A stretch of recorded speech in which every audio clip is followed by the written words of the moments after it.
And let me take a picture of them. She can't put them on kitchen. She works on Saturdays, right? So the day before, I did her to come. It was she said she runs on, but she does patients. It has to be 8 because the patients is writers. What are you gonna do when she moves here?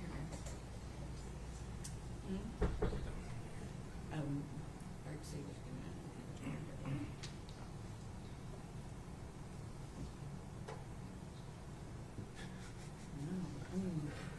All right, is the state ready to proceed? Yes, sir. Defense ready to proceed? Yes, sir. We need to keep this policy. I'm gonna double check these to make sure. And yeah, I'm double checking these to make sure.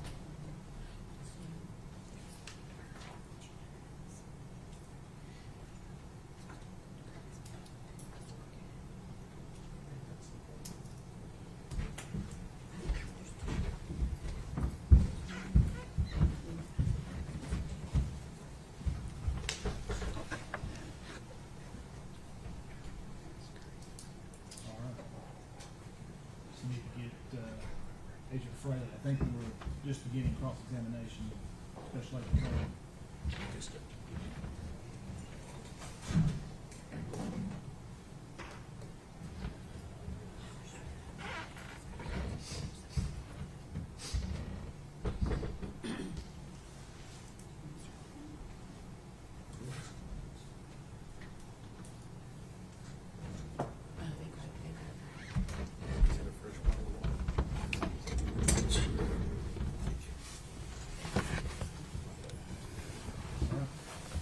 Bring it here.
Everyone stand, please.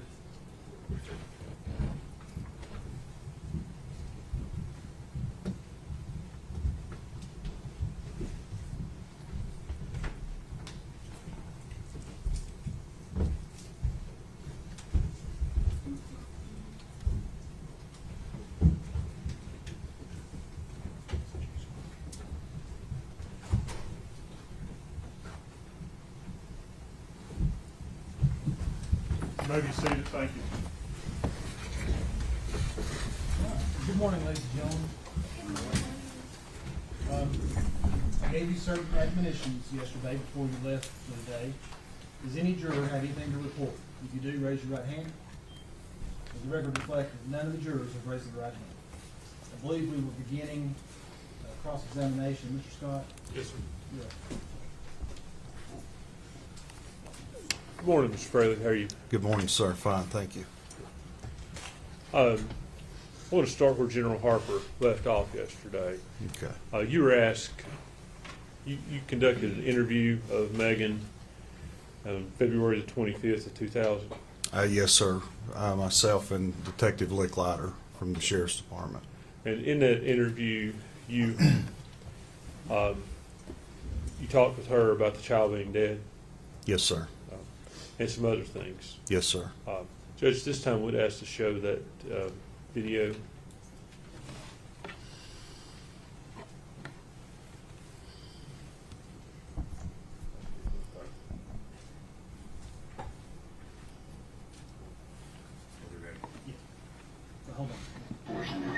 But when he left, how long was he gone?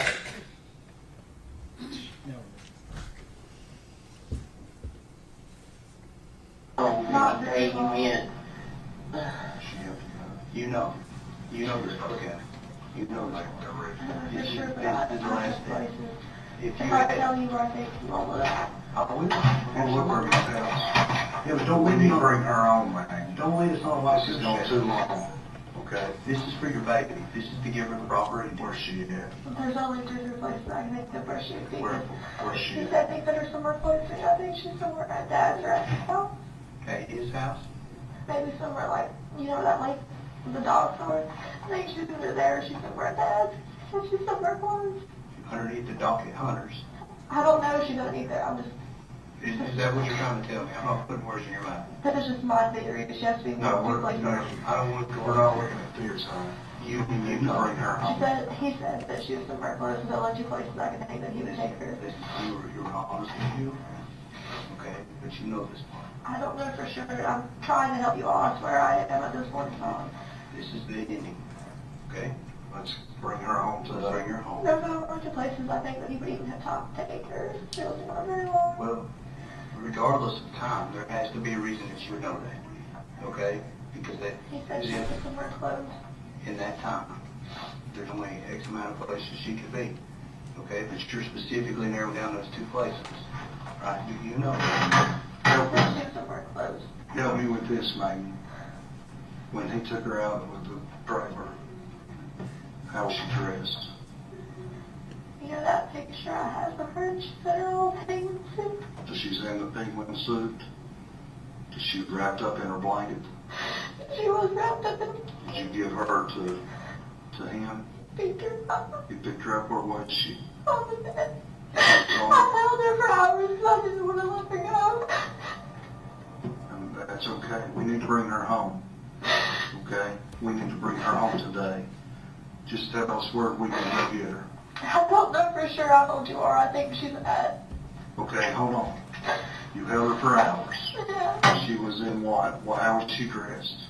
You know that picture of me and her were sitting outside the trailer and she was Yes. smiling and she had that little purple thing on. Yes. She was sitting And she was wrapped up in a blanket. like a dark colored blanket. A thick fleece blanket.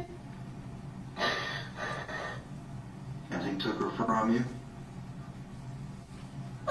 Where did he put her? What car was he driving? I read the car. Your red car? Did he put her in the trunk? I don't know. I didn't go out Did there. you go outside with him? No. What time of day was it? It was close to the dark. Was it close to dark or was it It was dark? close to the dark. What day was it? I don't know what day it was for sure, to be honest with you. So, how long was he gone? Less than an hour. Was it 15 minutes or 30 minutes or 45 minutes? Maybe like 45. And he kept saying she's somewhere close by. Did he ever take you back to where it was? Between then and now? And this was in December, early December. Was it after you started working at the It was chicken? after summer. How long after? Not too long. You started on Monday, right? Right? Was it Tuesday? No, it was Was it a Wednesday? week or two after. It was a week or two after. Closer to 2 weeks. So about December 10th. What do you remember about that day? Did you wake up or what happened? I don't know. I rolled over on her. I don't think I did. I think he did it. It was an accident. So So I he never was had sleeping in her. bed with you? Was the three of y'all together? In She the was in bed? between us. Okay. I should have put her just on my side. I slept with her almost every night of her life before that, and I never once rolled over on her. But when you woke up, she wasn't breathing. Is that what you're telling us? Her head was like buried in her pillow. She wasn't breathing. Okay. So, there. So do you tell him, hey, I was panicking. He was like, well, you can't call anyone. We're both going to why go to can't you jail. call someone Because he said we were both going to go to jail if you take care of it. for her just rolling over or you rolling over on him? or on her? I don't think I rolled over on her there. I don't know if he did an accident or what. Like I said, I slept with her like her whole life before that. With her up against me, right next to me, I never rolled over on her. We need to bring her home, Maggie. You need that peace. Mom needs that peace. Everybody needs that peace. We need that peace. Help us bring her home. You're the only one that knows. I told you all the only places I know he could have went. Where? Name it. My dad's in his house. When you say your dad's, where are you talking about your dad? I'm Buddy Creek. Because he wouldn't have taken her inside the house and said, hey, Tommy. Well, I don't know. I just know there's Why only... would he take her back to Tommy's? He said he was going to take her somewhere close. See, I don't think he would have taken her to Tommy's. That's too much of a risk. Why would he do that? I don't know. What if your dad would have caught him? I don't think she went there. But can you all just please check and then We're check going to her check place? everywhere we believe she may be. Okay. But again, we need to understand where she's at. I don't know for sure where she's at. When you say for sure, I just have guesses and I've told you two what they are. why has Hunter never spoke to you about this? I don't want to When know. he came back, what did he say? I'll put her somewhere close. Did he say how he put her? No, I Did he didn't want throw to her in know. the trash can? Did he throw her in the lake? Did he bury her? I didn't want to know. What did he say? Just that she was somewhere close and not to worry about it.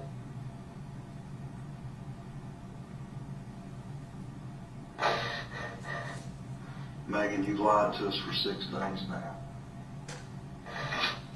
I need you to be truthful with me today. I am being truthful. No, just hear me out, okay? I need you to be truthful with me today. We're getting there. We need her brought home.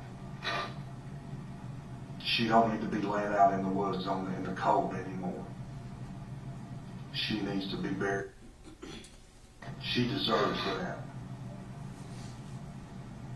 You need to help us bring her home. Please. Tell us where she's at. I don't know for sure. I really don't. I don't want to know.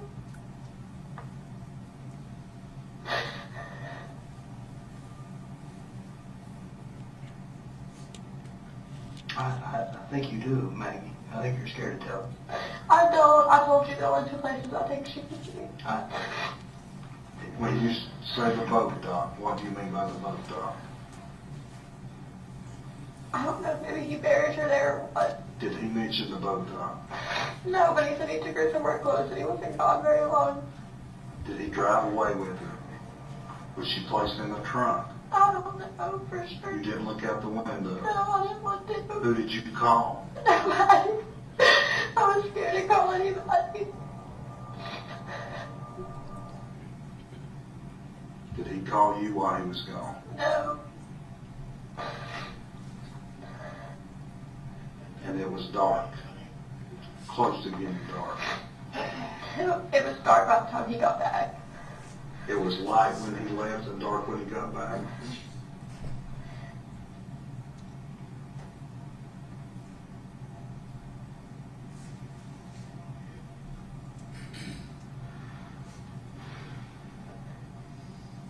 We need to bring her home. If she's laying out there somewhere, she deserves better than that.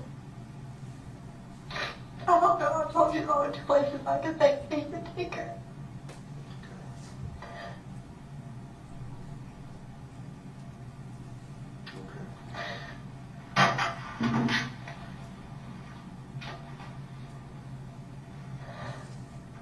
What are you all going to tell my dad when you go to search his property?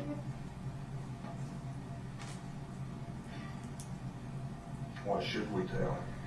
I don't know.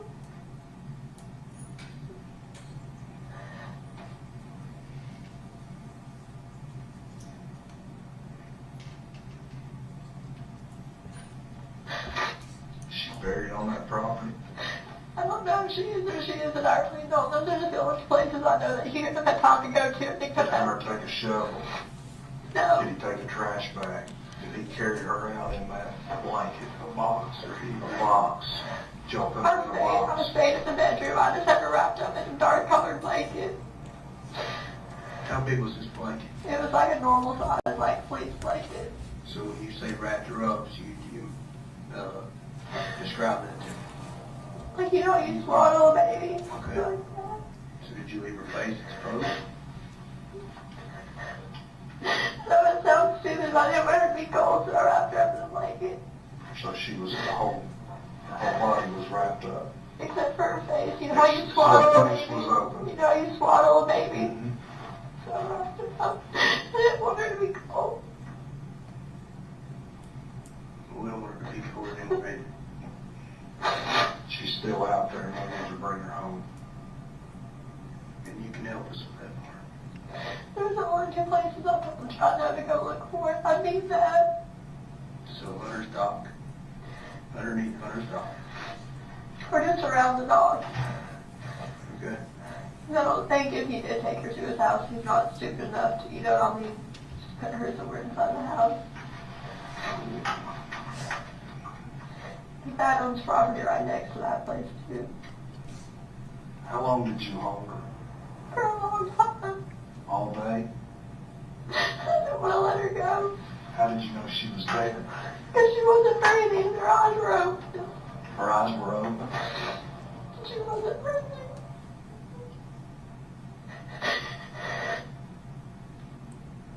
I tried to give her CPR, but it's just like,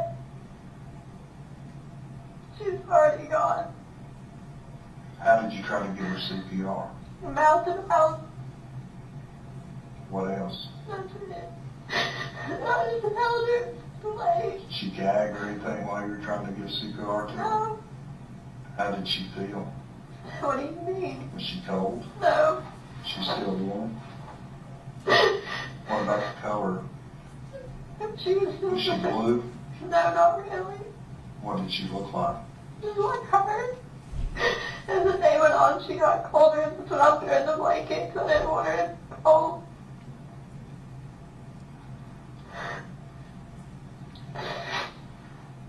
And you don't remember what day that was? No. I know it sounds bad, but I'm just trying to block it out of my memory as much as I can.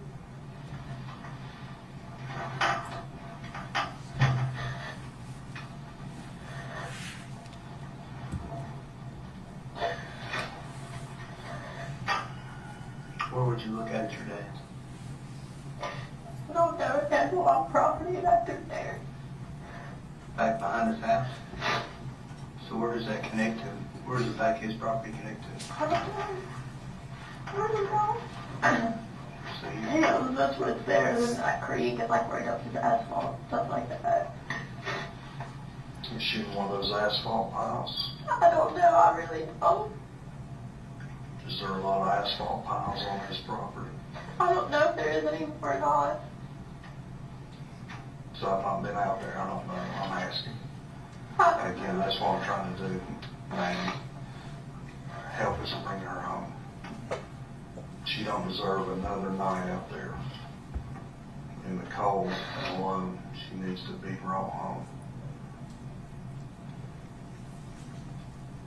I don't know, I really don't.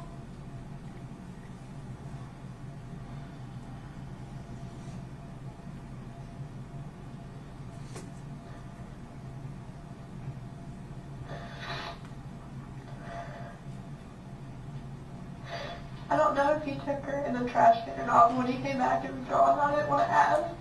Your trash can and the trailer was gone. I didn't want to ask. Was there a dumpster anywhere there close? I don't know. You have to look. No, to where when you lived there. What did you normally do with your trash? So get to the road and then the trash can. so you said you took a trash can, the inside trash can, the outside trash On the can? inside. Just when you kept in the kitchen? I don't know if he took it with him or not. I didn't want to know. You said you sit there and looked at her. Yeah. When you woke up and she wasn't breathing, you tried to give her CPR. What did her eyes were open? Were they bloodshot? No. Were there any bruising around her eyes? No. She just looked like She always did, just like she was at peace asleep. No, her eyes were open. Her eyes were open. Not bloodshot or bruised. Not really, no. Because I can't help but think that's probably a lasting image that you think about Evelyn. So you know her bloodshot eyes were bloodshot or not, or black, and you're not saying they were. No. Okay, but they were just open. I didn't want to let her go. She wasn't cold, and when she started to get cold, I thought that the blanket around her, but I didn't want her to go home.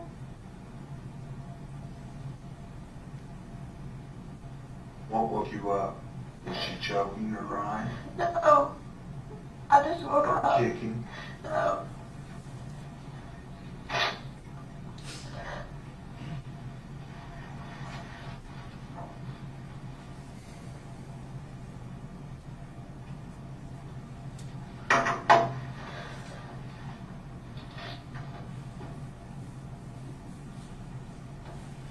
If we talk to Hunter, what will he tell us? The same thing he's been telling you, that he's never met Evelyn, because he told me not to tell anybody that he would go back to jail. If he has never met Evelyn, how do we make that connection that he has? I don't know. Was he ever out in public with her? During this time, how long had you all started dating? Not long. Talking about not long, like a week, Yeah. a couple of weeks, a A week. month? So prior to you starting at the chicken shack, No, I didn't know Hunter. you didn't know him. No. So the first day you met him was an interview for that job? Yeah. When was that? I don't know. You started on Monday. Right. I think it was a couple of days The day before. before, like on Friday or Saturday? It was probably like a day or two before. Did you go there in person and fill out an application? Yeah. Evelyn said the And that's car the was first going time? through Bailey. Okay, and that's the first time you ever saw him. What happened? I just filled out an application, that's it. Did he ask you out on a date? When I'm No, getting not until I started working there. So you started working, he said, okay, you're hired. You started working on December 2nd, on a Monday, correct? And then start farting at work. And tell me what happened. Joe got on a date, Monday night, Tuesday. Tell I me don't about remember it. the day, I really don't. Whatever day, whenever you say the first day after the application, that the first time you met him, you started working, which we know that was on a Monday. That's easy. Y'all started flirting at work. Did y'all go out Monday night, that first night? No, I don't remember what night we went out. I'm just being honest, I really don't. Okay. But at some point, he started staying with you at the camp, or at the trailer. Just one night. He stayed one night. And then you said he stayed a couple of nights. I didn't say that. You said he had slept together. Just the one time. Said y'all had slept together in the bed with her between. Me and him. Not with her. She slept in between us. And so I'm saying, you said you'd done that a couple of nights and No, I said I've done it 1,000 times where she slept with me. Like her whole life, she slept with me in bed. And then the one night he stayed was the first night he met her, correct? I mean, no, he'd seen her like in the car with me at the chicken shack. Okay. Like a couple days when you went to get the application, when you applied with Bailey. And I came to measure the parking lot. They wanted it redone, and I had her in the car with me. when was that? I don't know a day. But you told these guys the other day, y'all went through a timeline. I think, I wasn't in there. But y'all went through a timeline. I don't remember what day I measured the parking lot. I really don't. The day they opened, I came back to the drive-thru after I left, and she was in the car with me too. In the back seat, her car seat. The pink and gray one you all have. Mhm.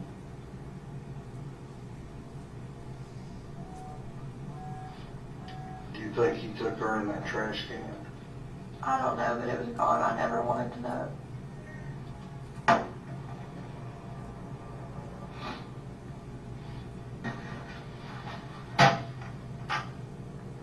And that's the only two places. I don't know where else it's close. I think my dad owns those storage units across from the trailer. You know what I'm talking about? I do.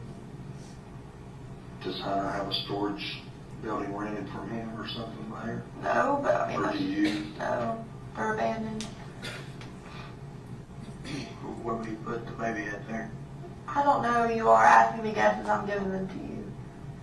He likes the lake a lot. Does he have a boat or anything like that? He used to. When you talk about the boat dock, you mentioned boat dock. What do you mean by that? Does he own a boat dock or? They're behind his dad's house. If you go to 217 Sandy Point Drive and look in the backyard, there's 3 huge ass boat docks. I promise you, you will not miss them. They're wide. And that's Have you been clean? to that house? Do you know what I'm talking about? I do. Okay.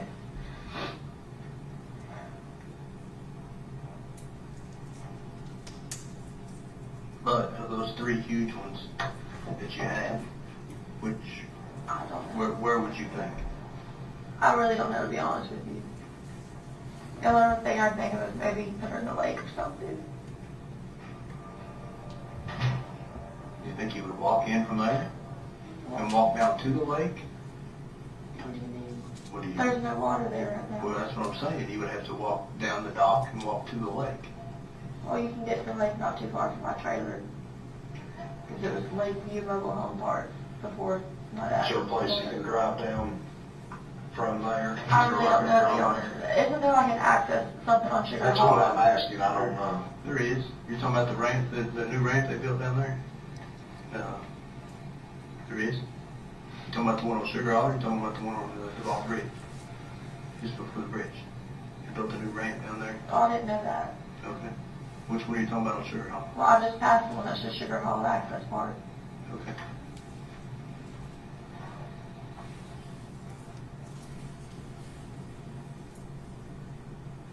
Thank you for letting me talk to my mom. You're welcome. Let us put this baby to rest. Okay? You come off of that part. Alright, we talked. This is- Those are the only places I know for you all to go look, I swear. You're positive. Positive. Because this, Those are the only places you can so get there. you're telling me all these other stories that you told. All those before, those are lies. But this is the truth. This is the God's honest truth. Okay, that timeline, all the dates that you gave, all that stuff prior, all that stuff was made up. And you want, why do you want to come clean down?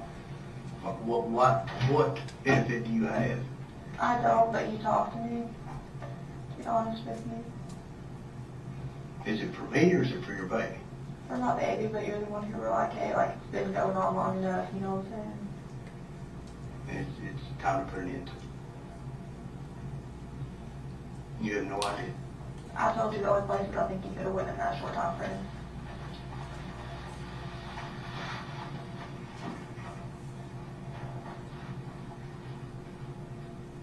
I'm gonna step in here, I'm gonna try to look in the map for most places.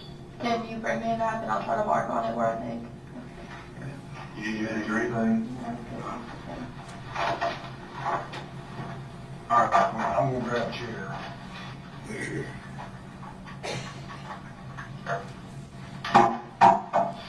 Here we got some maps. Let's see.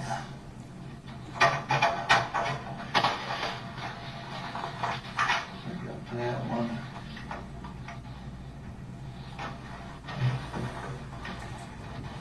We got this one. Okay, 543 Muddy Creek. Is that his dad's? No, that's not. This is his dad. Okay, so we got 3 maps here. So here, just take this. And you, I know they're kind of small. This is where, that's where you were staying, I think, right? That's the Yeah, track. this is Buffalo Road. Okay, this is Sandy Point Street. Yeah. This is Muddy Creek Road. And this is where your trailer was, right? Is that right there? Well, where's the access part of Sugar Hole Road? So, Is this it right here? you got Sugar Hollow, and then you should have the Ball Bridge here. And there's Sugar Hole Road already.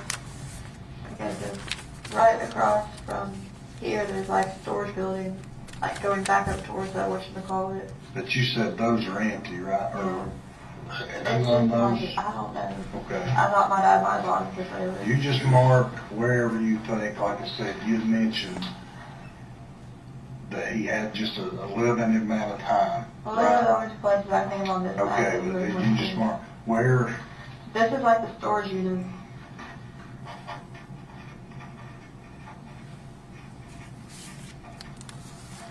and is that the boat dock?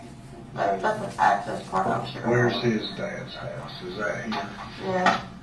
Well, I don't know anywhere else except for there and Muddy Creek. Okay, well, just mark that, mark what that is, boat docks. Put your lakes down. Is his, Can I just put Randy's house? yeah, that's fine.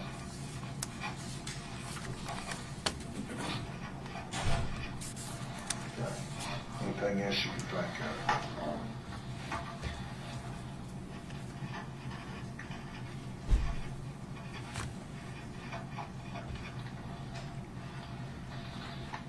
And if you don't care, just mark, I don't think storage. I think from what you're telling me, if she's in one of these two places, so just write what she was wearing if you don't care. And that is just whatever, what'd you say her clothing was? Was it her little jumpsuit, purple fleece, Sleeper. and a sleeper, and was she wrapped up in a blanket?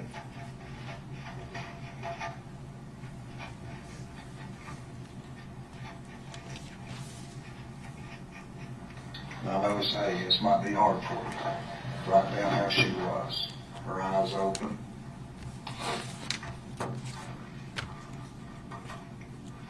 Just like she was sleeping, right?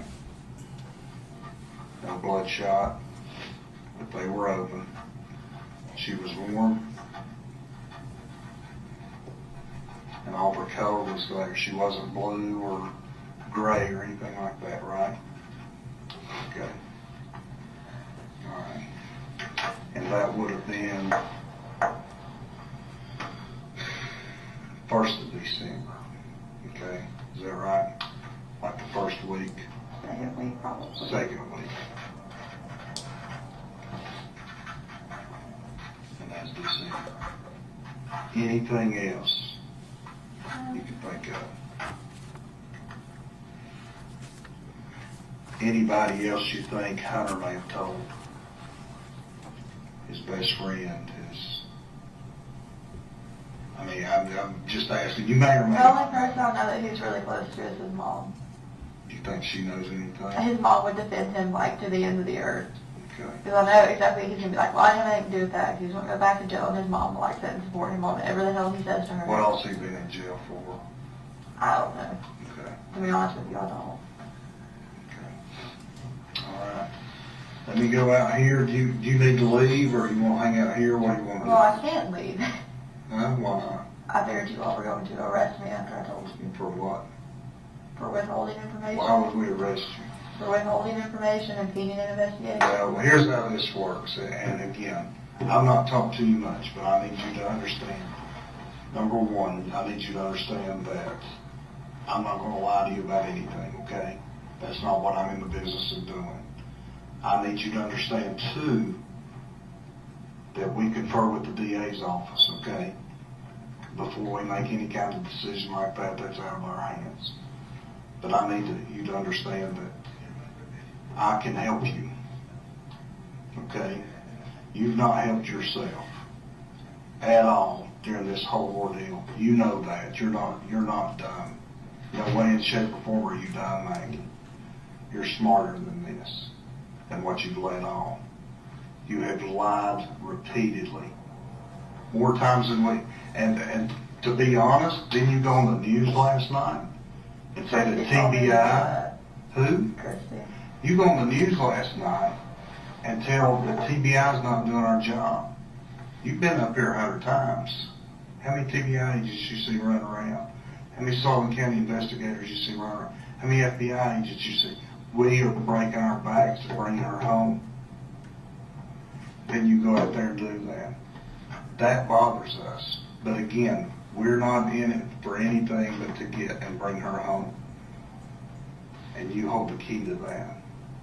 So with that being said, we're the only ones that can help you.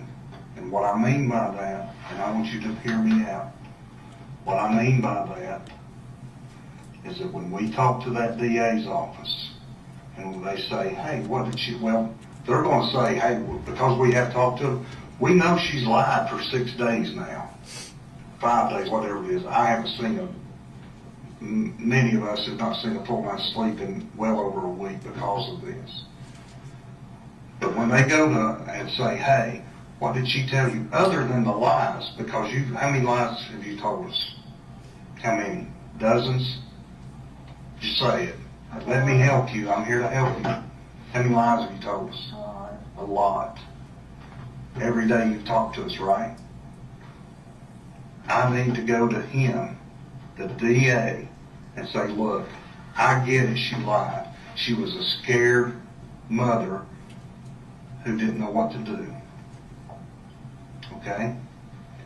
But today, when he and I were in here and talked to us, when you first talked to him, she started to tell us the truth.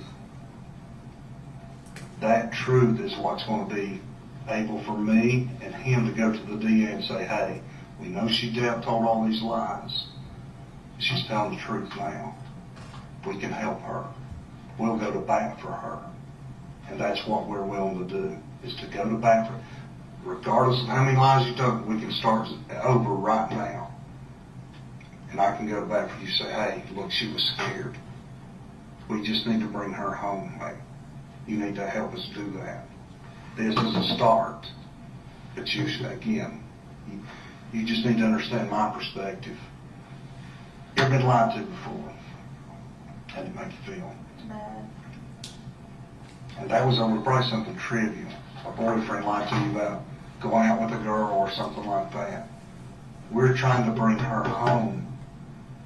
Dozens of guys out here and women out here, and in Quantico, Virginia, Nashville, Tennessee, and Atlanta, Georgia, are all working this thing. That's all we're working right now. To bring her home. Help me tell the DA she was finally the key that brought Evelyn home. I need you to be honest with us. Can you be honest with us? I am being honest with you. Is there any place other than here that she is that you know of? Not that I can think of. Okay. Anything else you think might be important? Anything else you want to tell us? Okay. Where do you want to go? What do you want to do? I mean, I can't go. You're not under arrest. I say all that to say that to be clear. You're free to go. Just you tell us you want to hang out here, that's fine. Okay. We'll continue to help you out. But again, the lies are over. They are. We can't help you unless you tell the truth. I am telling the truth. Okay. You want to go outside? Can I just stay here? Yes, if you need anything, you know, come in the door. Is Angie here? Who? Angie? She is. Can I stay with her? Want to sit with her in here? Can I stay with her in her office, or we have to sit here? You'll get fine. Just sit tight. You got food here, is that right? Thank you.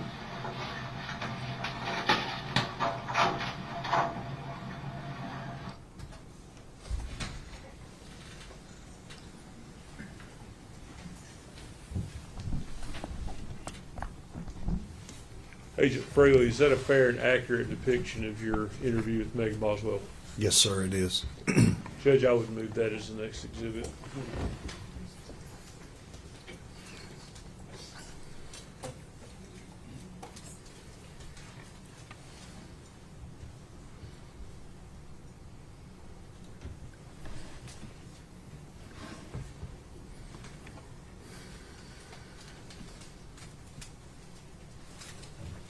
Judge, may I have first score report?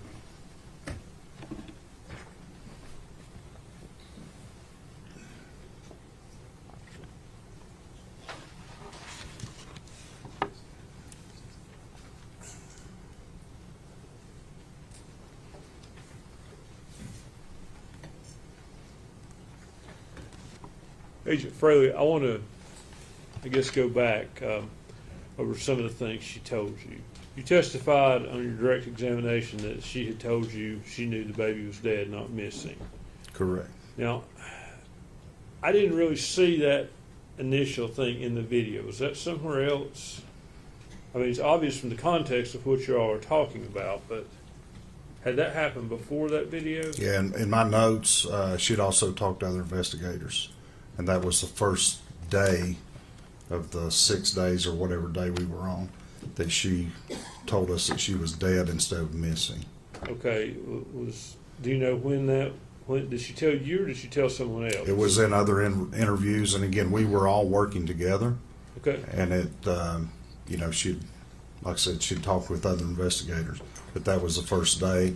And then after that was revealed, that's when Detective Licklider and I brought her into this room and started talking to her again, trying to clarify.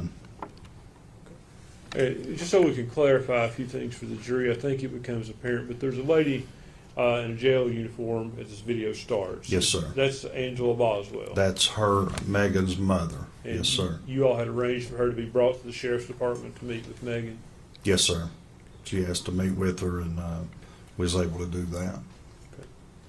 And then as the video starts out, you start talking about he back a lot, and later the name Preston or Hunter Wood comes. Is that the he you all are talking about throughout that video? Yes, sir. It is Hunter Wood that we referred to as her boyfriend.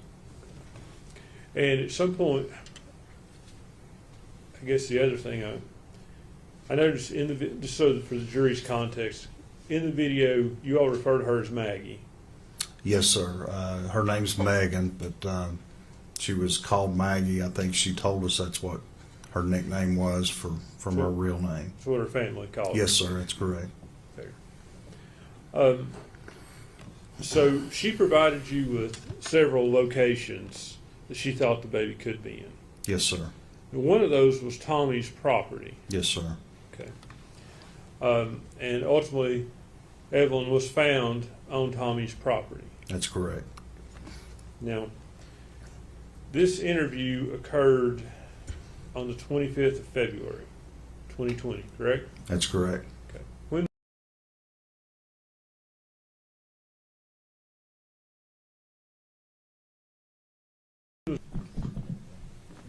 Continue. are we back on the record? No, are we back on the- I'm sorry. Can you? Yes, sir. When was the body ultimately found? March 6th of 2020.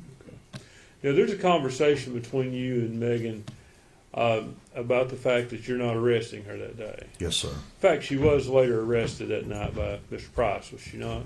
I believe she was. She did not end up leaving the Sullivan County Detention Center from the time the detention center and the sheriff's department are all connected together here. Yes, sir. They're connected here. Their offices are in the same building.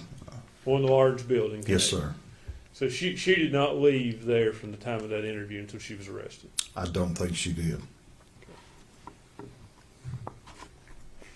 Now, when did you first search Tommy Boswell's property? That would have been March 6th when Evelyn's body was found. Okay. So, was there some reason you didn't search the property from the time she told you on February 25th until March 6th? I can't recall specifically why we didn't, other than she had told so many lies. We didn't know if this was true or not, so there wasn't solid evidence because she had lied so much that this was the truth. So, Are you certain the property wasn't searched before? not by me, no, sir. It may have been searched, but Was it searched by the TBI, or do you know? I don't recall. I wasn't out there until the 6th that I recall. Okay. There may have been other detectives, agents, FBI, Sullivan County, or even TBI for that matter. As far as TBI goes, who was in charge of this at the time? Agent Gratz was the case agent, David Gratz. Who was the field office manager? Christopher Wilhoit, he's the assistant special agent in charge. Or what was your position? at the time? I was to assist Agent Gratz in the case. Okay. So you went there one time to that property? That I recall, yes, sir, on March 6th.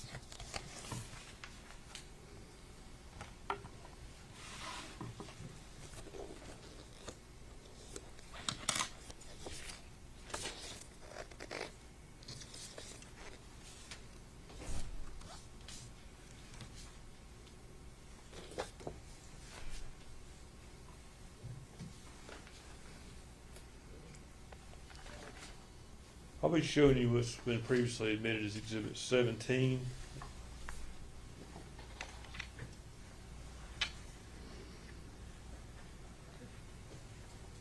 Agent Fraley, you previously identified this photograph as how the trash can was found when you Yeah, there. yes, sir. It looks like the ones from yesterday. Yes, sir, it is. Okay, yes, sir. Judge, all the monitors are off. Yeah, I know, I'm trying to, Okay, I see. I have to look at the Okay. power surge that was going on.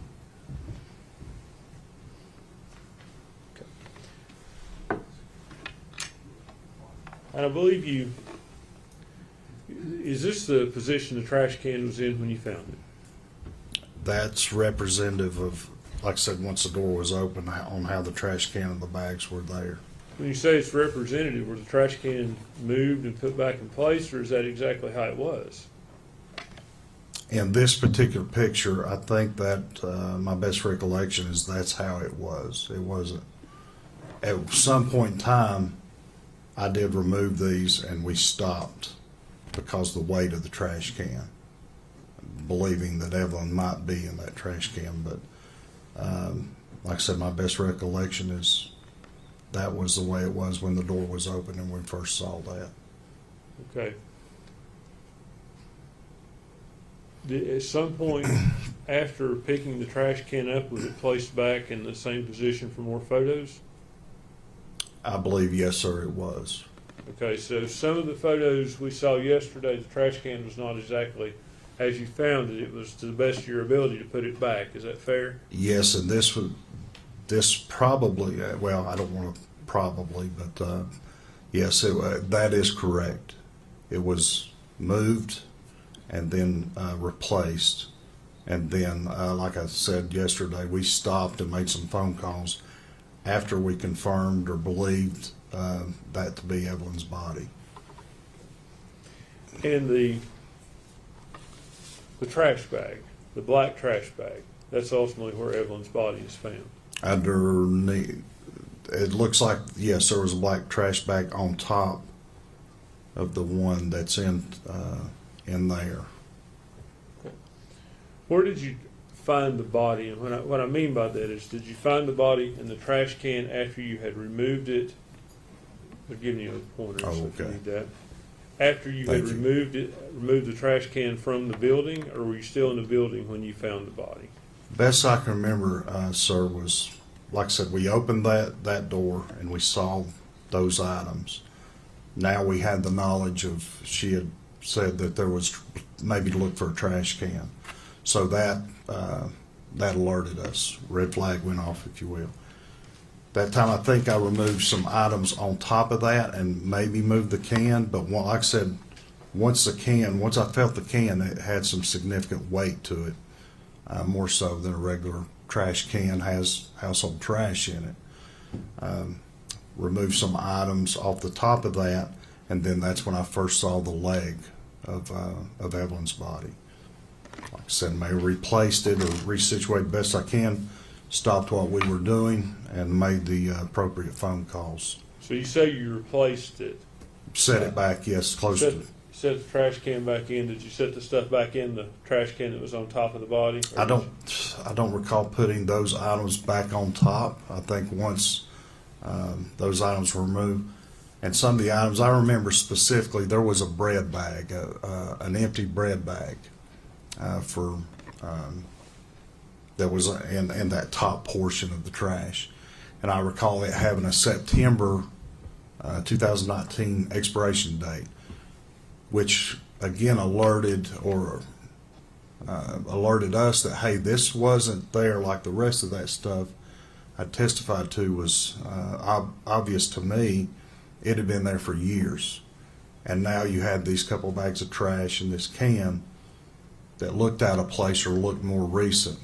And I think, well, after seeing that, opening that bread bag with that date, obviously that date gave us an idea that this was a window of time that was recent, that fit close to the proximity that Evelyn was reported missing.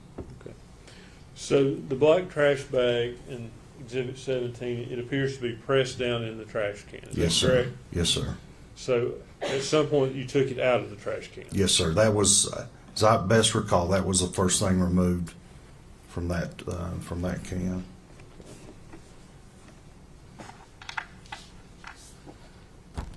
Agent Fraley, I'm going to show you what's been marked as Exhibit 15. Okay. Is that the same black trash bag? Yes, sir. As best I recall, you could only see that portion in that last picture, and that's after it's kind of been opened Okay. to inspect the contents inside. Okay. So that picture was taken after you open the door, obviously. You take the trash bag out of the can, or did you? I can't recall if I did or not. Like I said, I think I did, because to inspect the bigger bag that was down in the bottom of the can with Evelyn's body. Okay, did you place the black trash bag back in the can? I can't recall if I did or not. Like I said, once we confirmed that was Evelyn's body, or what we believed to be, we stopped. But I can't remember if I placed it back in there or set it to the side. Now, I assume there's a protocol to how you all would handle a scene like this. Could Yes. you walk me through that? Well, typically, like I said, this was a looking for Evelyn's body, because based off of what the phone call had come in to come there to search for items that he had said had been brought there and placed in the yard barn. We found those items. I think Special Agent Gratz and Haraz with the Sheriff's Department started looking, inspecting, and made the decision to take that. And then the process of that led us to just to look in the playhouse where we found these items. So for protocol, I guess there's not a checklist to start looking, but once items are found, the protocol is to photograph those, bag those, seal those bags, mark those bags, and ultimately send them to our TBI labs for examination.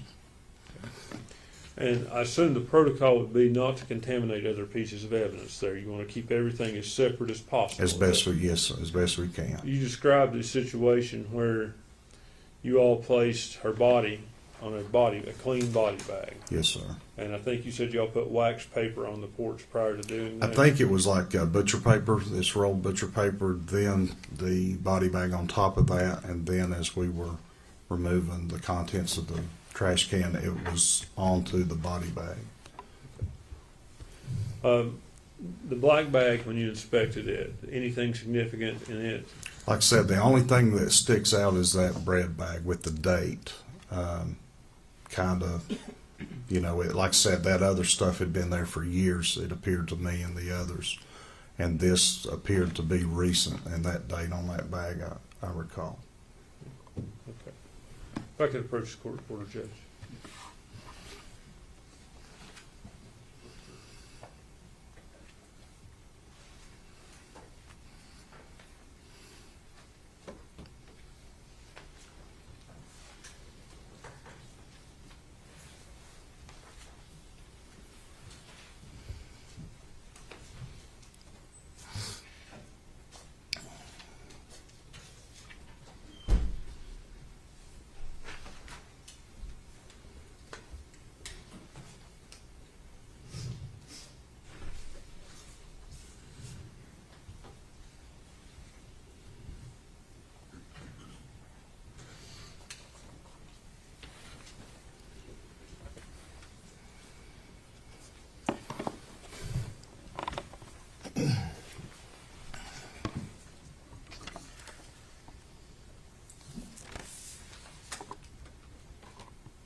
Agent Fraley,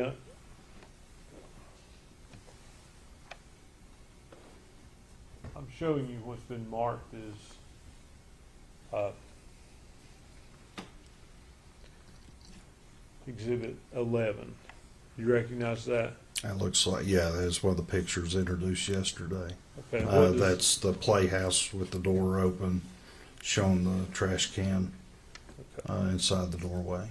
and that's the front porch of the where you ultimately place the body bag, correct? Yes, sir. Okay. If you could, do you have that pointer still? Yes, sir. Could you point for the jury and show them where you placed the paper, where you placed the bag? Can you raise that? Does that raise up anymore? Okay, yeah, Is that's, that better? yeah, it was on this porch right here.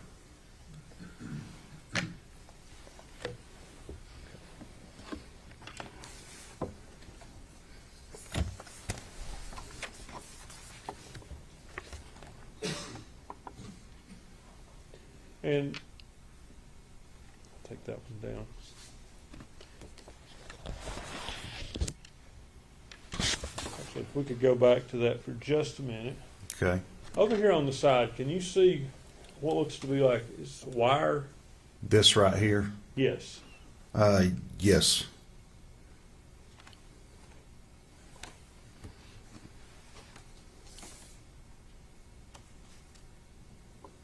And I'm going to show you another picture. Okay.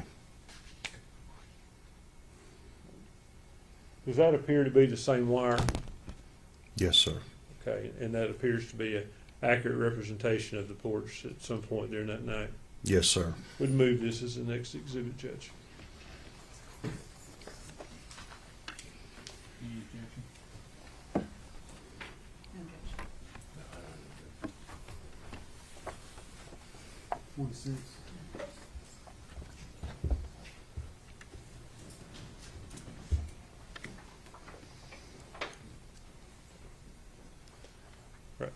Go. Let me see everybody over here.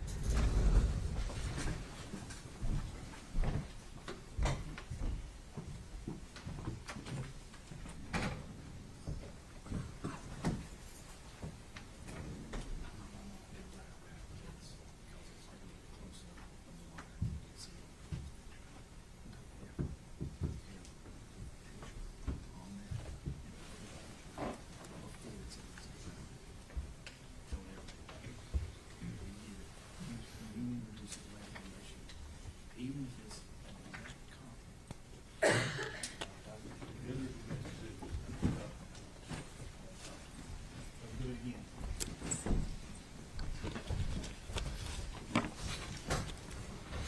All right, go ahead, Mr. Scott.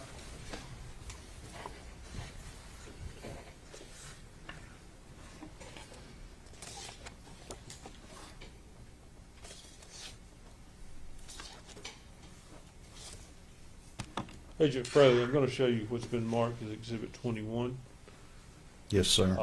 Do you recognize that? Yes, that was one of the photos introduced yesterday depicting the removal of the trash bag containing Evelyn's body from the can onto the body bag. And that was done on the front of the porch, is that correct? Yes, sir. Was, at the time you all did that, the wire and stuff, was that kept away from that body bag, or? Best I recall, we moved those items in order to clear the front porch to do this. Okay, to keep from contaminating anything, I see. Well, to provide room as a flat space, the most convenient place for that. But it was, like I said, right there on the front porch. I think it was moved off to the side of the playhouse. Okay. If we could go back to the last, actually.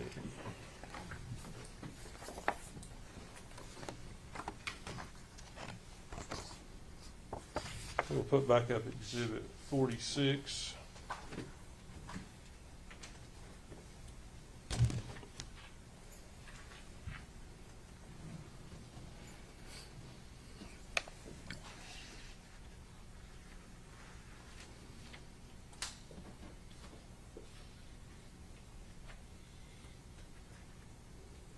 Exhibit 46, I'm showing you around the wire and stuff. Yes, sir. Does it appear to you that there are some leaves and debris under the wire? I can't make out, I'm sorry, I can't make out exactly what that is. Okay. Now, purchase witness.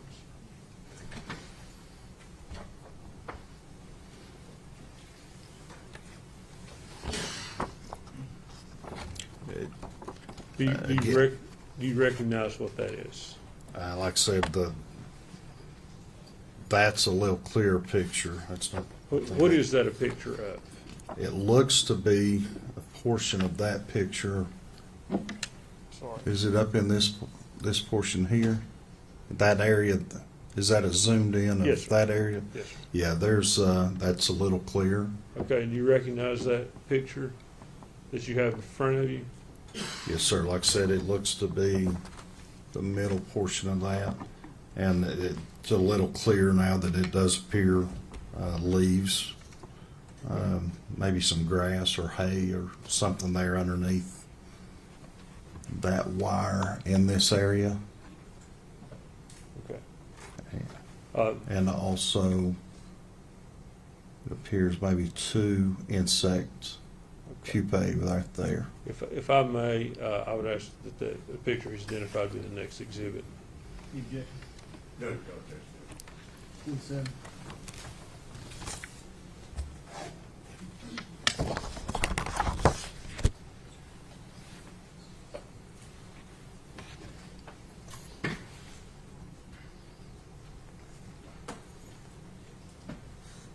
We'd ask to publish this at this time.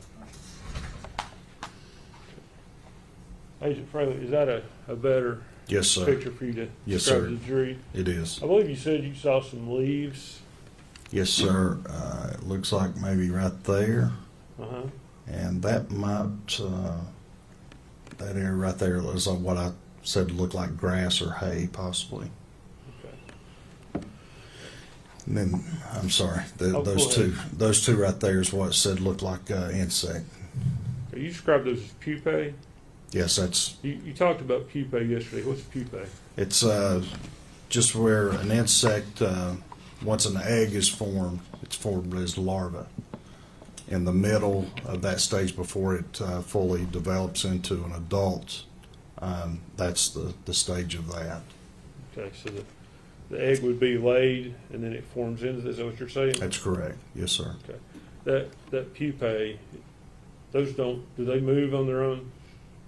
Yes, they're living organisms, and they feed, which, like I testified yesterday, it's common with human decomposition that the eggs are laid on that decomposing human flesh, and that's where they develop from there.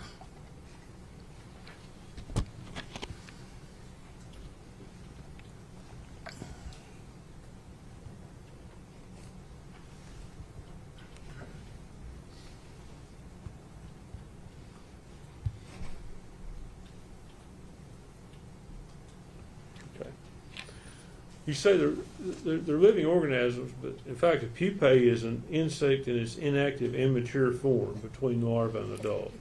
It's in the middle. It's an inactive form. Okay. Would you agree with that? Yes, sir. So they don't crawl around, do they? Like I said, the eggs are laid, and then they develop into an adult. Okay, that's the stage before they become larvae, which would move around. Yes, sir.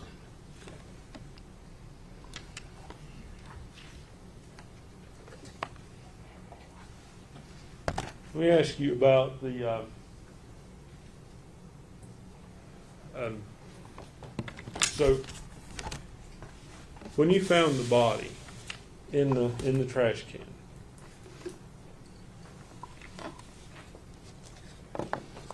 it was in a bag, correct? Yes, sir. Evelyn had leaves in her hair. I don't recall that. I don't recall that. Okay, were there any leaves in that trash can? I don't recall. You The say you don't. leaves. When you say you don't recall, I guess I want you to clarify. Did you say I don't remember, you're saying I don't remember, or I Well, don't remember? even reviewing the pictures yesterday, I don't remember saying, I mean, it's been 5 years, but even reviewing those, I don't remember seeing leaves inside of those. So you don't think there were leaves in the trash can or her hair? Like I said, I don't remember seeing those even after the review of those photographs yesterday. Okay.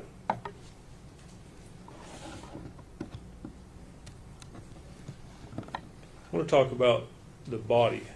Obviously, when you find it, you had to move it to some degree.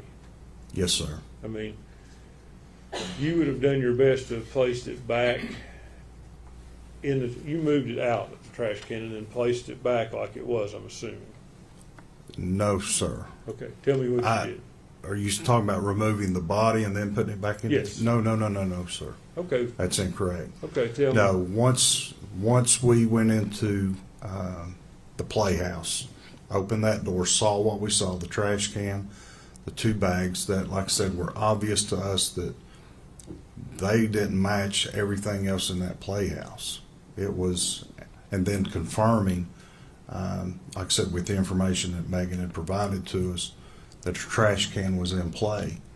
That first black bag removed, and then like I talked about the empty bread bag that had expiration date, that confirmed this wasn't in the time frame of this other stuff with the dust and the cobwebs. Pulled that off, and that's when the odor of decomposition appeared or was present, and then pulled that fleece blanket back, and then that's when I saw the leg and the foot. That's when we stopped at that point. Then made our phone calls, forensic pathology, medical examiner, DA's office, and our chain of command. So I assume you made as minimal of movement as the body as possible. Yes, sir. but- Again, because we were, number one, trying to confirm if that was her. We were optimistic and hopeful it was. And once we verified that, at that point, we stopped and But- waited on them for guidance. But it would be fair to say you moved the body. to some Absolutely, we did. You had But to be- like I said, not from the trash can and then Right. put it back. But you had just- to move it within the trash can in order to see what you were seeing. No, again, just pulled the blanket back and saw that leg and foot. We didn't, the body wasn't moved. Now, it may have moved when we moved the trash can, but we didn't physically touch the body, So- remove it, and replace it. So fair to say you didn't try to move it, but when you moved the trash can, it could have moved. Yes, sir, it absolutely could have moved. Judge, could I have just a minute?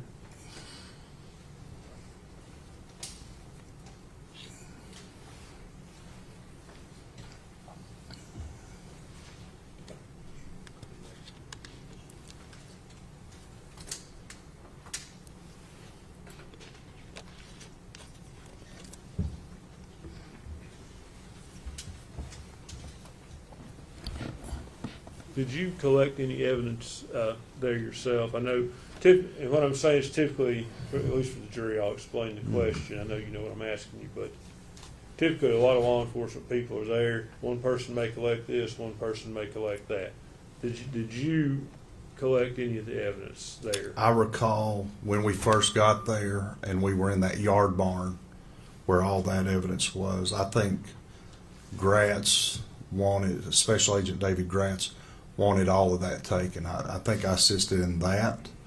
And then, like I said, then went to the playhouse, found Evelyn's body, was active in processing that. Those bags, what wasn't sent to the forensic center for autopsy, which included Megan's body and the clothing, and the blanket, those other items were collected. They were transferred from that scene over to the Sullivan County Sheriff's Department, where we continued to process. But I think I was party to that as well. So I think to answer your question, what you're getting at, if I collected evidence items, and yes, I did. Do you know which items? I'd have to look at those lists because they were, it was voluminous in the items that were collected. It was dozens, I believe. I'd have to see that list to refresh my memory.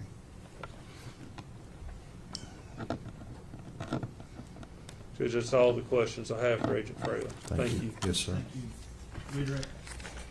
Just briefly, Judge.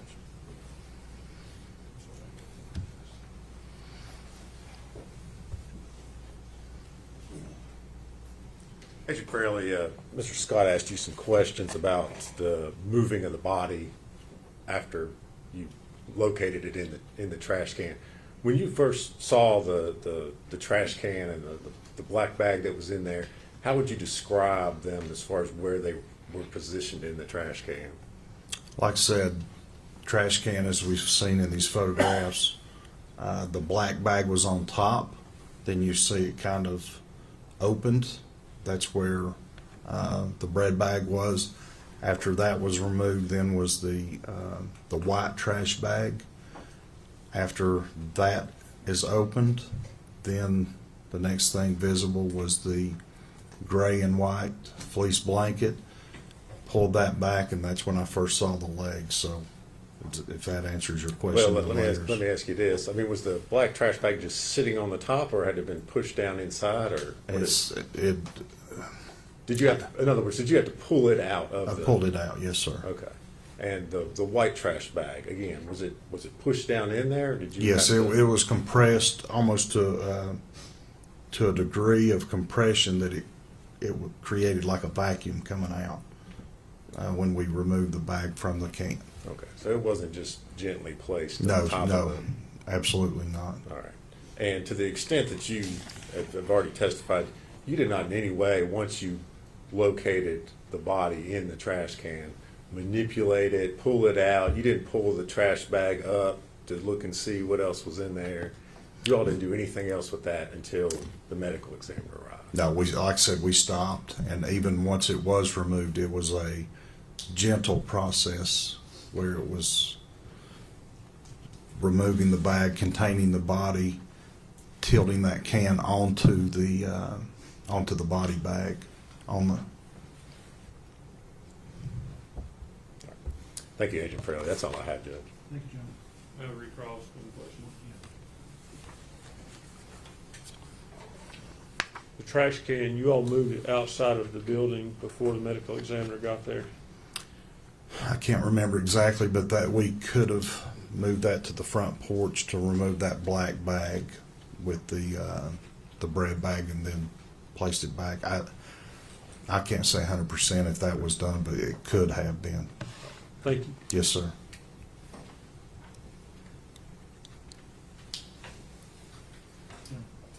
That's all, Judge. Is he need to be made on under subpoena? I have served an additional subpoena on him should he be needed later. He'll need to be. Right. Agent Fraley, thank you for your testimony in this case. You're still under subpoena, still need to remain on. Okay. Thank you. You ready for the next witness, Judge? Yeah, Statement called Tommy Boswell. unless anyone, do any of the jurors need a brace?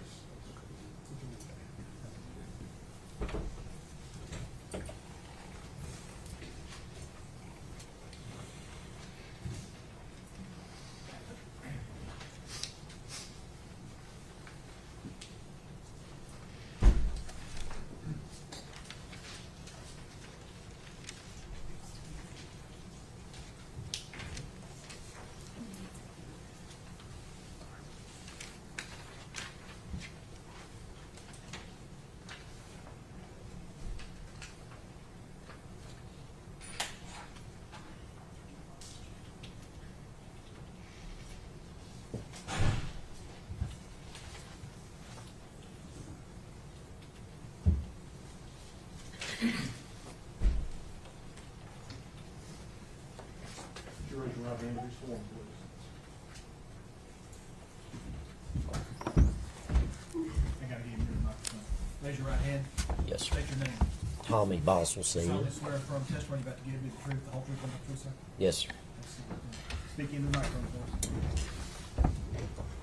please. Good morning, sir. Good morning. If you would, scoot like Judge asked, scoot up close to that microphone. All right, how's there that? you go. That's better. You're Tommy Boswell, is that correct? Yes, sir. And Mr. Boswell, where do you live? 543 Muddy Creek Road, Bluntful. All right. Is that here in Sullivan County? Yes, sir. Okay. And you are the father of the defendant, Megan Boswell, is that right? Yes, sir. She's your daughter? Okay. And Evelyn is your granddaughter? Yes, sir. All right. Now, Megan's mother, who was she? Angel Boswell, All right. or Jones. Okay. And two of you, are you still married? No, we've been divorced since 16. 2016? Yes, sir. How long were you all married? 17, 18 years, something like that. Okay. Megan lived with the two of you while she was growing up? Mainly lived with my mom and dad. Okay. And where did they live?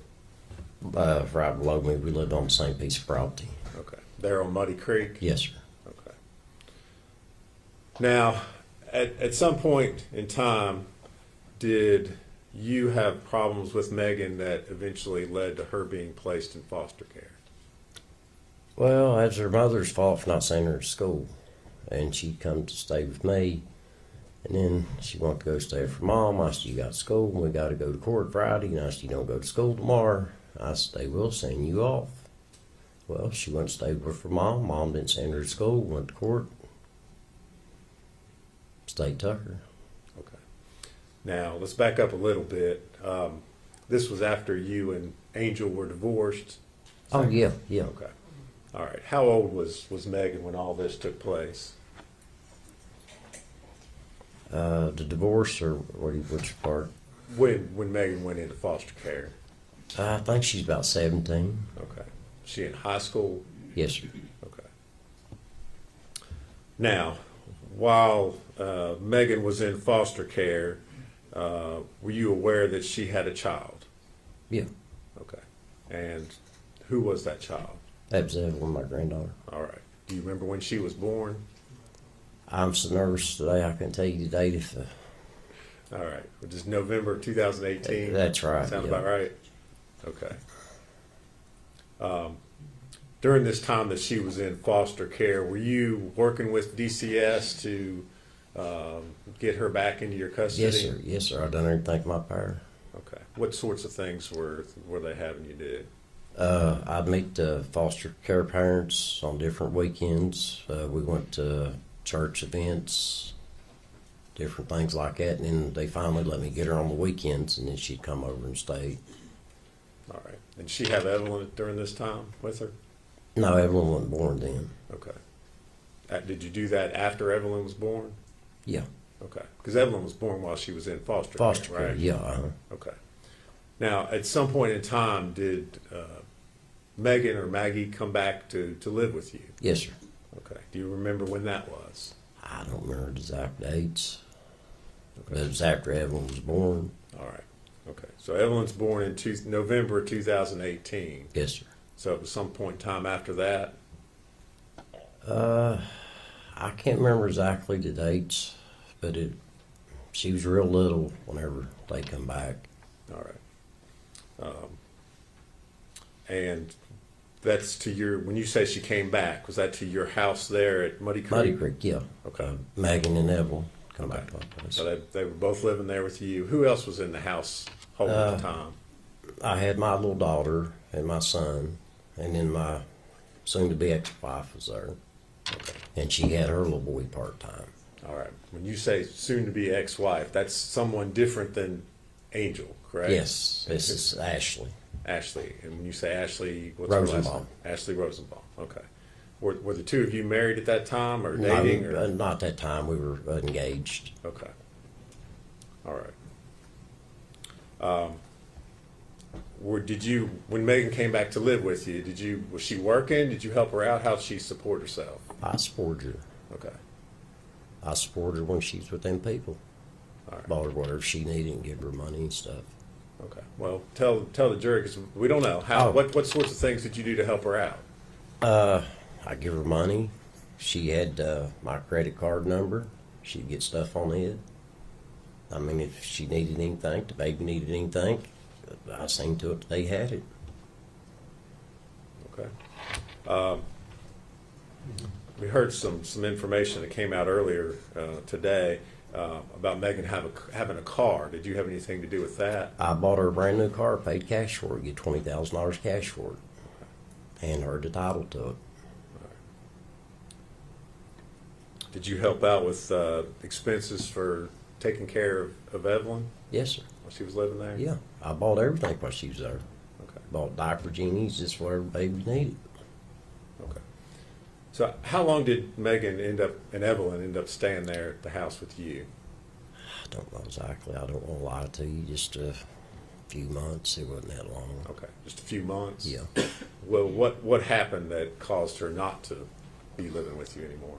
Not clean her room, to be honest with you. I mean, I had my two little ones. Ashley had her boys part-time. And then we had Megan and my granddaughter. And Megan didn't want to clean her room. And that's causing problems between me and her. Okay. So did she leave your house? Yeah. Okay. Where did she go from there? I think she went to my mom's for a few days. And then she she went up to the trailer park. Okay. Judge, could I see exhibit number 1? Should be diagram. I mean, I'm sorry, not 1, 6.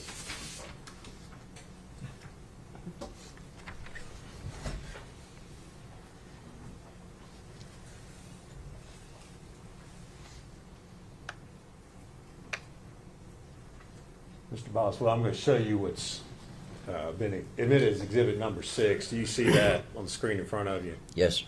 All right. Does that look like an accurate diagram of your property where you live out there on Muddy Creek? You recognize that? Yeah, yes, sir. Uh-huh. Okay. And if you're looking at the diagram up there at the top, it says Tommy Boswell trailer. Yeah. Is that where you were living? Is that Yeah, where you live? that's a house. It's not Okay. a trailer. Okay. And then down below that, what's labeled as residence, is that the trailer where your mom was Yeah, living? that's where my mom lives. Okay. So she left your place up at the top there, Tommy Boswell, Mhm. and then she moved just down, same piece of property, but there to where it shows as a residence. Until her and Ashley got the trailer cleaned up and ready for her to move into it. Okay. All right. Thank you.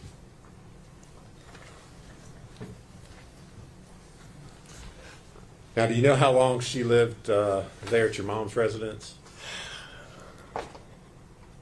No, I don't, sir. I mean, Was it a long time? stayed, Weeks, months? no, maybe a week or two. It wasn't long. Okay. So where did she go from there?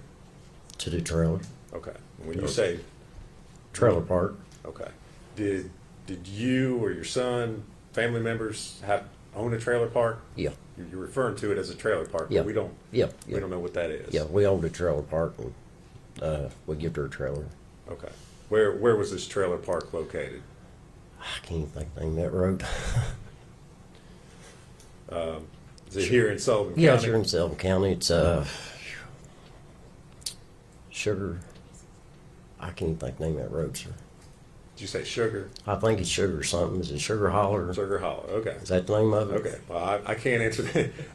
I'm asking questions, so Okay. you got to answer. Yeah. All right. So was that something you owned or your son owned? Or My son owned it. Okay, your son owned it. So how was it? Explain to me exactly what happened as far as Megan's living arrangements were concerned there at the trailer park. What do you mean? She Well, didn't have to pay no rent, no light bill. I mean, she didn't pay no bills. If Okay. that's what you're asking. Okay, so you had a trailer out there and you let her go live there. Yeah, and I paid all the bills. Okay. Did she live there by herself, or who lived there with her? As far as I know, just her and Evelyn. Okay. Do you remember when this was that she moved into that trailer? Goodness, no, I don't, sir. Okay. Would you say All this stuff I've tried to put back in my brain and to want to forget it, and I'm trying my best to remember it. And well, I appreciate that. Okay. So she and Evelyn are living in this trailer by themselves out on Sugar Hollow. Is that right? Yes, speak up. Yes, sir. Okay. I see you shake your head, yes. Okay. You okay? Yeah, I'm fine. Okay. If you need a minute, let us know. Okay. I'm good. Okay. Did you ever go out and see Megan and Evelyn when they lived there at the trailer? A few times. Okay. Did you see the condition of the trailer, what it looked like?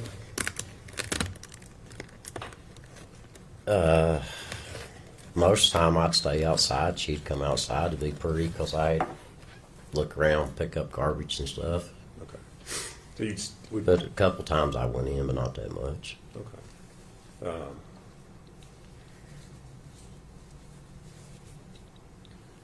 Did she have Evelyn with her? Yeah. When you were out there?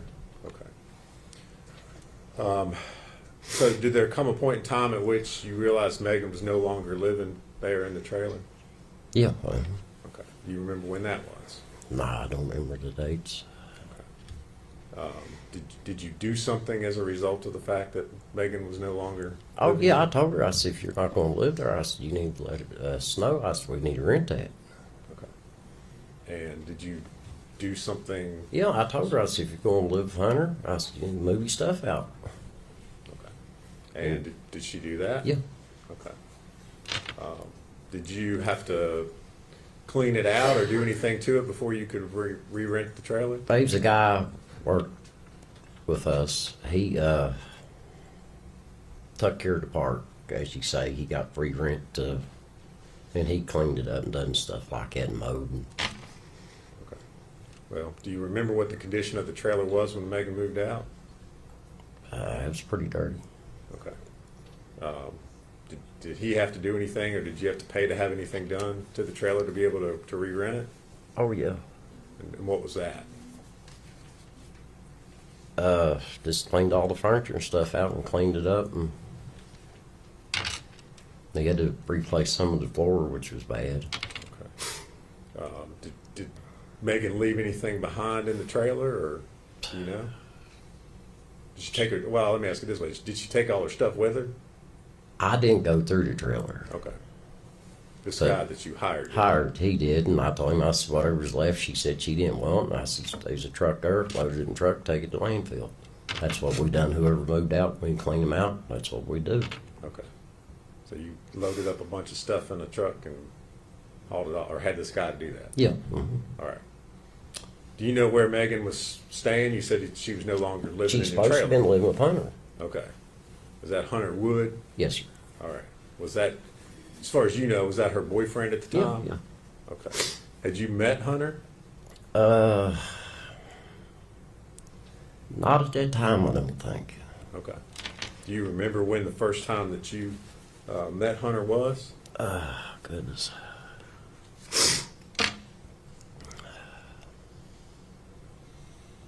It was either when she come up Earth Angel to get my two little ones, or when we went to Gatlinburg for Christmas, or Pigeon Fords.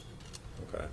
So you went with, well, let me ask you this. Who did you go to? Pigeon Forge with? Hunter and my son and his family, and me and my family, and Megan and Hunter went. Okay. And when was that again? That was the day after Christmas or the day before Christmas. I can't remember exactly. All right. So it's around Christmas. Mhm. You met Hunter. Yeah. Who was he there with Megan? Yeah. All right. I What- could have met him before that and don't remember it now. I don't want to lie to you, but Okay. that's the best of my knowledge. Okay. Did your trip there at Pigeon Forge, did Megan have Evelyn with her at the time? No, sir. Did that seem unusual to you? Yes, I asked her Okay. You asked her what? where Evelyn's at. Okay. Did she tell you? Said that Ethan had her. Okay. Do you know who Ethan was? Yeah, I met Ethan. He's a nice young man. I thought a lot of Ethan. Okay. And who did you think Ethan was at that time? Or who did she say Ethan was? Well, they used to date, Okay. but she said Ethan was the father, Okay. and he wanted to see Evelyn. He'd been in the Army. So I said, I'm going to stand back. If he's going to man up and want to see his child, I'm going to let him see her for a while. You know, and then after a while, I said, enough's enough. It's my turn. Okay. So at that time, when you went on this trip, she told you Evelyn's with Ethan. Yes, sir. Okay. And you thought that was a good thing. Yeah, I mean, Okay. After this trip to Pigeon Forge, did you see Megan after Christmas? here or there, very rarely. I'm sorry. Could you Just repeat what you here or there, not that much. Here, there, okay. Did you see Evelyn? No, last time I seen Evelyn was on Thanksgiving. Okay. Did you ever, in those times that you saw Megan after Christmas, did you ever ask her, hey? Yes, I asked her numerous times. Okay. And what did she tell you? She kept coming up with different stories and different lies. Okay. Well, what was she telling you? First, it was Ethan had her. No. First, let me back up. I'm sorry. Hunter's mom was watching her, and then she come off with Ethan had her. And after it went on for a while, I said, I'm gonna do something about this. Well, she told me that Ethan wouldn't give her back. I said, hey, let's go get an attorney. I said, he can see his daughter, but I said, he's not taking her. Okay. What did she say when you told her that? I can't remember exact words. She said, Dad, give me a day or two or something. She said, I'll get her or something. And it just lie after lie. Okay. Any point in time did you ever see Evelyn? No. Last time I seen her was on Thanksgiving, sir. Okay. So, at some point, did you make an ultimatum to Megan about seeing your granddaughter? Yeah. I told her and I told her mom. Okay. What'd you tell her? It was on a weekend. Oh, excuse me. I said, come Monday morning, which I told this to her mom. I said, come high hell water. I said, I'm going to get on the phone. I said, I'm going to find my granddaughter. I said, I don't care what I got to do. I said, I want to know what's going on. I said, enough's enough. And that's when I got on the phone and made the phone call. All right. That Monday morning. All right. And did you talk with, who did you talk with? I don't know. I can't remember all of their names. Okay. Was it somebody at DCS? Yes, sir. Department of Children's Services? Mm-hmm. Okay. And what did you tell them? I just told them I told you I hadn't seen my granddaughter and I was worried about her. Okay. Did you tell them how long it had been since you'd seen Yeah. your granddaughter? Okay. And then I think they got me in touch with that Miss Constance, said her name. Okay. Well, I can't answer questions from you, Mr. Oh, well, I'm Boswell. sorry, So but I if you can't remember that's everybody's fine. name. If you don't, but- that's fine as but, well. I think that's her name, Miss Constance, if I'm saying it right. And Constance, does she work at DCS? Yes, sir. Okay. And you talked to her about, again, Yeah. the fact that you had not seen Evelyn? Mm-hmm. Okay.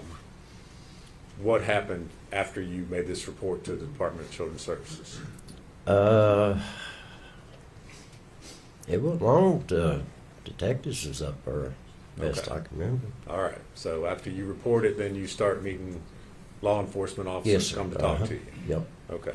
Did you cooperate with them? I 100%. All right. 100%. Whatever they needed done or searched or done, I give them permission to do anything. All right. Did they come out there to your place, your property out there on Yes, Muddy sir. Creek? Mm-hmm. All right. Now, this was sometime in February of 2020. Does that sound right? That sounds about right. Okay. Did you keep up? Obviously, at that point in time, you realized something is going on, right? Yeah. Okay. Did you, as time went on, continue to talk to and cooperate with law enforcement? Talk to them about what was going on? Mm-hmm. Keep in touch with them? Oh, yeah. We stayed in touch. All right. Now, do you remember on March the 6th of 2020 calling the TBI? Yes, sir. Okay. And what was the reason that you called them on that day? Me and Ashley was talking. Her and Megan used to switch phones all the time. Okay. if you could, I think Mr. Scott had trouble hearing what you said. Trouble hearing the first sentence. If you could start over and repeat what you just said. About Ashley and her switching phones. Well, Which part? I think the beginning part of it. Oh, when I called TBI? Yes. Okay, well, before that, me and Ashley was talking. Okay. They used to switch their phones all the time. Okay. When you say they, are you talking about But Megan Megan and Ashley, they'd Okay. switch their iPhones and trade backwards and forwards. Okay. And I told Ashley, I said, call that TBI guy back and tell him he can have that phone. There might be something on that phone. Because I prayed and prayed and, I mean, done everything I could to help him. And they come back and got the phone. Okay. When they got the phone, they got to the gate and I asked Ashley, I said, what about that stuff Megan put in down there in Dad's building? She said, I don't know. I said, well, call them back and tell them to go down there and look in it. Okay. All right. And did you all call them back? Yeah, Ashley did. Okay. And as a result of calling them back, did law enforcement then return to your property? Yes, sir. Okay. And what did you do once they arrived there at your property? I told them about the building because I come in one day and I remember seeing her car backed up to the building and the door raised. Okay. I'm sorry, could I see Exhibit 6 again?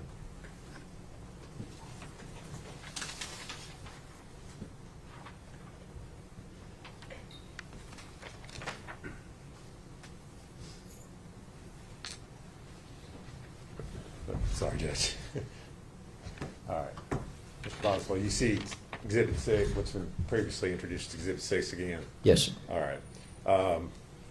There should be there's a laser pointer right there when you're standing up on your witness stand right there. This? Yes. Mm-hmm. All right. And then if you push the button, you described a vehicle being backed up next to the shed. Can you on there Let's see. point where? This one right here. Okay.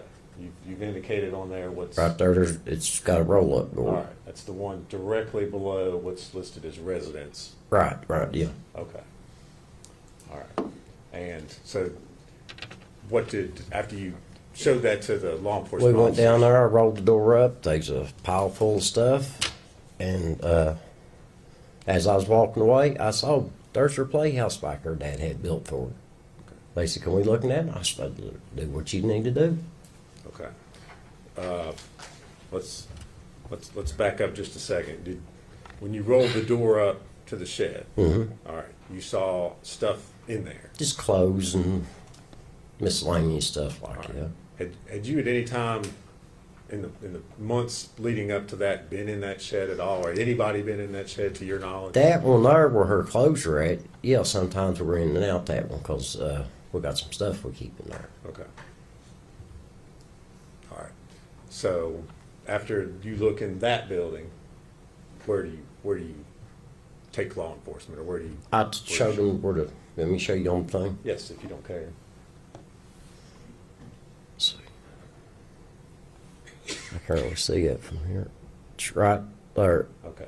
Is that what's been That- marked as a playhouse? Playhouse. All right. Yeah. As I was walking away, I said, "That's the playhouse my dad had built for Megan." All right. And when was that built for Megan? See, we moved there in 03, probably around 04, 05. He built a barn, and when he got done building the barn, he had some leftover lumber, and they made he built a playhouse out of it. All right. And that was built just for Megan? Yeah. Okay. Anybody else ever use it or play in it? Or? As far as I know, no. Okay. And again, in the months leading up to sheriff's office showing up there, had anybody been in that playhouse? As far as I know, no. Okay. All right.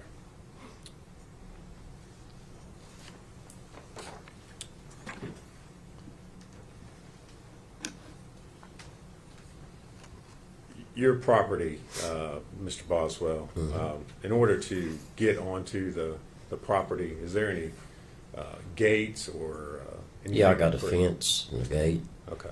And what do you have to do in order to get past that It's gate? like a key fob, remote control. You just push it and the gate opens. Okay. And if you don't have the key fob, you can't open the gate. No, but you can walk around it. Okay. You can't drive. You can't No, drive. no. There's no way you get on my property. Okay. No, Did gate ain't open.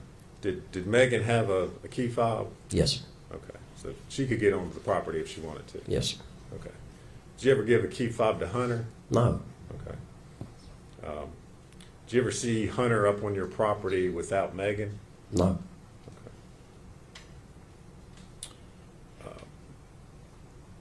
Mr. Boswell, do you remember giving permission? I know you said you cooperated with law enforcement. yes, sir. You remember giving permission to the sheriff's office to film the entrance to your property with a drone to show the location of that gate and where the shed and playhouse were? Yes, sir. Yeah, I remember. Okay. And do you remember reviewing that drone footage prior to coming into court here today? Yes, sir. Okay. And did that footage accurately show the location of where your gate was, the trailer on the property, as well as the shed? Playhouse? Yes, sir. Nothing's changed. Judge, there's a video drone footage that Mr. Boswell's identified. I'm going to move to make that an exhibit, and we'd ask to publish that to the jury. Any objection? Yes, sir. The full exhibit number 48.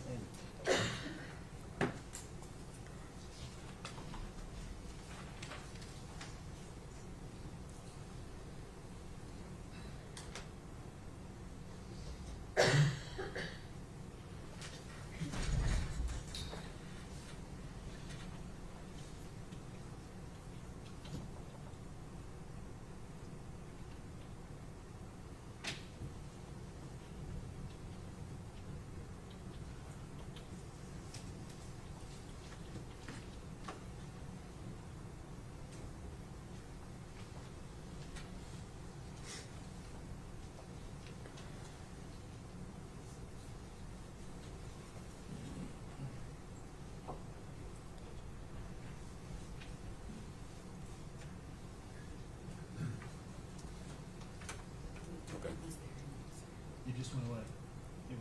Yeah. You did something. I mean, I don't think you did it. Just before you stood up, it went away.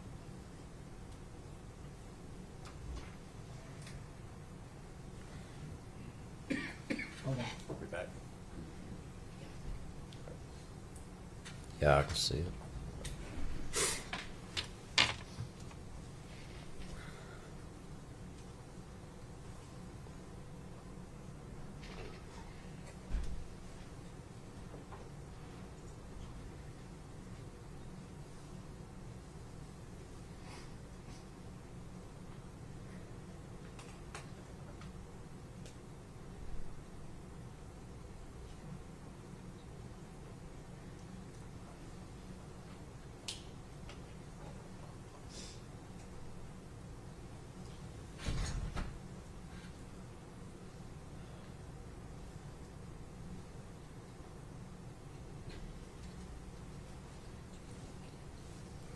I tell you what to do. Judge, I think I'm just going to. I tell you, I'm going to turn the Zoom on. Let's see if that helps. Hold on just a second.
Mr. Boswell, in the video that was shown, the trailer was labeled Omami's residence. Yeah, that's right. Just so we're clear, the jury doesn't get confused. Yeah, Omami. yeah. What Who is that, or what? That's is that? my mom.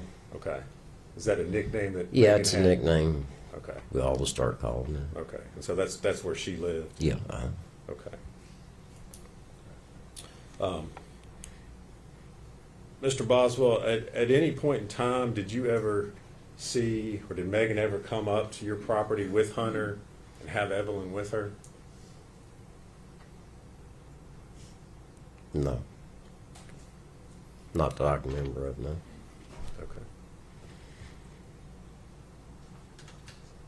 Because the last time I seen Evelyn was on Thanksgiving.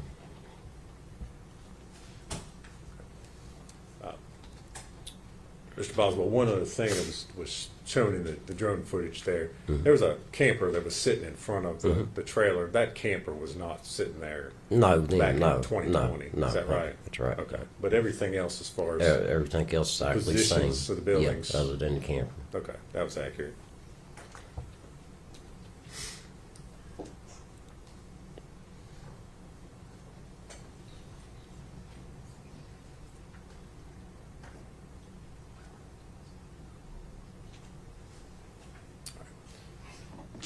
Thank you, Mr. Boswell. If you would answer Okay, any you're welcome. questions Mr. Scott has for you. Can I get some water, please?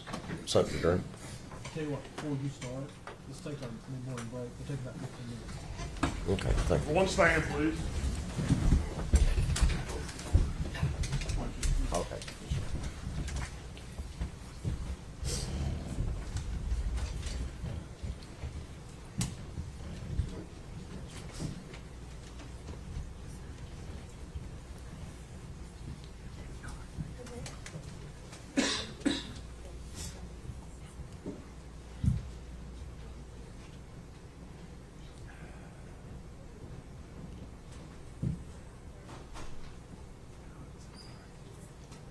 You may be seated, thank you. Mr. Boswell, during this break, you're instructed not to discuss your testimony with any other witness or allow any witness to discuss their testimony with you. Okay. You can step down. We'll get you a ball. Okay, thank you. 15 minutes. Judge, just so the court's aware.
Boswell, 2 felony convictions.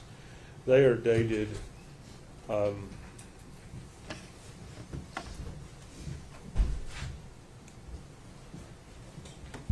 they're dated 9/24/2014. They're entered, I guess, 10/1/14, so that would be the working date the judgments were entered against him. One is for, sorry, I had the wrong judgments. I separated. Let me start over with that. I propose to impeach him with 2 felony convictions, one from aggravated assault, judgment entered 12/11/14, and one for kidnapping, entered 10/1/14. Obviously, those are over the 10-year time limit, but I would suggest that the court, given that the delay in this trial caused in large part because of COVID. This started in COVID, and if you'll remember, when this started, I think the court was trying no cases. And I think the docket really, nothing was being tried for several months there afterward. Ms. Boswell did have a counsel change, but as I recall, I came in on the first date. I set this trial date and never asked for another continuance. Can I approach? Yeah.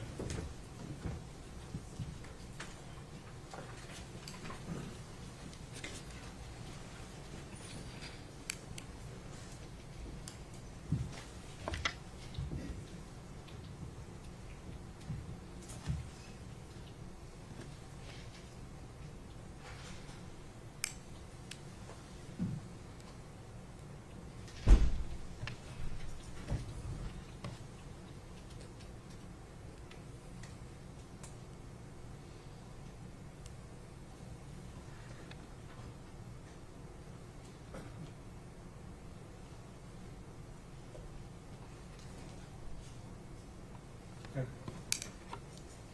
Well, Judge, that is outside the 10-year Well, time period. Here's the time period.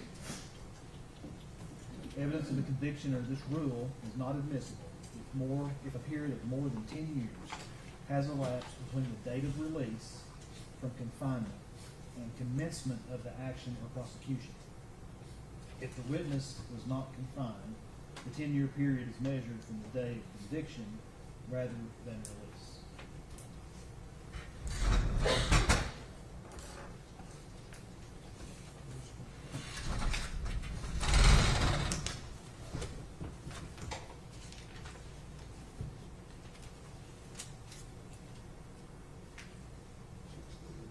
It looks to me like the prosecution was commenced February 25th, 2020. Right? That's when the Yes, affidavit yes, the of complaint false was report. signed. And that would be the commencement of the action. Yes. So 10 years from 12/11/14 will be 12/11/24. Yes. Basic math. That means that for purposes of Rule 609, it's within the 10-year period. Because it says you got straight probation, so there was no period of confinement.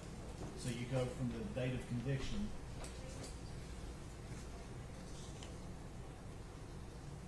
Well, the judge signed it on 12/11/14.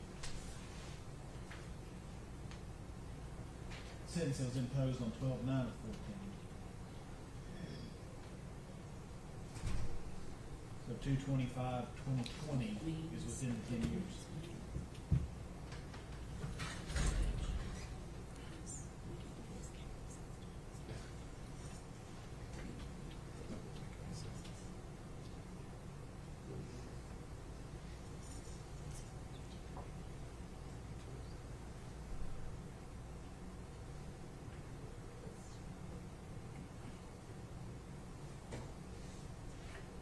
June, are you following my logic? I am, yes, Judge. So these are both felony convictions. They appear to fall within 10 years as contemplated by Rule 609B. So you'll be allowed to ask about this. Thank you. Now, I do expect you to follow 609 You ask him, if he says yes, that's the end of it. If he says no, then we can move from there. Yes. Justice Shaw, I'm clear, I can ask about each offense. I can ask if you're convicted of kidnapping on this date, you're convicted of aggravated assault on this date. Yes.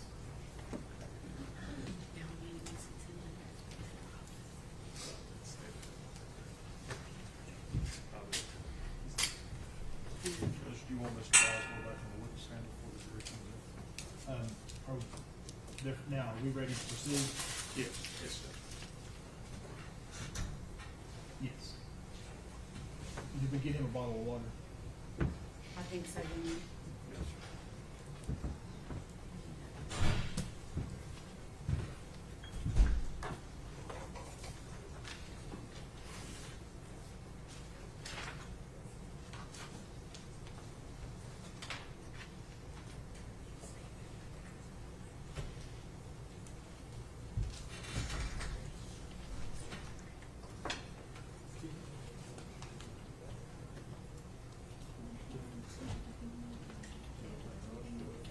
My wife complained last night because I look all hunched over all the time.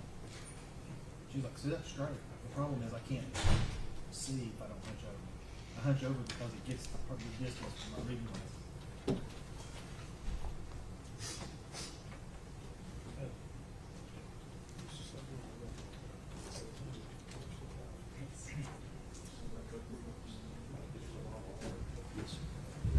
You get the bottle of water while you're there. Did you get some more? If you don't care. Just have a seat. All right. Yeah, I left it in the room. I didn't know to bring it back in or not. All right. We ready to proceed, Mr. Scott? Yes, sir. Jim, Yes, sir. if the jury's ready to bring him in. Jury, need to.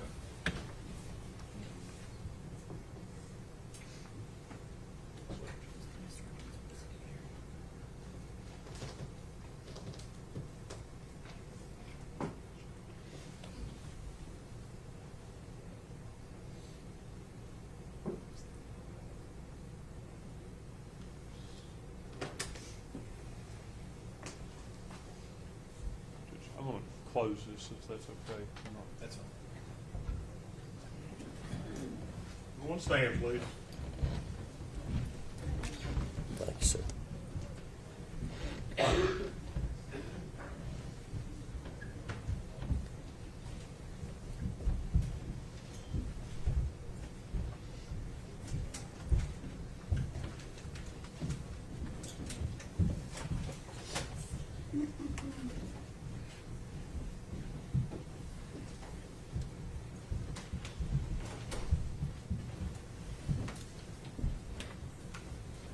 You may be seated, thank you. Just right in the cross. Good morning, Mr. Boswell. My name's Gene Scott. I represent your daughter. Good morning. How are you today? Same better. Understand. Got just a couple of things I want to ask you, I guess initially. You were convicted in this court of aggravated assault on December the 9th, 2014, felony offense. What's that got to do with this case, sir? Yes or no? You answer Yes. these questions. And likewise, you were convicted of kidnapping on 9/24/2014 in this court of a felony offense. Is that correct? I took a plea bargain on it, yeah. Were you convicted? Yeah, because I took a plea bargain, I didn't take it to court. But since 2012, I've not had a speeding ticket.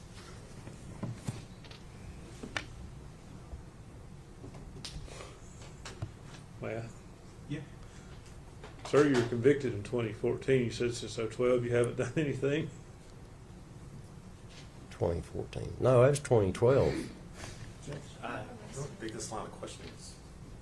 I wasn't convicted enough in 14. All right, we're gonna move on. Okay. I was not convicted enough in 14. He was. Judge, we had a jury out hearing about what he could ask as far as that was concerned. Now we're Maybe just going into.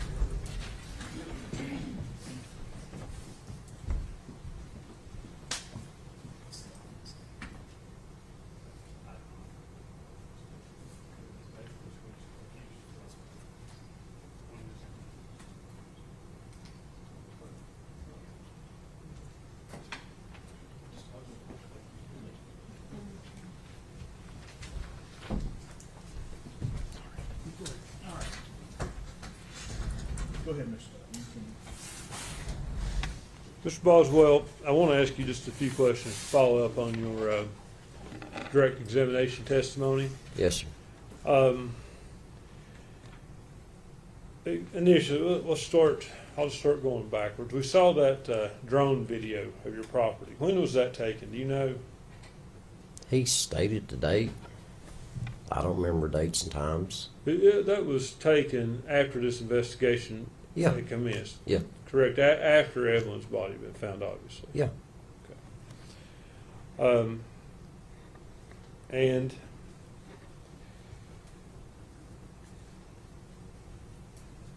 talked about you have a gate, Yes, sir.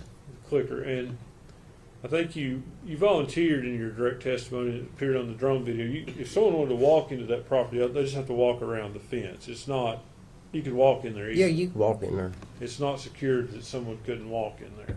Right. And you said that Megan had a opener to the gate. Yeah.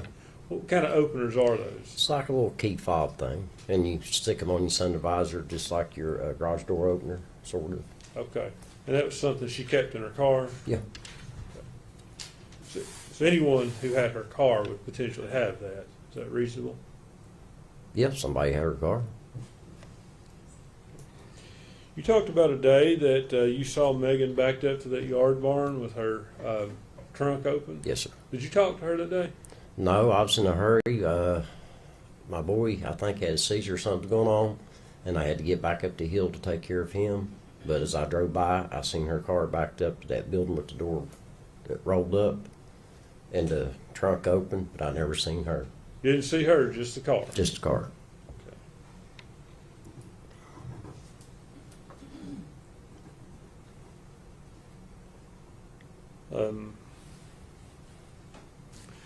Also, you talked about Megan telling you at some point that Hunter's mom was babysitting Evelyn. Do you remember that? Mm-hmm.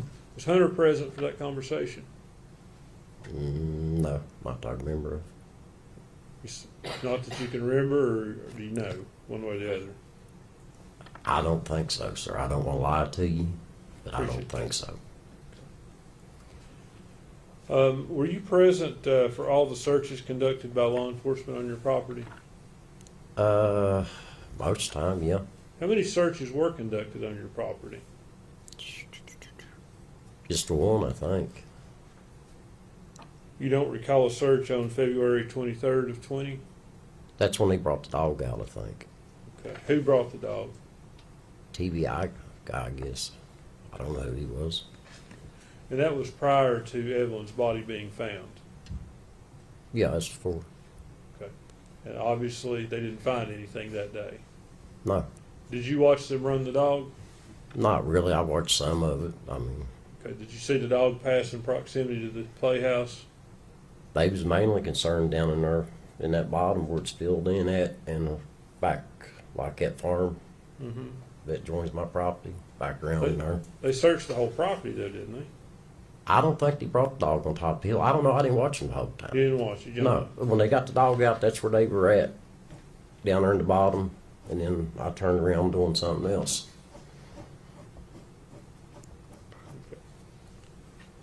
You talked on your direct examination about how Megan come to move out of your home. Mhm. There's some kind of discord, I guess, with you, her, Ashley, about the way she kept her room. Yes, sir. Did you kick her out, basically?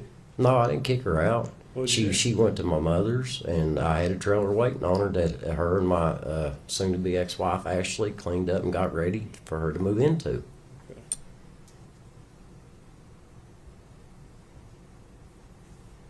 Now, I want to talk to you about the dollhouse. Like, you're the one that suggested that to law enforcement that they should search that. Is that right? How all I got started was about the phone. Me and Ashley was talking about the phone. They come and got the phone, and then me and Ashley kept talking. I said, "What about that stuff Megan put down there in Dad's building?" So she called them back. They come back, went down there, and as I was leaving, I said, "Oh, there's the playhouse Dad had built for her too." But just to be clear, you didn't see Megan put anything in the building. You saw her car. I just seen her car, Not and Megan. the trunk was raised. I didn't see nobody. Had you, I was more concerned about my son. I had to go get his medicine because he had a seizure. okay. Oh, the day you saw the car. Yeah, I yeah. understand. So I was getting it up the hill to take care of him. And had you never thought, when did you start to suspect the child could be on your property? I didn't suspect the child was on my property. Why did you call him to come down to the yard barn? To see if there's a clue in that stuff she put in the building. Because I worked right hand in hand with the law enforcement that tried to help them every way I could. When's the last time you were in that dollhouse? I couldn't tell you, sir. It's been years. It's been years since you've been in. Yeah, I couldn't tell you when's the last time I've been in that dollhouse. Half them buildings down there I don't go in. How big is your property? 11 acres. 10.9 acres to be exact. How close is that dollhouse to your house? It's about 600 feet away, 700. It's close to your mother's house. Yeah, You go see your mother often? yeah. But when I go to my mom's, she could go into the back because she can't get up down her steps, so I cut her spot out around the back so she go in the back, not to climb the steps, so we're going out the back. But you were down there at your mom's during that time frame, weren't you? Not that much sometimes. I could have 1 second, Judge.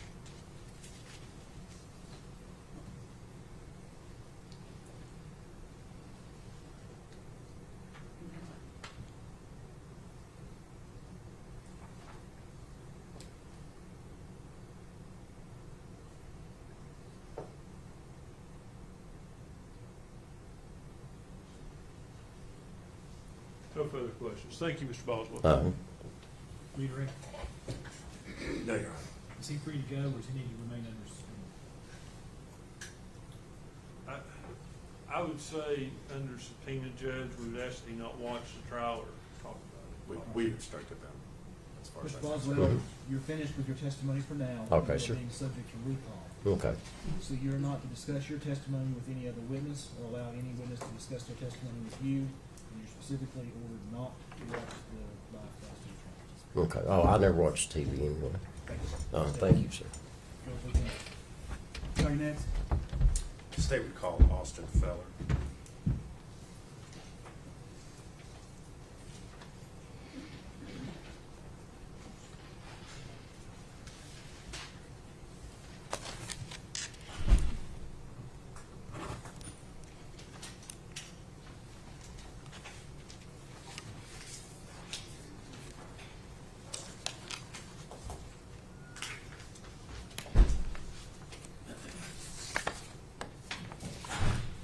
Mr. Boswell, sit back out the lot.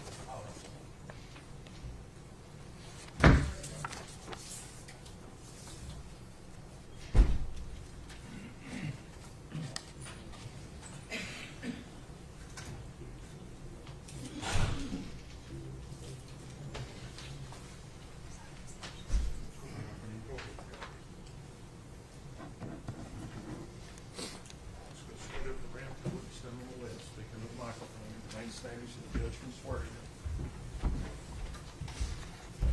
Raise your right hand, sir. State your name. Austin Feller? You solemnly swear or affirm testimony you're about to give be the truth, the whole truth, and nothing but the truth, sir. Yes, sir. Have a seat right there. Speak into the microphone for us. Good morning, sir. Morning. You're Austin Feller, is that correct? Yes. All right. And Mr. Feller, at one point in time, did you live at a trailer park out on Sugar Hollow Road? Yes. And is that in Sullivan County? Yes. All right. And why were you living there at that particular location? Because at the time I was working for Tommy & Sons Paving, and they said I could live there for free if I were to do maintenance on the trailer park. Okay. And was that back in 2019? Yes. Okay. I'm going to hand you 2 pictures, Mr. Feller, and ask you if you recognize what's shown in those pictures.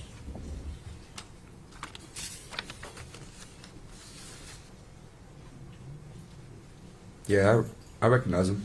Okay, and what are they? What is it? The pictures of the trailer that she lived in. Okay, and when you say she, you're referring to Megan Boswell? Yes, sir. All right, and were you living out there at those trailers in Sugar Hollow when Miss Boswell moved in? I never met her in person. Okay. I think the time I moved out there, she was already out in kind of unknown whereabouts. Okay. Do you recognize those photos as being the trailer that she lived in? Yes. All right. And are they true and accurate depictions of the outside of the trailer? Yes, sir. All right. Judge, we would move to make those, I believe it's 2 photos, be 49 and 50. Any objection? No, sir. You feel good at 49 and 50.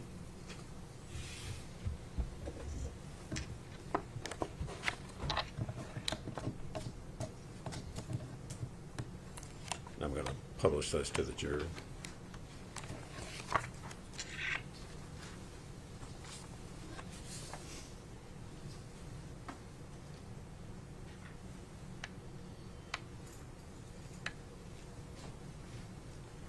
Mr. Feller, is that, I'm showing what's been introduced as Exhibit 49. Does that show the outside of the trailer looking at it from the front? Yes. Okay. And then I'm going to show you Exhibit 50. What does that show? The front of the trailer. Okay. Just a little closer view. Yeah. All right.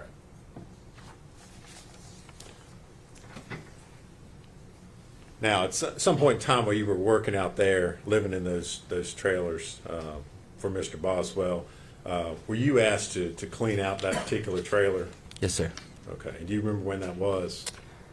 The exact date, no, but it was probably about a week and a half after I moved into the trailer. I lived in there. Okay. When was that?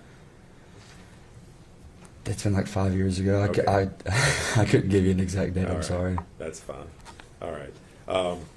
And did you in fact go to that trailer and clean it out? Yes. Okay. If you would kind of describe for the jury what you found when you got inside there. When I got in the trailer, there was dirty diapers stuck and molded to the floor of the carpet.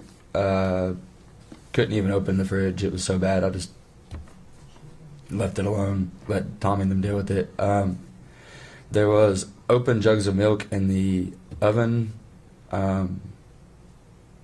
Food on the ground, just feces on the ground, just very nasty. Just not clean at all. Bad. All right. And did you take photos of what it looked like? I did, but I don't have those photos of that phone anymore. Okay, that's fine.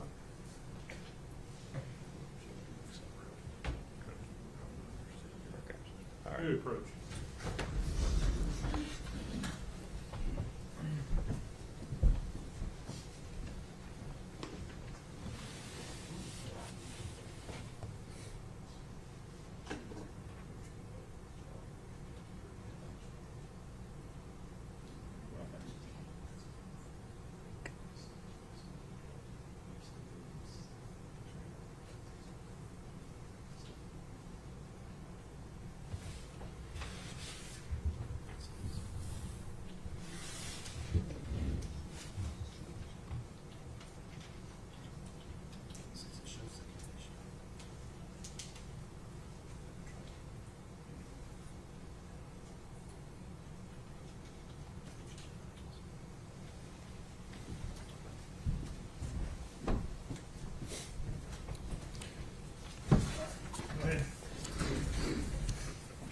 Mr. Feller, I'm going to hand you 6 photographs and ask you if you can identify what's shown in those photos. Okay.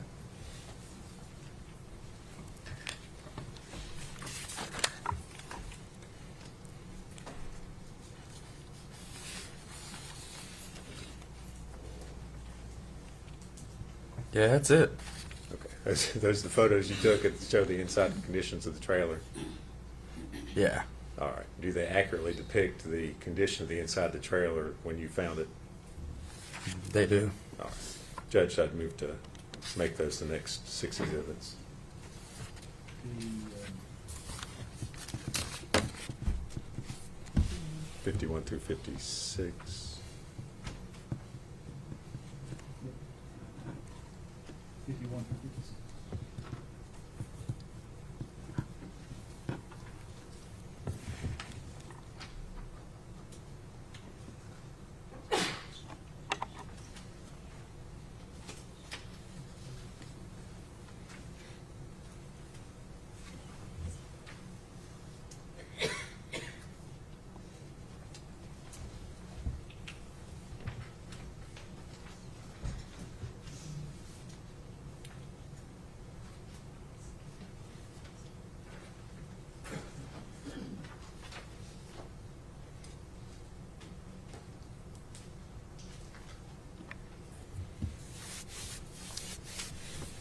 asked to publish those to the jury, Judge.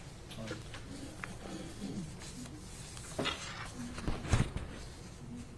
Mr. Feller, I'm going to start with Exhibit 51.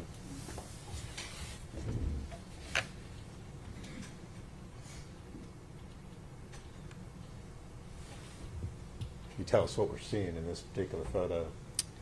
The bedroom. Okay. And that's the condition in the state you found it in when you Yes. entered. You did not move or toss anything or otherwise? Everything you see is exactly what I walked into. All right. Now I'm going to show Exhibit 52.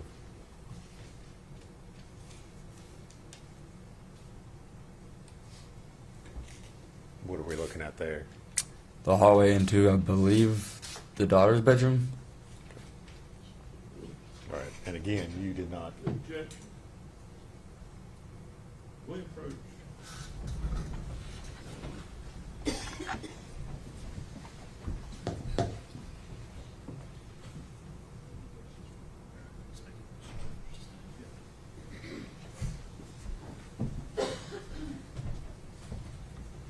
Ladies and gentlemen, I'm gonna sustain that objection. There's been no foundation that he would know that that was the daughter's bedroom. And I'm going to instruct that you're not to consider that statement for any purpose for deliberation. If you can do that, raise your right hand. Every juror has raised their right hand. Go ahead, Jim. All right. So, Mr. Feller, this is the picture. You're not sure, you don't know, have any knowledge as far as who was staying in what particular rooms, but that's another angle and picture you've taken from inside the trailer. Yes, sir. Is that correct? Okay.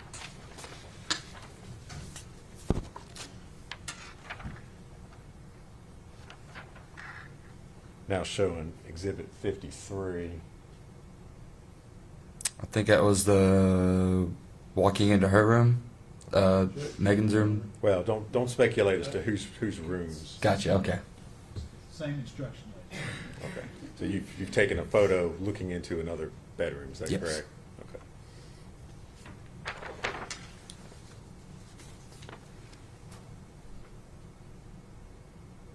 Now it's showing Exhibit 54. What's shown in that photo? The living room. All right. And again, you did not place or move or disturb anything. That's exactly as you saw it. Exactly what I saw when I walked into.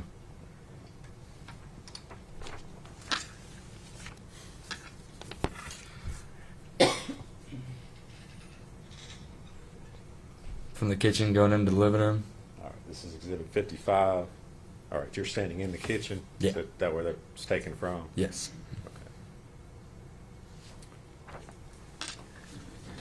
Okay. And Exhibit 56. Kitchen. Okay. It's a photo looking in on the stove and the refrigerator that way. Is that Mhm. correct? Yes. Okay. And again, you did not place any objects, move any objects prior to taking these photos? No, sir. All right.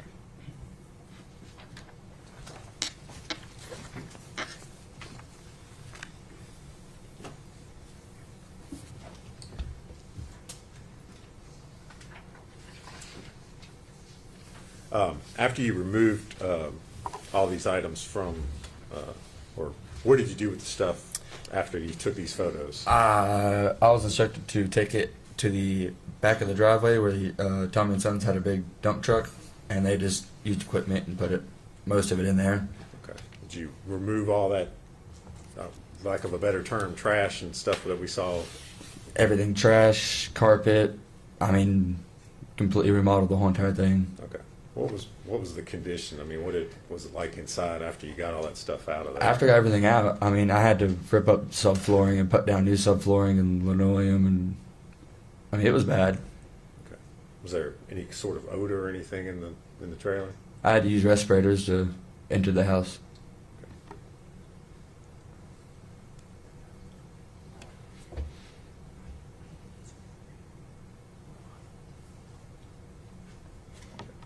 Was there any particular reason why you had a respirator on? Or? It just such a foul odor coming from the just moldy milk and food and dirty diapers that were laying out. Just bad smell. Okay. All right. Thank you, sir. If you would answer any questions, Mr. Scott. Morning, Mr. Fellers. Morning. When you don't know when you moved in out of the trailer park?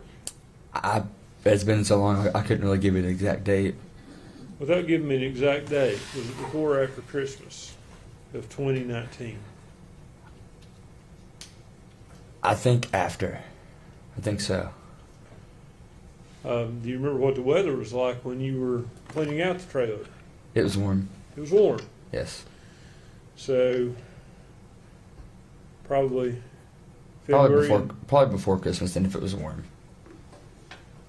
Before Christmas, if it was warm. How much before Christmas?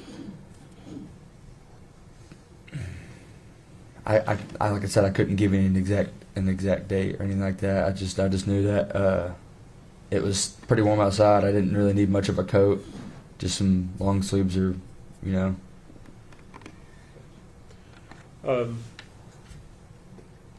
You never met Megan? No, sir.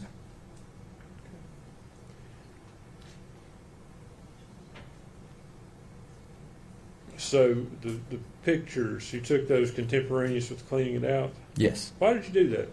Just because it was the worst thing I've ever seen. I've never cleaned out a place like that, looked like that. Just wanted to show people what it looked like? Well, to show Tommy and them, because they didn't step inside or go inside. They just wanted it cleaned. So, gave those pictures to them. All right. Thank you so much. Yes, sir. Nothing further, Judge. Does he need to remain on stand?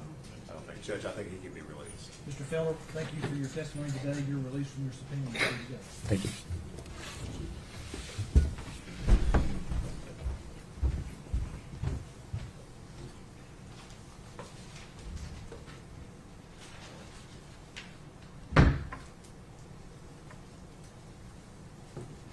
Statement called James Lewis.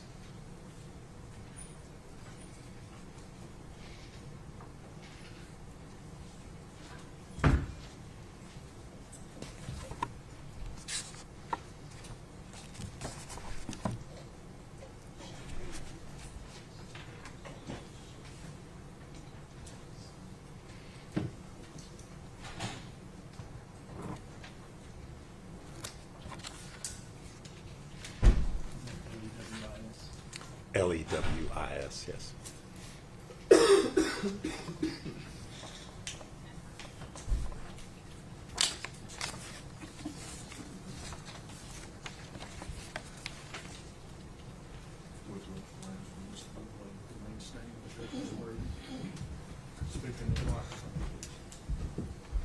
Raise your right hand, sir. State your name. James Lewis. You solemnly swear affirm testimony you're about to give be the truth, the whole truth, and the truth, sir? Yes. Have a seat, please. Good morning. Morning. You are James Lewis, is that correct? Yes. And Mr. Lewis, where are you employed? With the Department of Children's Services. All right. What is your current assignment there? Currently, I'm a supervisor for the department in the Division of Child Protective Services. Okay. How long have you been employed by, we call it DCS for short? Yeah. All right. How long have you been employed there? I've been with DCS for 6.5 years now. All right. Back in February, specifically February 18th of 2020, what was your assignment with the department at that time? Yeah, so my role with the department during that time was an investigator to investigate reports that we received in Child Protective Services. Okay. So in other words, well, maybe explain for the jury how that process works as far as you're referring to allegations of child abuse. Yes, Is that correct. right? Okay, so if you Yes. would kind of educate the jury a little bit about how that process works. So the department receives referrals of reports of abuse or neglect. We receive a report from our Nashville office that receives the intake, then it gets sent over to the worker. And then from there, we review the report, the allegations that came into the report, and then we start following our policy and procedures that can be found, outlined in 14.6 of our policy and procedures, and start investigating, doing internet checks and background searches, and really just start notifying important personnel that need to be involved in the case. For example, like our Child Protective Investigation team in Sullivan County. All right. Back on February 18th, 2020, did you get a referral that was made on a 15-month-old child by the name of Evelyn Boswell? Yes, All right. And was that particular referral assigned to you? it was. Okay. For purposes only of explaining why you did what you did, what was the nature of the abuse allegation? The allegations in the report, Yes.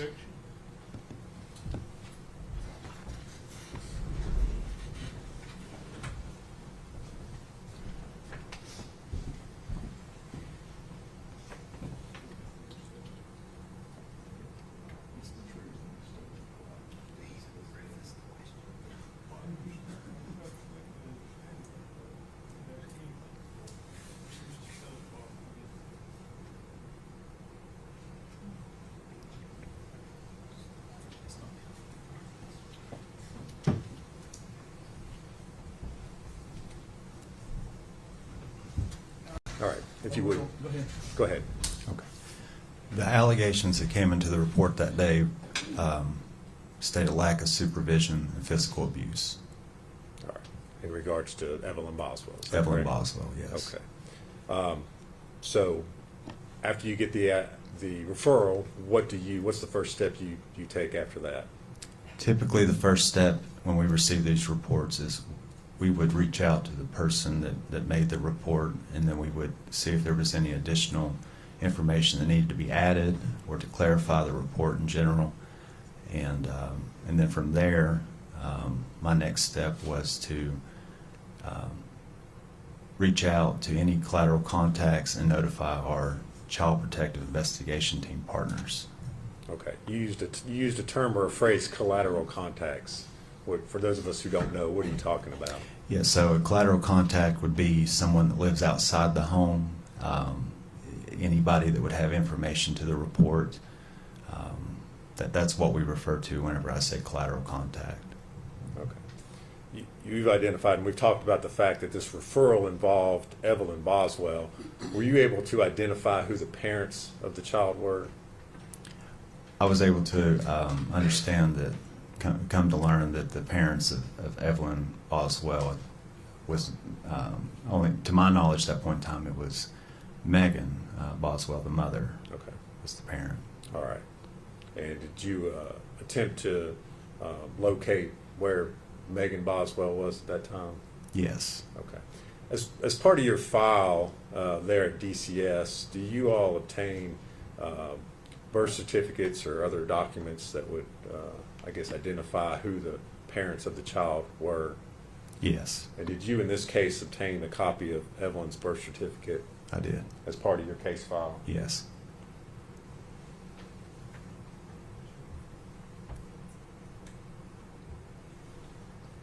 Mr. Lewis, I'm going to hand you a document and ask you if you can identify it.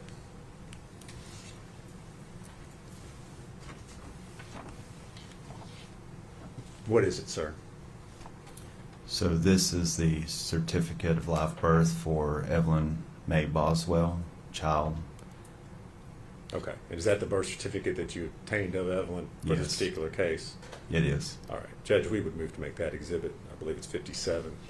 No objection. 57.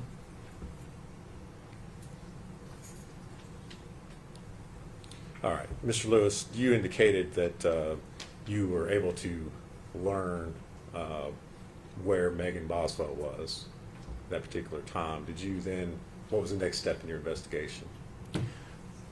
Once I received information from Detective Tracy Jerez, who I was working the case with, that she had sent patrol officers out to the home that Megan Boswell was living at to see if Megan was there, and that she had received information that Megan had just arrived at the home. And then from that point in time, Detective Tracy Jerez and myself decided to go to the home to speak with Megan Boswell. Okay. And where was this home? The address is 217 Sandy Point Drive, or Sandy Point Street, Blountville, Tennessee. Okay. And just generally, where is that located? It's in Blountville. It wasn't Okay. far from my office. I couldn't give you. Okay. It's here in Sullivan County? Yes, in Sullivan All right. County. All right. Did it take you all long to get there? No, it did not take us that long. Okay. What did you find when you arrived there at that address? So when we pulled into the address, we saw the patrol officers with Megan Boswell in the garage of the home. All right. What kind of, just generally describe what kind of home this is for the jury. The home is it's a 2-story house. It had a basement, larger, more of a typical subdivision type home. From the outside, the appearance, it was very well kept. It was a typical home that you would find in maybe one of your more newer built subdivisions, is the way I would describe it. All right. So you arrive, Miss Boswell is there at the residence, is that correct? Yes. Anybody else there present with her? Outside of myself, Detective Tracy Jerez, and the patrol officers, no. Okay. Was Evelyn there with her? No. Okay. What did you do next as far as your investigation was concerned? My next steps was to notify Megan Boswell of the report that the Department of Children's Services received, the allegations in the report, and to conduct some inquiry as to where Evelyn was, and to ask questions concerning Evelyn, to check on her well-being and her safety. So I initiated the conversation to learn where Evelyn was and to see if we could observe Evelyn to ensure that she was safe and that she was okay. Okay. Specifically, did you ask Miss Boswell where Evelyn was at that particular time? I did. Okay. And what was her response? Megan informed myself and Detective Tracy Jerez that Evelyn was with Ethan Perry. Okay. Did you know who Ethan Perry was at that time? At that time, it had come to my knowledge that he was the alleged father of Evelyn Boswell. Okay. Did Miss Boswell tell you that? Yes. She did tell me that Evelyn was with her dad. Okay. Did Megan give you any sort of contact information for how you could get in touch with Ethan? She did not. Okay. What was her demeanor while you were talking to her about her daughter?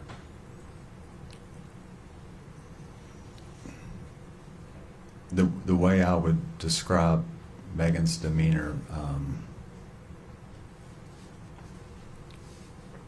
it wasn't much affect.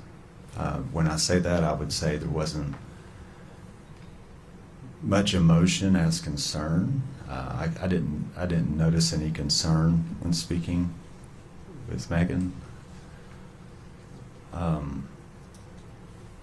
She just stuck at that point in time to telling us that Evelyn was with Ethan, and then from there I asked her to show me, of course, evidence that a child had been with her. Okay. All right. So did you go inside the house with her? How did you do that? She invited me into the home and walked me through the home. Nothing at that point in time appeared to be observable to be outside of a typical home. I didn't see any safety concerns as far as what we may consider a safety concern for a child at that age. She walked me. I asked to see a crib or a pack and play. She said that those items were elsewhere, that she didn't have any of those items. She proceeded to lead me to the bedroom where she could show me some items of Evelyn's. And so I followed her to the bedroom. Okay. All right, and did you observe any items? I asked her what items she did have. She proceeded to tell me that she had an outfit and what she called a memory box.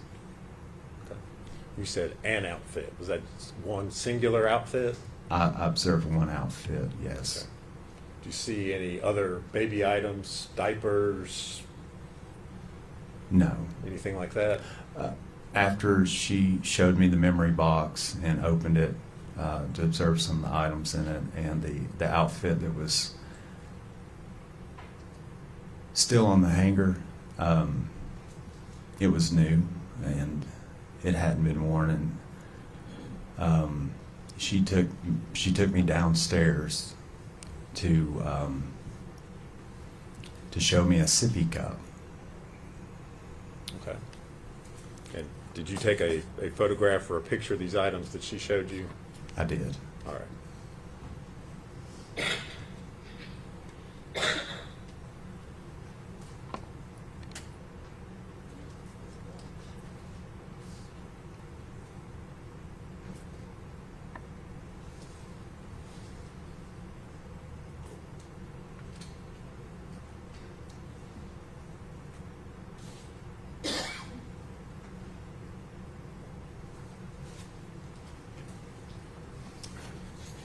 Mr. Lewis, I'm going to hand you 4 photographs and ask you if you can identify what's shown in those photos.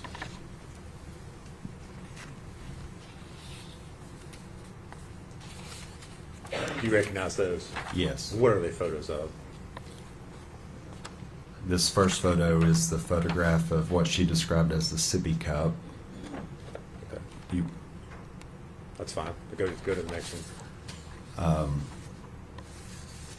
And then the next photo I'm looking at is the bedroom that she reported to be staying in with Preston Wood.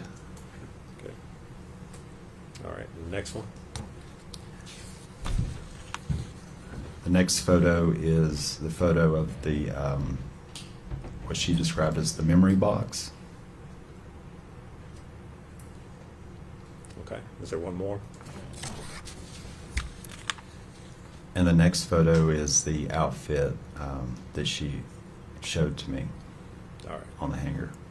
And do you recognize those as being the photos that you took that day while you were in the residence? Yes. And are they true and accurate photos of what you saw? Yes. Judge, we've moved to make those exhibits 58 through 61. No objection. We did 4 exhibits. 58 and 61.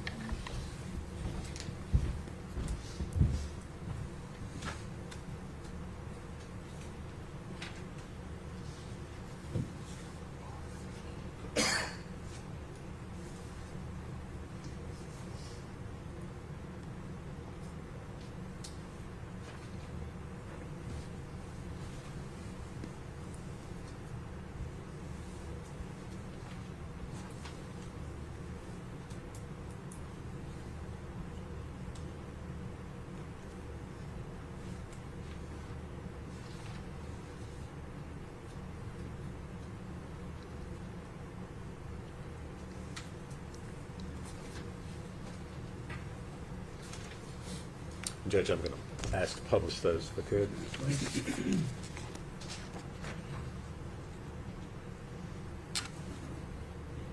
Mr. Lewis, we're showing what's Exhibit 58. What is that photo of? This is a photo of the cup that Megan Boswell informed me that Evelyn Boswell would drink from.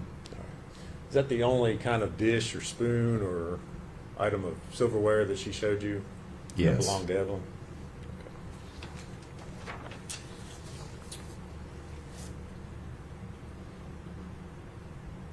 Now looking at Exhibit 59, what's that a photograph of?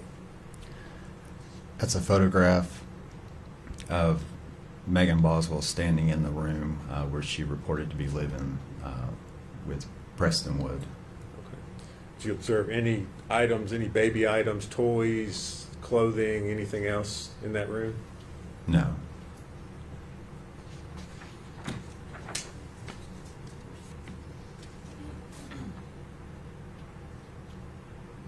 Now looking at Exhibit 60, what is that?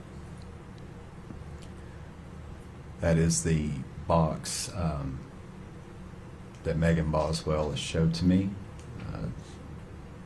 that she described as the memory box with items of a rattler, handprint, and footprints of Evelyn. Okay. Did you take any of these items at this time, or did you just take photographs of it? I just took photographs.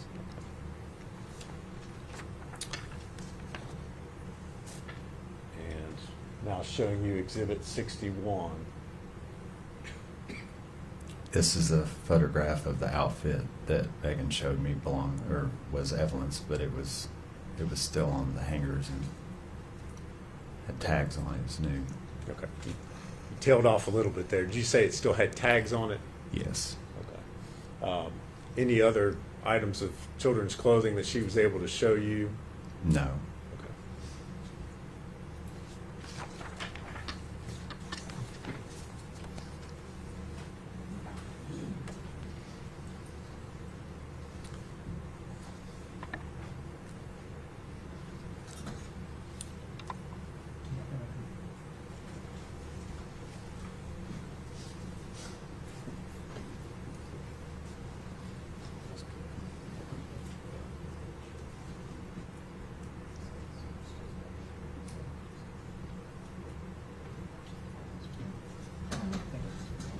Ladies and gentlemen, I've just been informed your lunch is here, so we're gonna stop.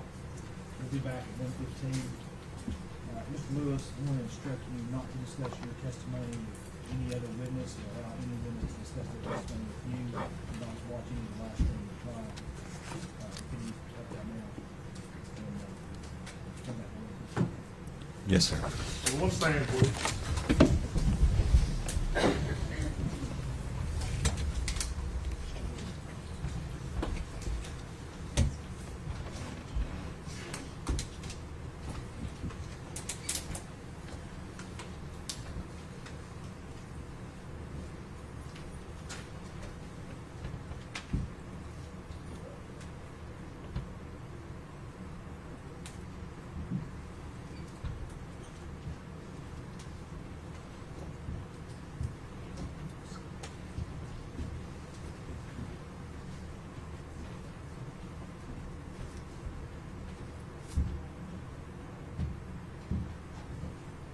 You may be seated, thank you. Be recessed at 1:15.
We're in the middle of direct examination for Mr. Lewis. General, are you ready to resume?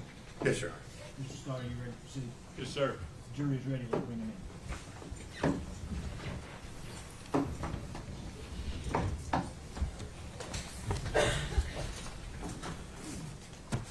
want me to give that admonition before you? One stand, please. go into it? Before I play it, yes.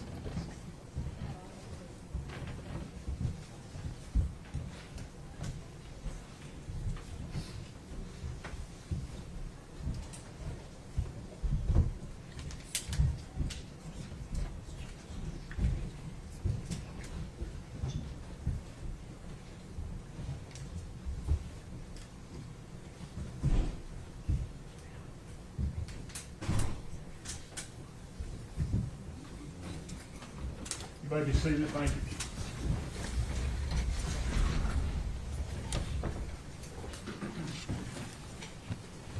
Good afternoon, Mr. Lewis. Afternoon. I think where we left off, we had just talked about the photos of the items that you took pictures of at the residence where you located Miss Boswell. After you met and talked with her there, what did you do next as part of your investigation? So after we spoke with Megan Boswell, we had received information of the address of Ethan Perry, where he would maybe be staying, and so Detective Haraz and I proceeded to go to the home of his address. And what did you find when you arrived there? Ethan was not there. We had spoke to his parents and tried to inquire more information to the whereabouts of Evelyn Boswell. Did you find Evelyn there? No. Okay. All right. So what did you do after that? From there, after we spoke to Ethan's parents, we proceeded to go back to the Sullivan County Sheriff's Office, where we met with Megan Boswell to talk to her. Okay. more. And who was present there at the Sheriff's Office when you spoke to Miss Boswell? It was myself and Detective Haraz. All right. And where did you talk with her? There's an interview room at the Sullivan County Sheriff's Office, and we spoke to her in the interview room. Okay. And is that here in Blumpville, Sullivan Yes, County? Sullivan County. All right. Prior to coming to court today, did you have an opportunity to watch that interview that you did with Detective Haraz? Yes. And what you reviewed, was that a true and accurate depiction of the interview that you had with Ms. Boswell back on February 18th? Yes. All right. Judge, I would move to introduce that as Exhibit 62.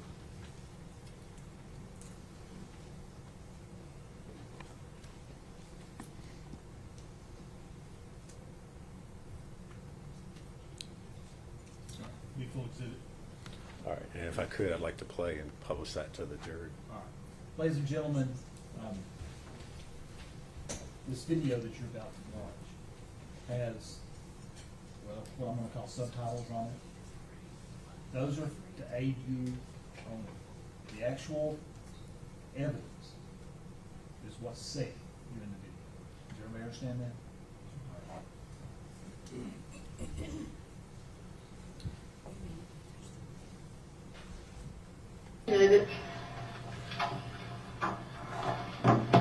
Well, we're back.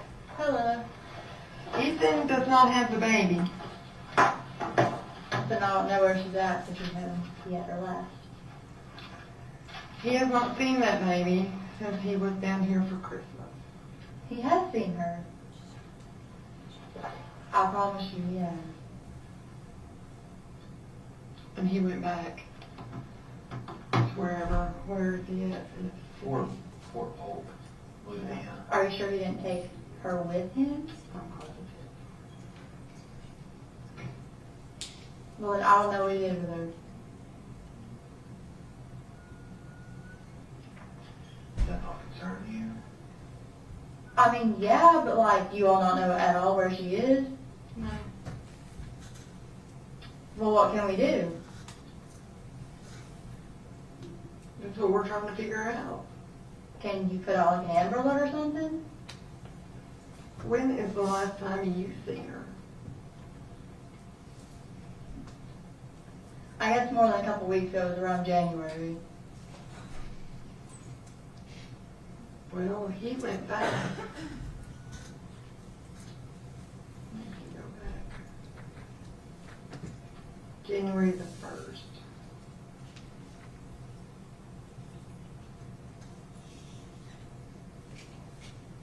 And he did not take her with him. Well, then I don't know. I really don't, like, what do you do when the child's missing?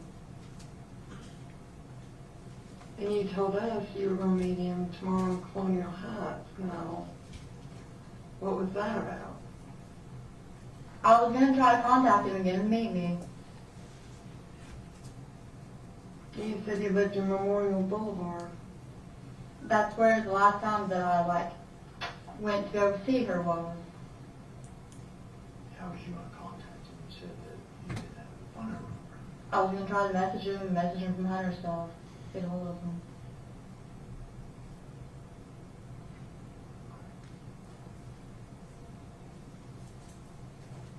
Well, we were able to contact him and talk to him.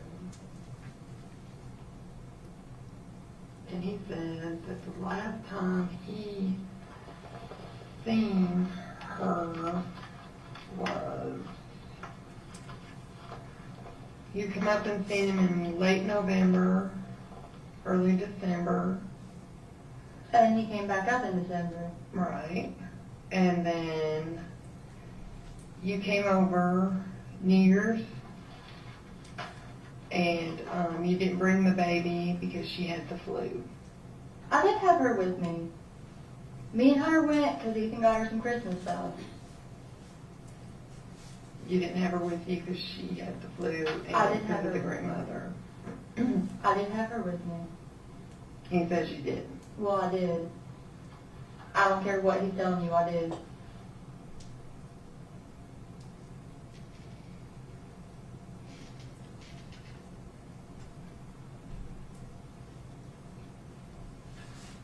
So when did the exchange happen? Where did you drop Evelyn off of Ethan?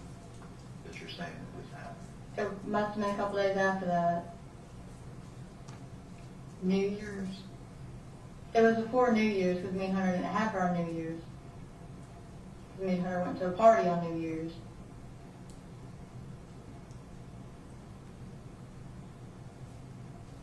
So how long you and Hunter been together? A couple months.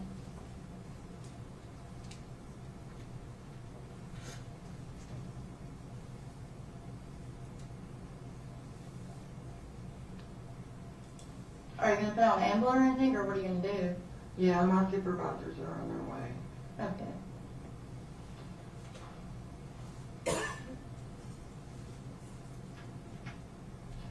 And what was the conversation like that you had with Ethan whenever you dropped her off? Well, I mean, he was really hateful with me because Hunter was there. He wouldn't even let me, like, pull up the driveway, drop her off, maybe walk it up. Walk it up. The driveway.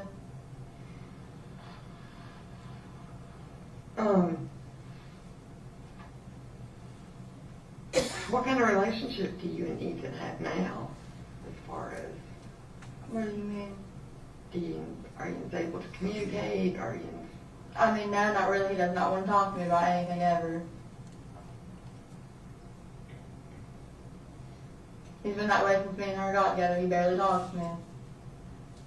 Have you communicated through text messages or anything like that?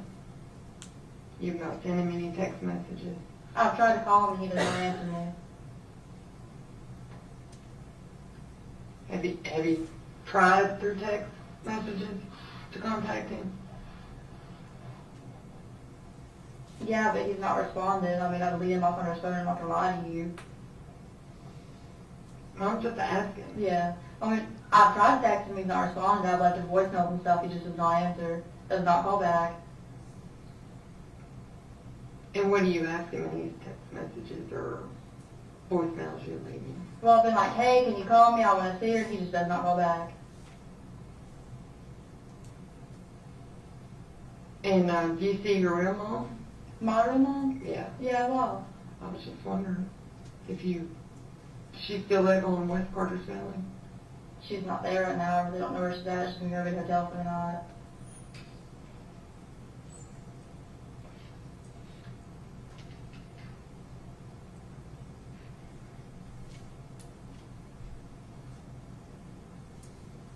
If let's just say, if Ethan was to leave the baby with somebody, who would he leave it with? I mean, I really don't know, because, like, I know when Ethan was in the Army, he did not talk to his family. And really, when he was gone in the Army and I had Evelyn, we really didn't talk much. Which is why we're not together now. I mean, he just go like months and weeks without talking to me. Never really helped me out with her the whole time that I had her and he was in the Army.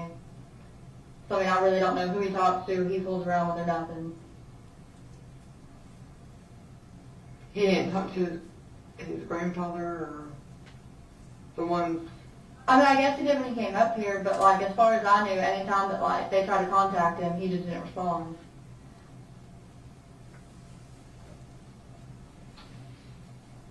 This guy named Paul is not his grandfather, but it's like his step-grandfather, and he would, like, all the time ask me about Ethan, and Ethan wouldn't talk to him.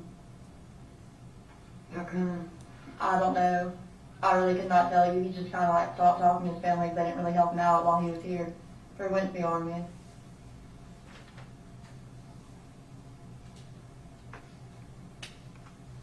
And you don't have a phone? No, I'll use Hunter's.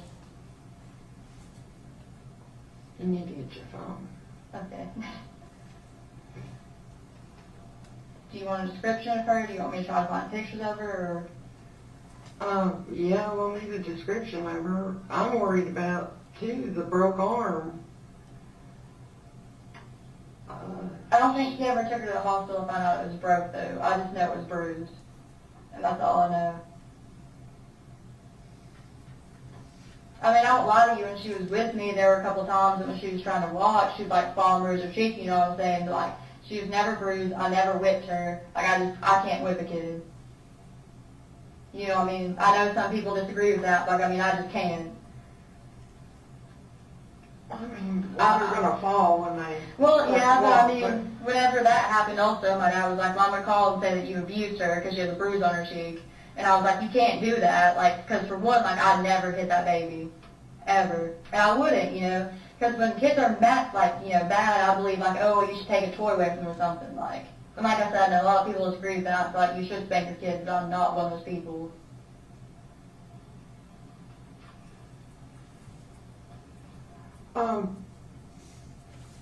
Now when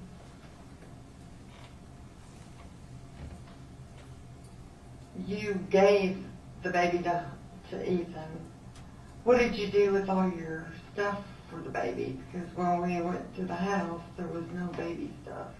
Some for baby stuff is there, but I gave him about all of her clothes. And the only, like, bottles I had for her was just, like, one sippy cup. And it wasn't even, like, a sippy cup. It was, like, one of the kids, like, new pink cups. You know what I'm talking about, like, the straws in it? She's already switched the straws. And, I mean, I really only kept that from the car because if nothing else, I would just, like, go buy, like, little plastic straws and give her stuff out of cups. And then I had baby stuff at, like, a mommy's and stuff like that. My grandma's. And the car seat's in Hunter's truck. Her car seat. Is that what you were going to use to pick her up tomorrow with? Yeah, the car seat's in the truck. Well, we can take Alexis to go get her, don't get me wrong, but the car seat is in the truck.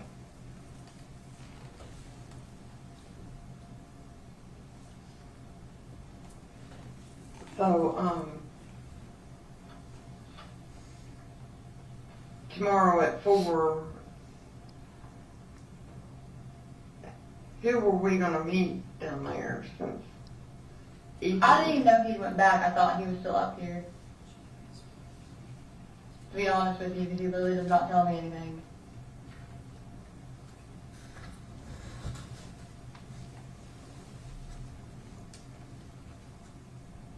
And when did you make the arrangement to meet him tomorrow? Yeah, like when was that discussed with you? I mean, it's been a long time ago. Okay. Tomorrow's the 19th, right? The 18th, yeah, the date's right.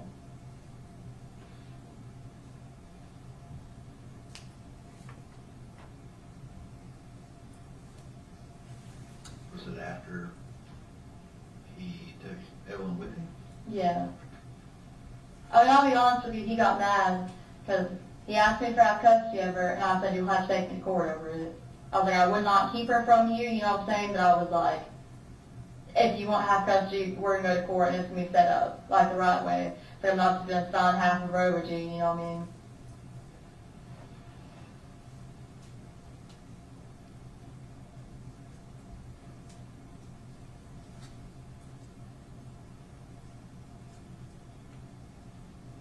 When did that happen? When did you get mad about that? So when? It was like the day of Christmas. When did you all officially break up? Sometime in November, I don't know, to be honest with you. When you went down there to see him? Yeah.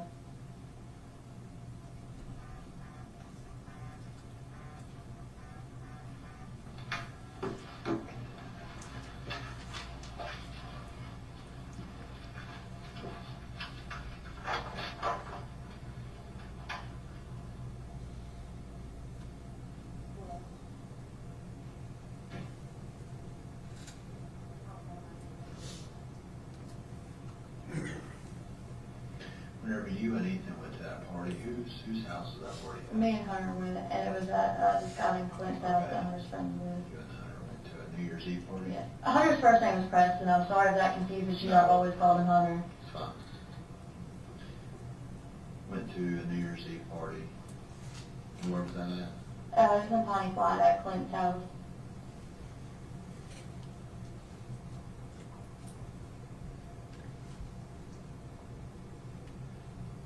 She said Clint's. Yeah.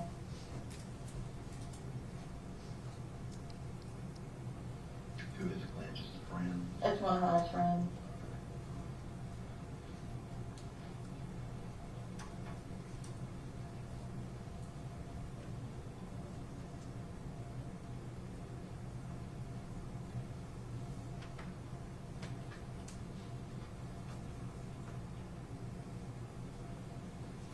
So what do you think about the entire situation? Well, I mean, I don't know what's going on, and I want to know what's going on. I mean, like, I'm kind of panicky on the inside. You know, I mean, I don't know what to do. There's not really much I can do.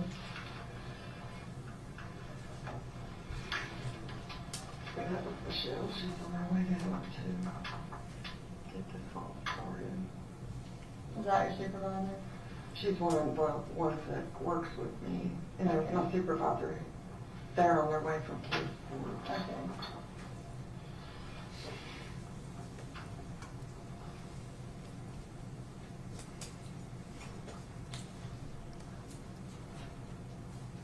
Did you spend any time with Ethan over New Year's? Mm-mm.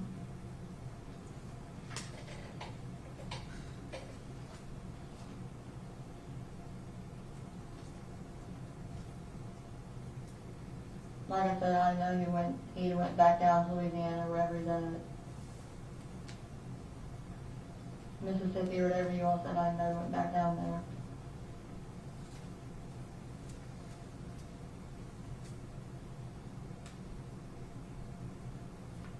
So he told you he was living in Kingsport?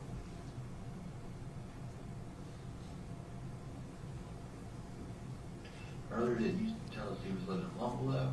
You thought he was living in Lumberville? Well, it's that apartment in Kingsport or Blumpville, because it's on Memorial Boulevard. It's in between. Not sure.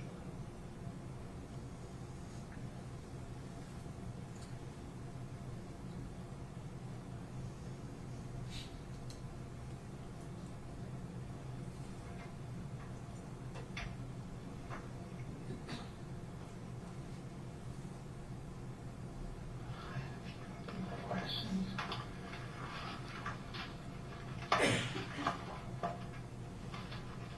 So what do you all do when Amber works out? Like, what's the process after Well, that? we're gonna have to find this baby tonight.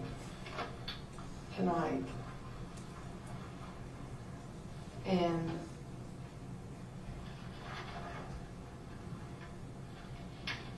I don't know where this baby is, but it's gotta be found. So what happens if we don't find her or not? I don't know. I've never run into this in my 20 years here.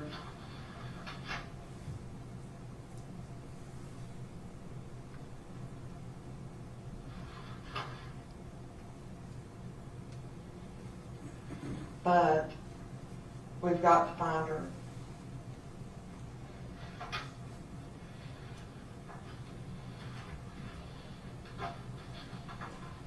And Ethan doesn't have her, you don't have her. Where did this baby go? I don't know.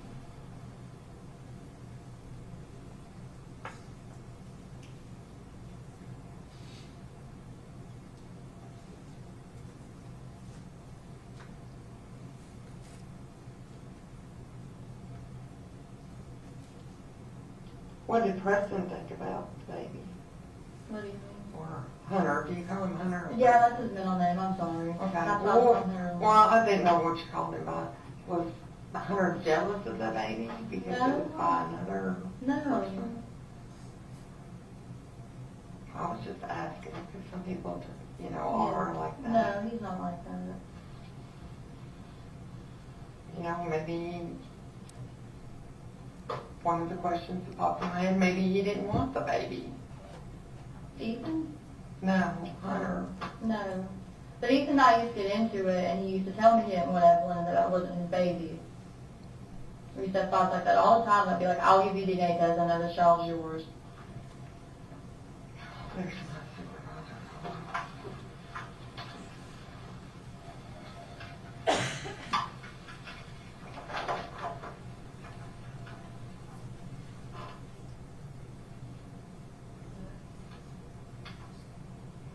Ethan and I used to get into it. He used to threaten to kill me all the time and stuff like that. You know what I'm saying? It's kind of why we broke up. I don't think he's a bad person. I don't make him sound that way, but you know what I'm saying?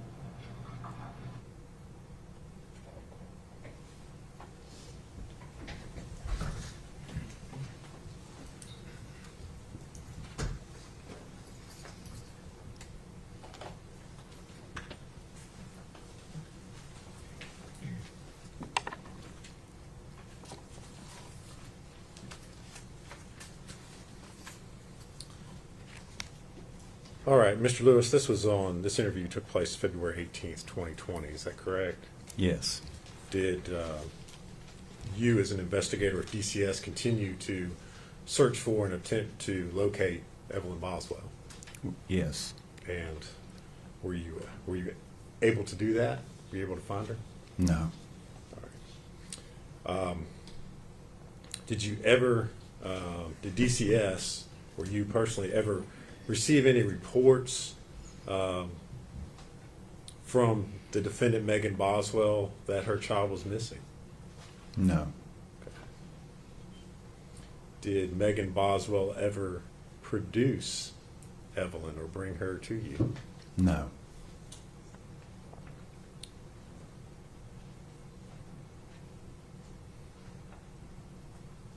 Since DCS was involved in this, since you all had received a referral, if there had been any court proceedings that had been instituted or took place regarding custody of Evelyn, would you all have been notified or made a party to that?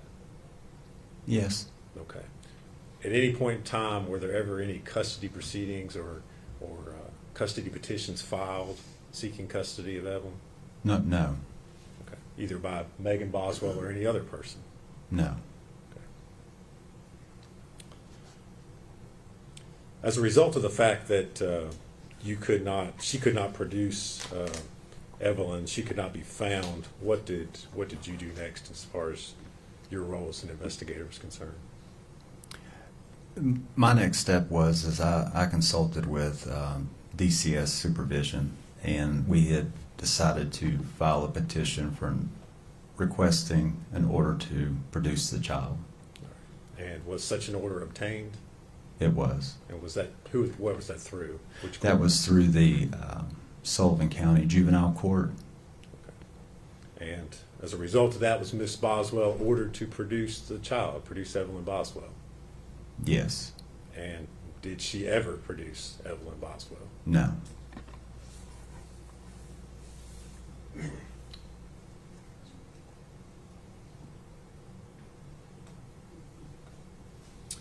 Thank you, Mr. Lewis. If you would answer any questions, Mr. Scott, Mr. Horn have for you. Scott?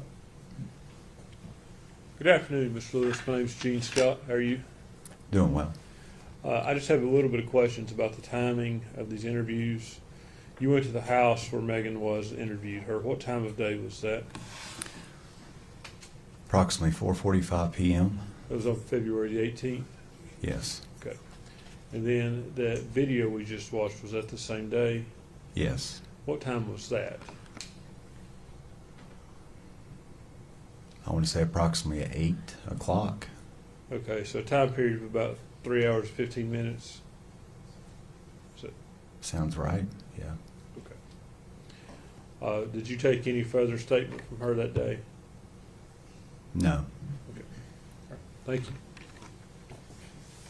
Pedro, No, Your Honor. is he free to go, or is he need to remain under subpoena? I don't think we need a judge. Mr. Lewis, I'm sorry, do you agree, Mr. Scott? Yes. Mr. Lewis, thank you for your testimony, you need to release from your subpoena, you can't go, sir. Thank you, sir. Statement called Casey Saltz. Last name? Saltz, S-A-U-L-T-S.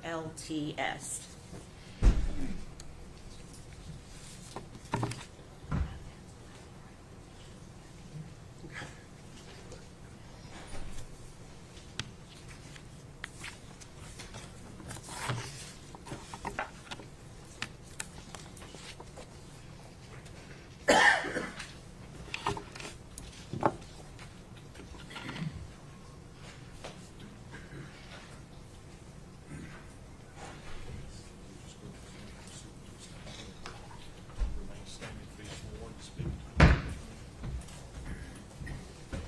Raise your right hand. State your name. Casey Saltz. You solemnly swear affirm testimony about to give you the truth, the whole truth, and nothing but the truth, ma'am? Yes.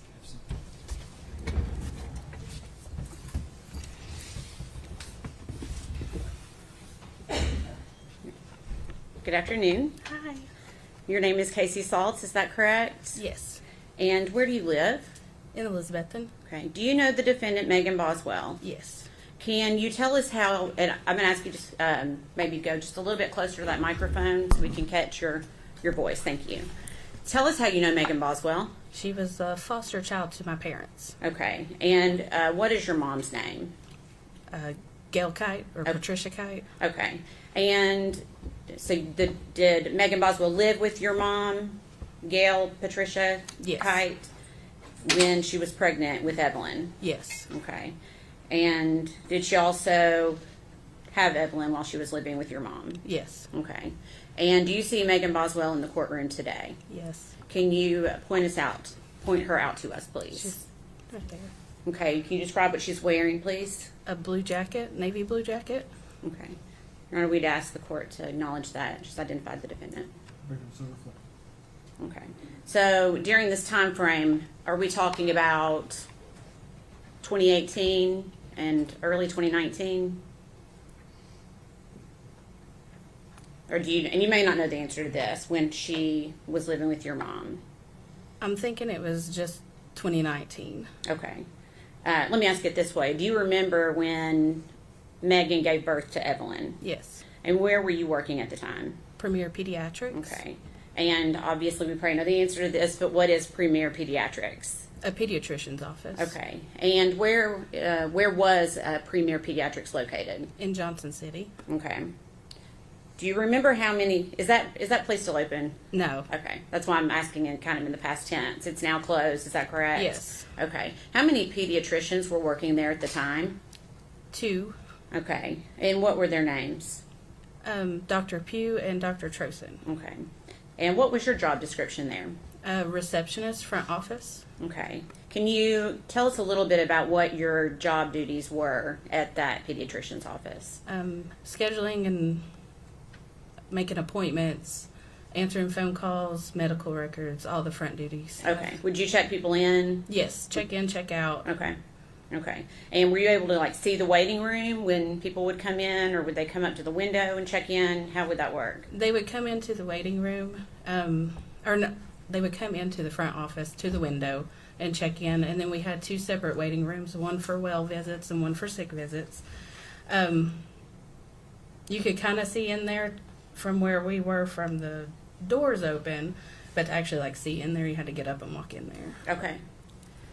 After Evelyn was born, is this the office that Megan Boswell brought Evelyn to for her well visits? Yes. And when she would bring Evelyn, would you know when they came into the office? Yeah. Okay. And is that based upon what you just told us about how the office runs? Correct. Okay. Based on your experience of that office, can you tell us what your office schedule was for newborns? Like, how often would they come in? They would come in like once a month for the first couple of months, and then we would kind of space them out to every 3 to 4 months until they were about 2 years old, and then they would come once a year. Okay. So for that first year, is it common for them to come more than once from 0 to 3 months? Yes. What about from 3 to 6 months? How often would they come? I'm thinking it would be about 2 to 3 times within that time frame. Okay. What about from, say, 6 to 9 months?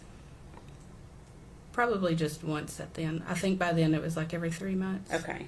And same for 9 to 12 months, it would be just one Yes. visit? Okay. When a newborn and a baby in that first year, would they always, when they came to the office, would they always see the same doctor, or would they? We would try to keep them with the same doctor just for continuity of care. Okay. But if that doctor was unavailable, the other pediatrician would also see them too. Okay. And did Premier Pediatrics keep records of visits on their patients? Yes. Was that done on every patient? Yes. Including the records of Evelyn Boswell? Correct. Okay. And since you worked in the front, were you aware of whether that office did any kind of reminders for patients to remind them of appointments? Yes. They would get like an automated call the day before. Okay. And we could see if they answered or replied back to that. Okay. So you could kind of see if they said, yes, I'm coming, or no, I need to Right. reschedule, or whatever. Correct. Okay. Did your office also give appointment cards out? We did. Okay. And when would that be done? Usually when you check out for your previous appointment, we would schedule the next one and Okay. give an appointment card. Okay. And after Evelyn was born, did Megan Boswell bring her to her scheduled appointments? Yes. Your Honor, please approach.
Okay. We're just going to ask for some clarification on that.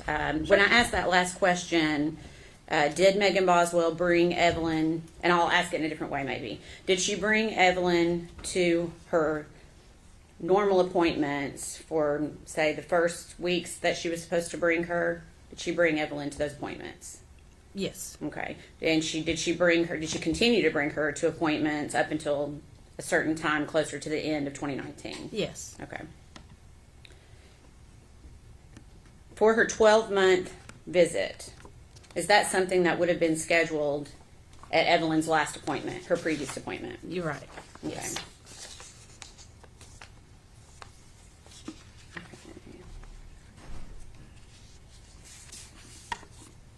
Okay. And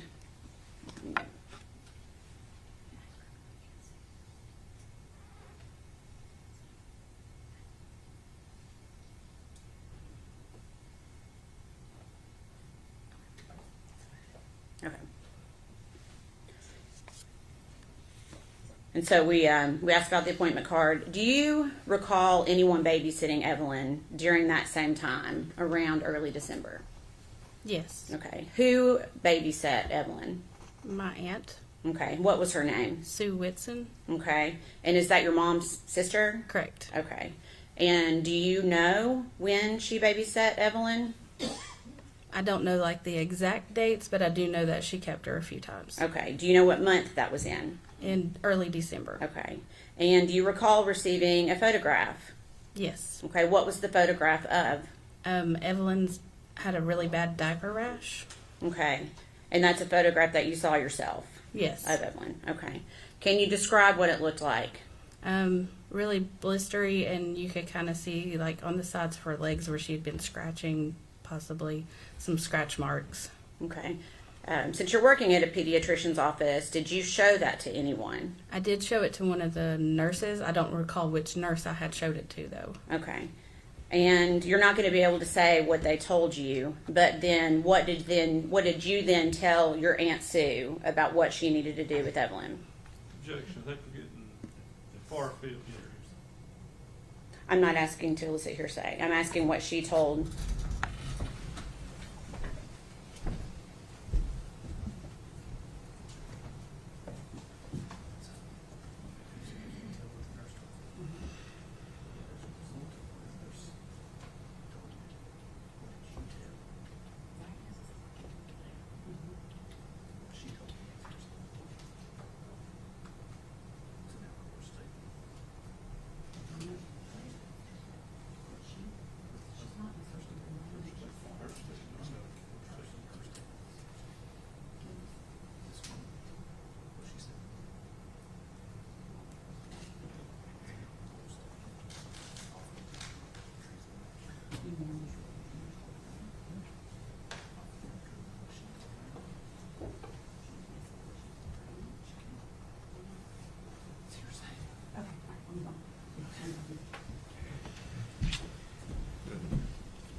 Okay, so we're going to move to Evelyn's 12-month well visit.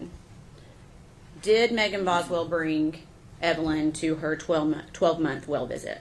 No. Okay.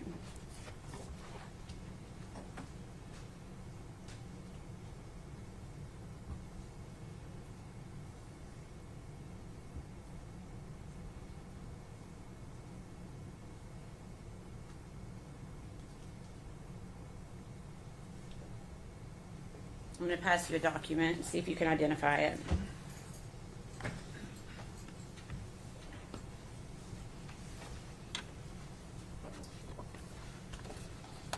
Okay. Do you recognize that? Yes. Do you recognize the handwriting? Yes. Whose handwriting is that? That is mine. Okay. And do you recognize what that document is? Correct. Yes. And is that a fair and accurate representation of what it looked like when you produced that document? Yes. Okay.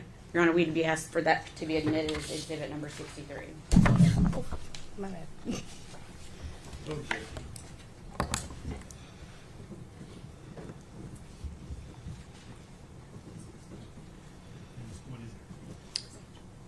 it? The reminder card? Yeah.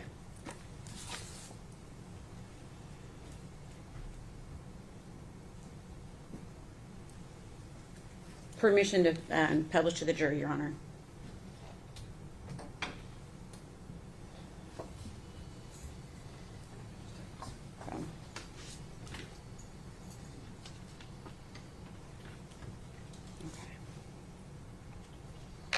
Okay. Can you see that okay? Is that the appointment card that you wrote on for Megan Boswell? Yes. And for the appointment of December 5th, 2019. Is that correct? Yes. Okay.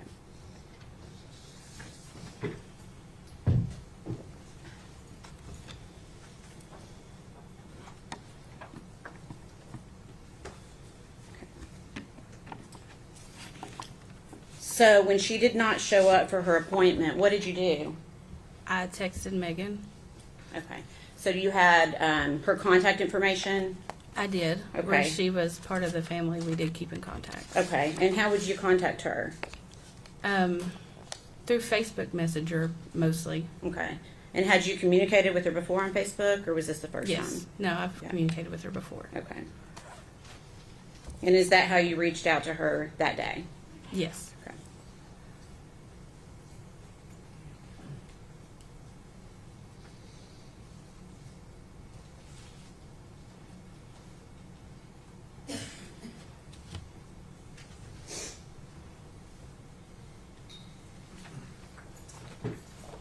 I'll pass you another document.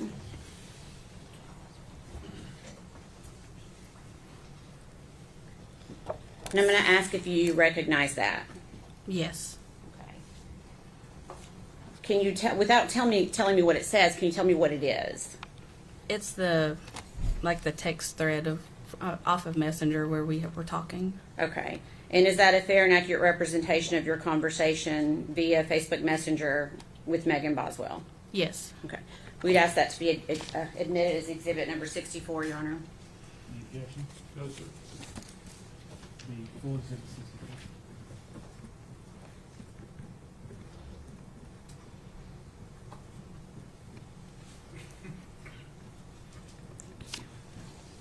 Permission to publish?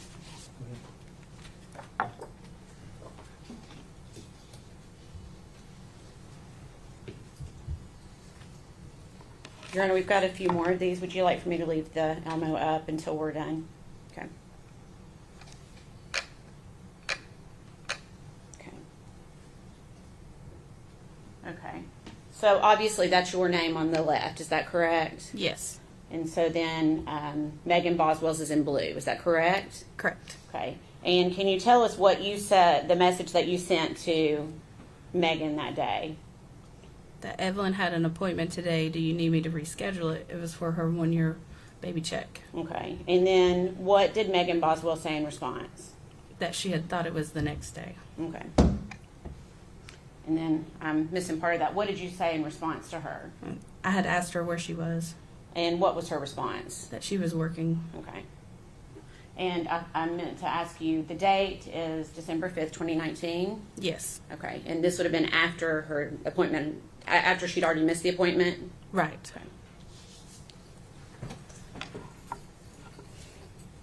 Okay. And did you reschedule her appointment? I believe so, yes. Okay. And do you recall when you rescheduled it? I don't recall the date, no. Okay. I'm going to pass you. I'm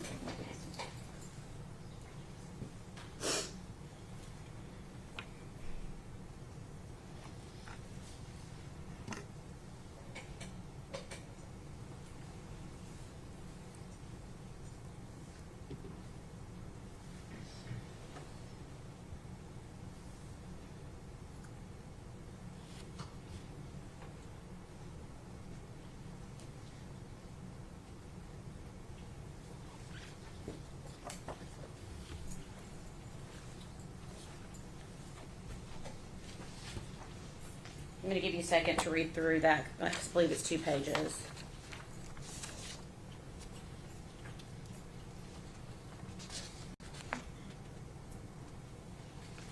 Okay. Do you recognize that? Yes.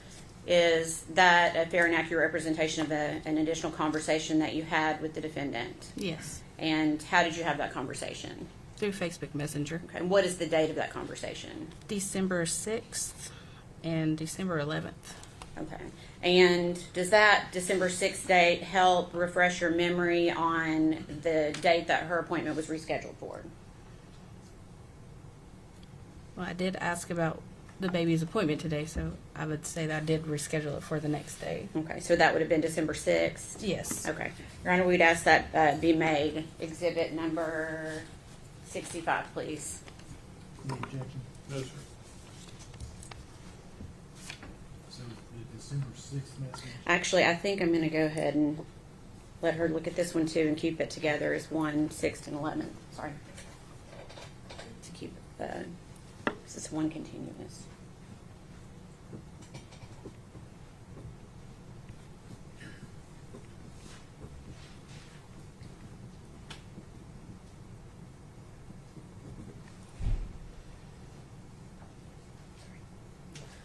I'm going to give you one additional page for that same exhibit. If you could just take a look at it, please.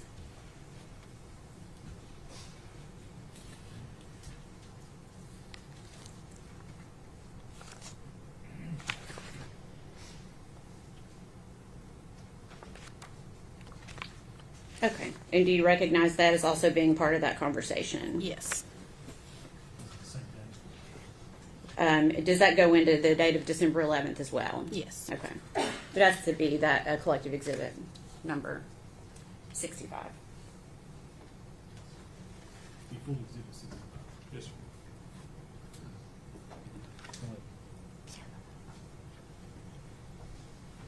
Permission to publish?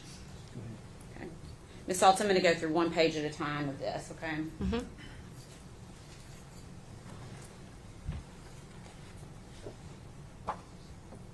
So again, this is the day after that first missed appointment, is that right? Yes. Okay. And can you tell me the date of this conversation? December 6th, Okay, and what do 2019. you, I'm sorry?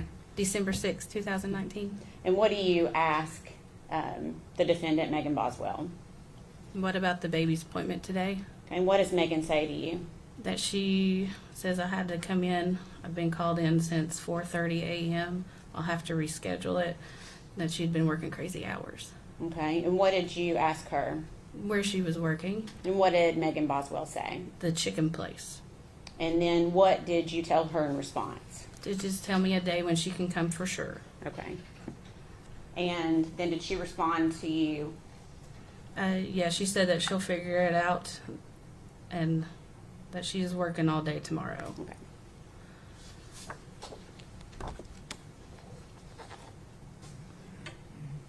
Is this a continuation of that same conversation?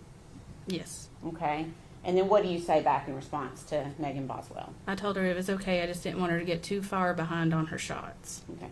And does the next conversation start on December 11th? Yes. And is that started by Megan Boswell to Yes. you? Okay. What does Megan Boswell say to you? She's asking if her dad or Ashley can bring Evelyn for a doctor's appointment because she had been working really hard from Okay. 4:30 to 6:30.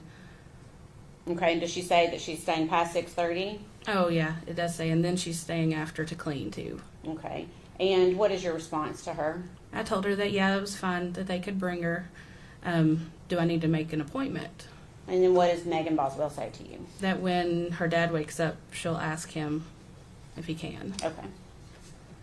And the last page of this exhibit. Are we still on December 11th, 2019? Yes. And then what do you say in response to her? I asked her, is she sick or does she need, is it for the well child visit?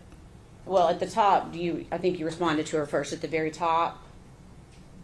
Oh, we Is went that, over was that it. on the side? Okay, go ahead. So you say to her, is she sick or for her well child check? Yes. And what does she say to you? For her well child. Okay. And then what do you say back to her? I said, okay, I'll look through the schedule and see when I can get her in. Okay.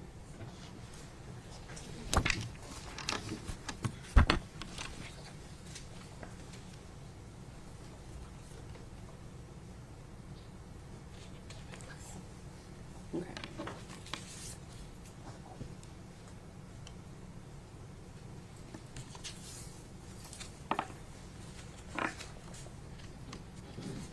Do you recall if you rescheduled that for a date?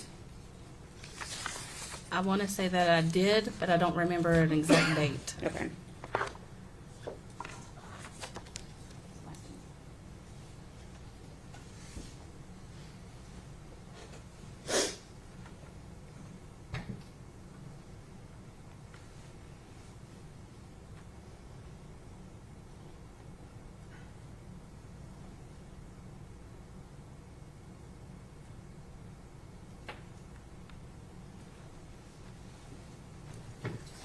I'm going to pass you one last set of photographs.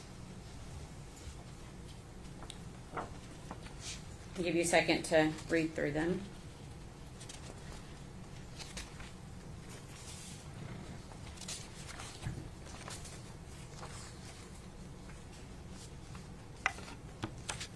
Okay. And are you able to identify that? Yes. Do you recognize it? Yes. Okay, what is it? It's more of a text thread off Facebook Messenger. Okay, what is the date of that December conversation? 13th. Okay. of 2019. Okay, and is that also a fair and accurate representation of your conversation via Facebook Messenger with Megan Boswell? Yes. Your Honor, we'd ask that to be made exhibit number 66. No objection. For Exhibit 66. What was the date again? December 13th, 2019, Your Honor. Thank you.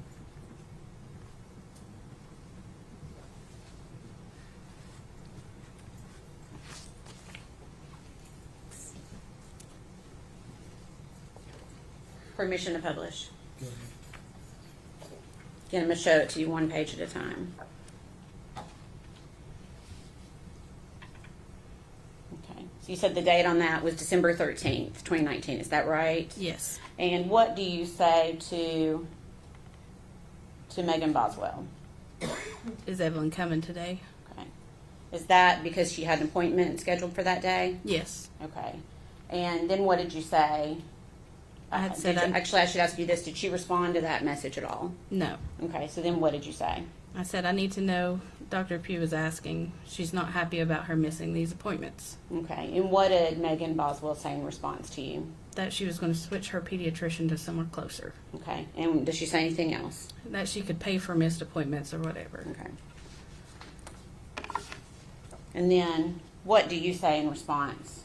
I told her no is okay. Dr. Pugh is just worried about y'all.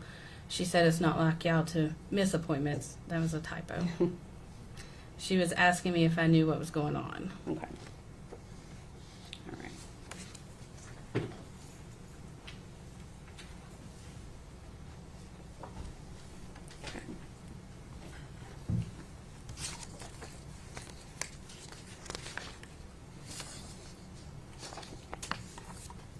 How long did you work at Premier Pediatrics? Probably a little over 4 years. Okay. And during that time, I'm assuming like children would switch pediatricians. Correct. Is that a fair statement? Yes. And when they did, would you get record requests from the new doctor? Yes. Okay. Did you get a record request from another pediatrician for Evelyn Boswell? Not to my knowledge. From any other doctor's office for Evelyn Boswell? No. Is it typical, based upon the time that you were there for 4 years, typically would you get a request from another doctor to get their vaccine records, etc. Yes. of a child? Okay.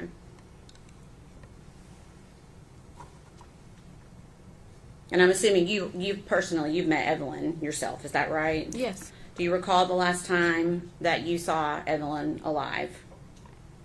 November 28th of Okay. 2019. Okay. So it had been just a little bit after she turned 1, is that right? Yes. Do you remember where you were? At my home. Okay.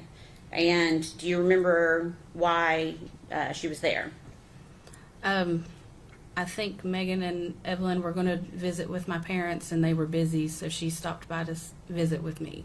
Okay. So she just came by to visit, and Yeah. it was just Megan and Evelyn together? Yes. Did Evelyn appear healthy that day? Yeah. Any concerns that you had for her? No. Was she mobile yet? Yeah. Was she walking? Toddling around. I think Okay. she was still holding on to stuff, but she was getting around. Okay. All right. Okay. Please answer any questions that Mr. Scott has for you. I'm sorry, Mr. Horn. It's okay.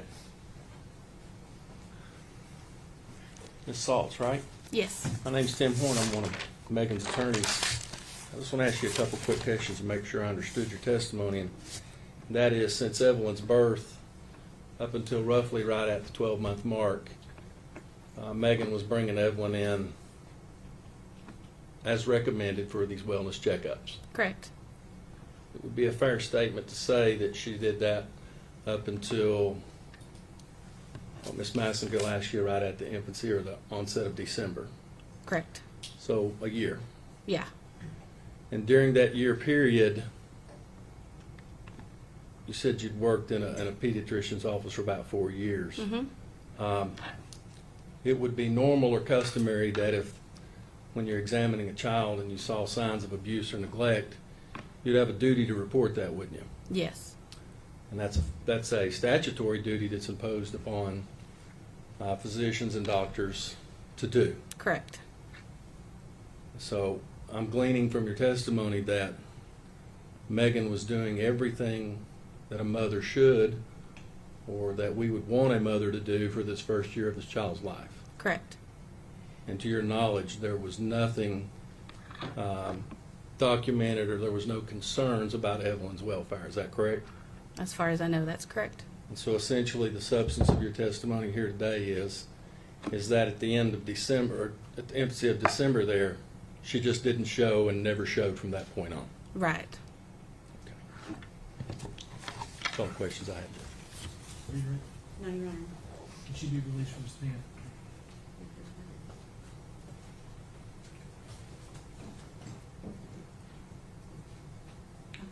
Yes, Your Honor. She can be released. All right. Ms. Sauce, thank you for your testimony today, and you can be released from your stand after the day. Thank you.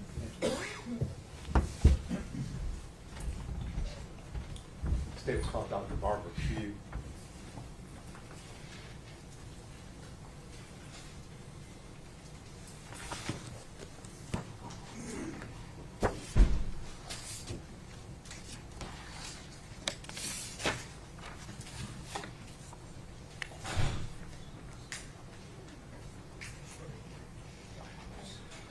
Notepad.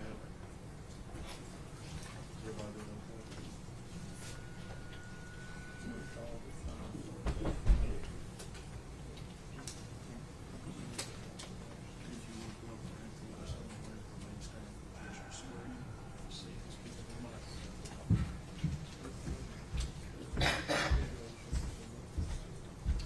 Raise your right hand.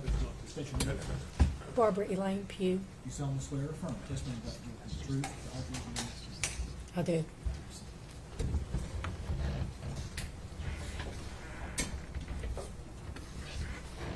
Good afternoon. Hello. Dr. Pugh, if you would scoot up real close to that microphone there so we can pick you up. Okay. There you go. That's better. All right. Your full name, please. Barbara Elaine Pugh. All right. And where are you employed, Ms. Pugh? I am currently retired. I'm a pediatrician. All right. And how long were you a pediatrician? I think 37 years. All right. Where did you practice? I own my own practice Premier Pediatrics in Johnson City. All right. And was that an open pediatrician's office back in 2018? Yes, I think that's right. Okay. While you were had that pediatrician's office, did you have a patient there by the name of Evelyn Boswell? I did. All right. And the mother of the child, her name was Megan Boswell? Yes. Okay.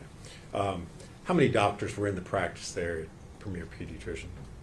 At that time, we had a physician assistant and another doctor, another pediatrician.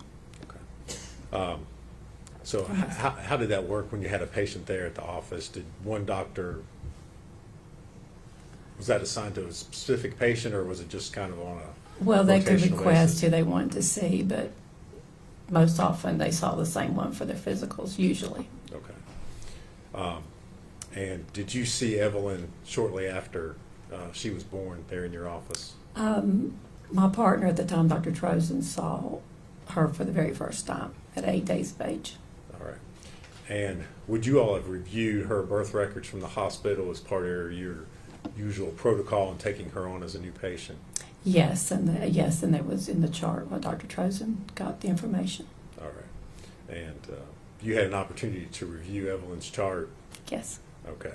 Did you note any concerns as far as her birth, pregnancy, anything like that prior to her coming on as a patient there at your office? Well, the mother was a teen mother, and in pediatrics we consider that of concern. So she was 17 at the time. The baby had Group B strep. Mama was Group B strep positive, so the baby got some antibiotics for a couple of days, but she went home at 2 days. She was small for gestational age, like 5 pounds and 6 ounces, I think it was. So she was small, but other than that, she was doing well. All right. And did you all see her on a regular basis there at your office? Yes, she came for her physicals 2 weeks or 16 days is how she was, but she came for the second visit, and then 2, 4, 6, and 9 months. And again, you said you had an opportunity to review her records. Anything stand out to you as far as health concerns during that first year?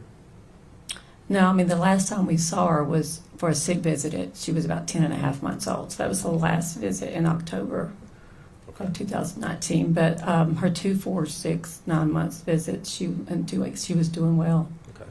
She had a few little odds and ends, but they're normal. Okay. No. Developing normal like a Yes, a she was newborn growing well, and her developmental skills were very well. She was actually advanced at 9 months, talking some, and she was doing well. Okay, so meeting normal milestones, nothing that Yes. would, as a pediatrician, would give you any sort of concern. No, she was doing well. Okay. You aware that she had a visit scheduled for December the 5th of 2019? That probably would have been her 12. It should have been her 12-month checkup. All right. And you learned that she failed to make that visit. Is that correct? Yes, I think she had more than one. I think it may have been rescheduled, but I'm not sure. But she did have, because the front office takes care of that. But she did not come anymore after 10 and a half months. All right. And obviously, as a pediatrician, it's important for you to see a child regularly during the early parts of her Yes. life, correct? Yes, Okay. we have a. Okay.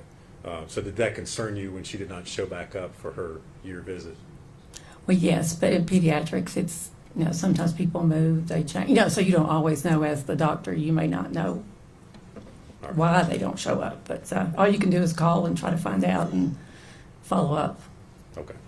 All right. So you said the last time you saw Evelyn was in October of 2019. Well, actually, Dr. Trozen saw her that day for a sick visit. So the last time your office saw her? Yes. Okay. All right. Does your office maintain medical records as a normal course of treating patients there? Yes. When I sold my practice to when the charts are maintained with Dr. Justin Jones with Ballot Health. Okay. He's a pediatrician. All right. Okay. Dr. Pugh, I'm going to hand you some records and ask you to take a look at them, see if you can identify them.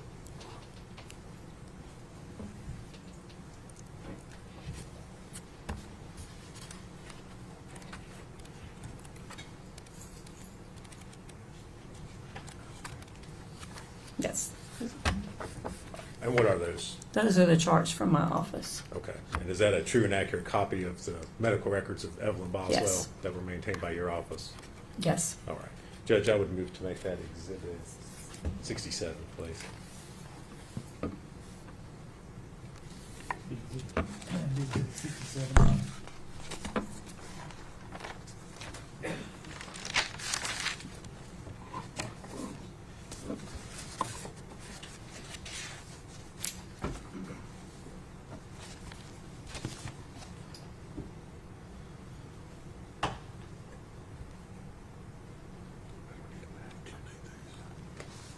Thank you, Dr. Pugh. If you would answer any questions, I believe Mr. Horn might have for you.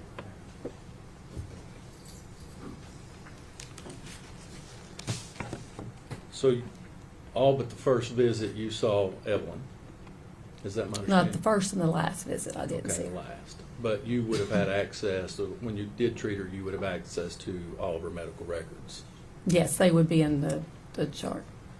And as a pediatrician in the state of Tennessee, would it be fair, is it your understanding of the law that if a pediatrician's examining a child and they suspect abuse or neglect or something that's affecting the welfare of that child, they have an obligation to report it?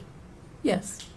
And to your knowledge, to the records that were made in regards to Evelyn, was there anything in there that would cause, warrant, or impose a duty to report anything to law enforcement to require to investigate that? No, or I would have taken care of it. I imagine you would. Your medical license is important to you.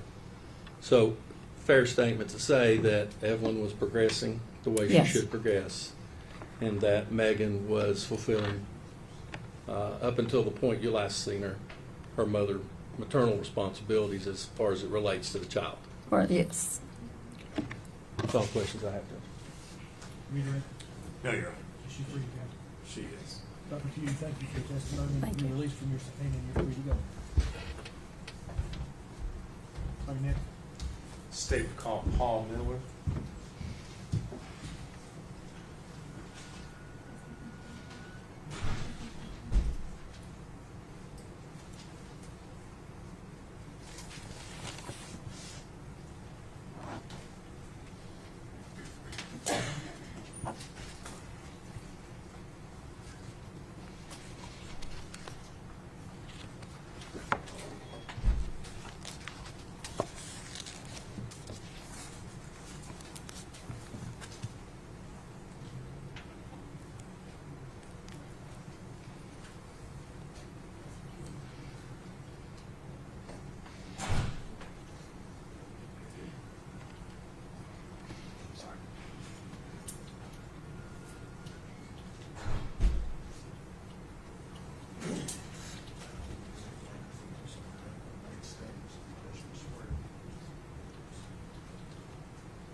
hand, sir.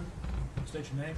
Paul Miller? You solemnly swear or affirm testimony you're about to give be the truth, the whole Yes. truth, and nothing but the truth. Yes, sir. Have a seat right there. Speak in your mouth. Good afternoon, Mr. Miller. Good afternoon. If you would scoot up real close to that mic so we can pick you up, okay? You're Paul Miller, is that right? Yes, sir. All right. And Mr. Miller, where do you live? I live in Johnson City. Okay. Now, at one point in time, you were married to Ethan Perry's grandmother. Is that correct? Yes, sir. All right. So, just getting this straight for everybody, you are Ethan Perry's step grandfather. Yes, sir. Is that right? Okay. And at one point in time, you believed that Ethan was the biological father of Evelyn Boswell. Is that Yes, correct? sir. Okay. Did Ethan ever live with you growing up? He did from birth to he was about 11. Okay.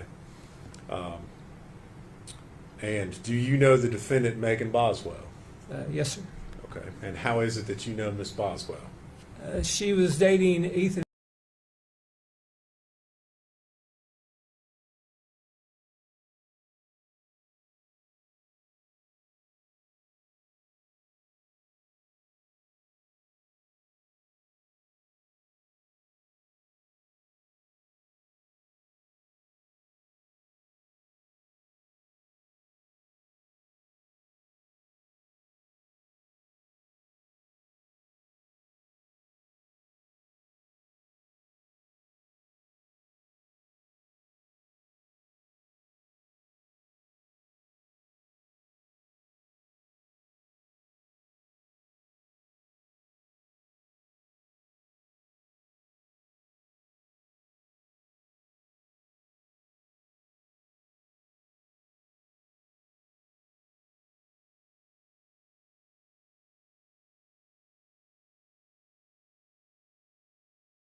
I guess it was 19.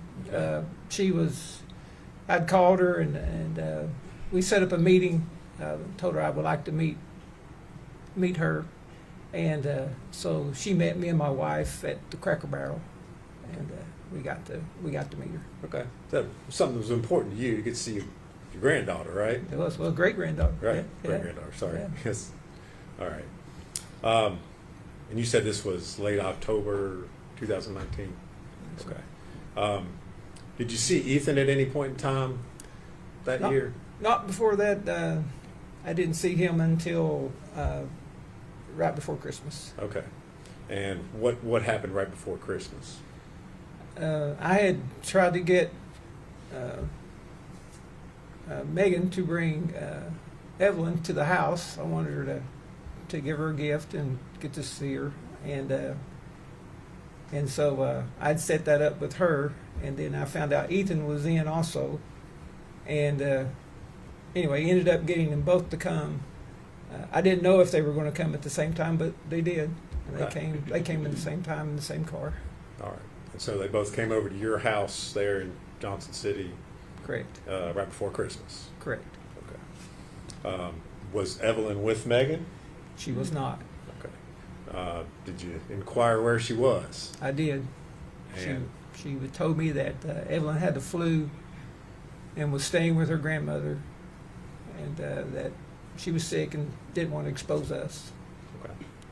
All right. So did you go on to visit with Megan and Ethan while they were there? We did. Okay. You mentioned that you had Christmas gifts for Evelyn. Correct. Did you give them to Megan? I did. Okay. After she left, did you ever get any photos or messages or anything that showed Evelyn with the gifts that you'd given her? I asked her before she left the house, I said, please send me a video of her opening her gift. And she said she would, but I did not get that. And then later I did text her and ask her if Evelyn liked her gift, and she said yes. But you never saw any photos? Never saw any photos. Okay. You testified earlier, mentioned that you got to see Evelyn in late October 2019. Yes, sir. Did you ever see her after that? No, sir.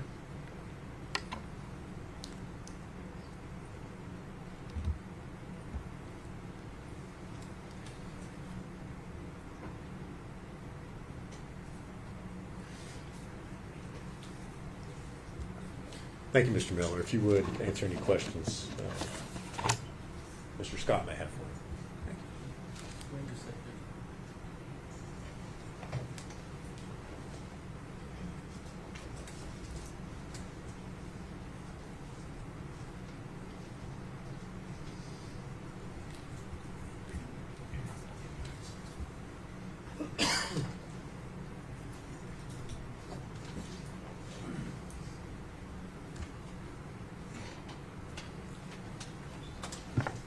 Mr. Miller, you said that Megan made you aware you were a grandparent.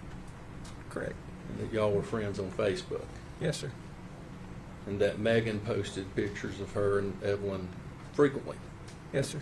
And I'm not trying to put words in your mouth. Was it fairly regular? Yes, sir. And I imagine you liked or commented on those photos from time to time? Yes, sir. And did it appear from those photos that Megan enjoyed being a mother? It did. And that she loved the child? It did. And that she was enjoying time spending with that child? Spending time with that child? It did. And you actually met Evelyn, did I understand your? Yes, sir. And spent some time with her? Yes, sir. And during all of those photographs that you've seen and the time you were with Megan and Evelyn, did you ever have reason to suspect that Megan was maybe abusing this child or neglecting this child? No, sir. It'd be fair to say that she actually loved this child a lot. It appeared to me she did. Okay, that's fair. And that she enjoyed motherhood. Yes, sir. Okay. So other than up until December then, you had no cause or no reason to believe that Evelyn was in danger or wasn't being cared for?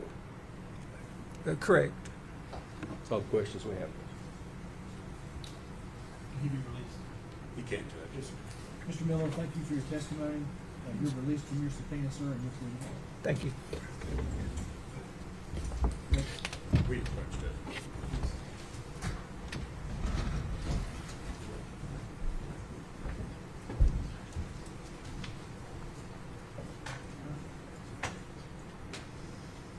We'll take 15. One stand, please.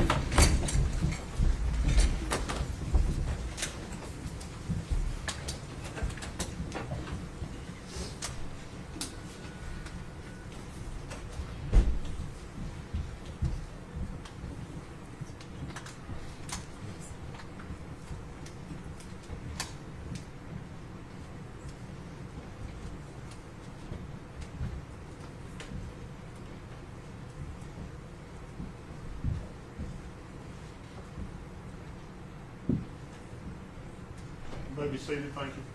Can we say 15?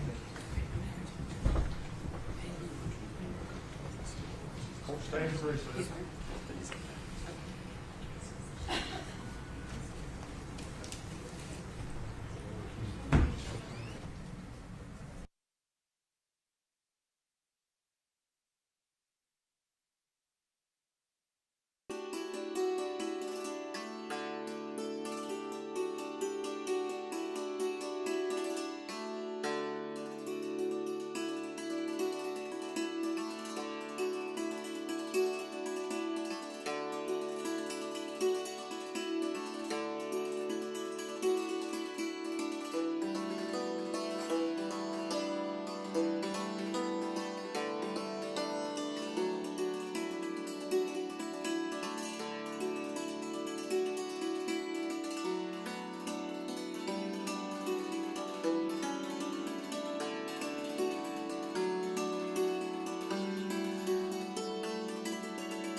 State ready to proceed. State is ready, Judge. State's ready to proceed. Yes, sir. On the jury. You want to get your next witness on and start on the day? Stephen Lawrence.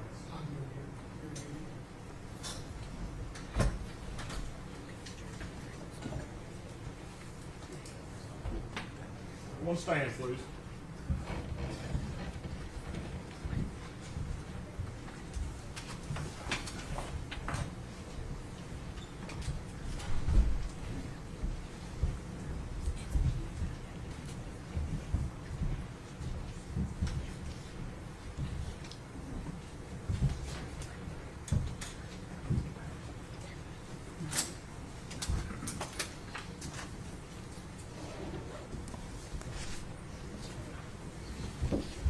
You may be seated. Thank you. All right, turn your stand. State would call Stephen Lawrence.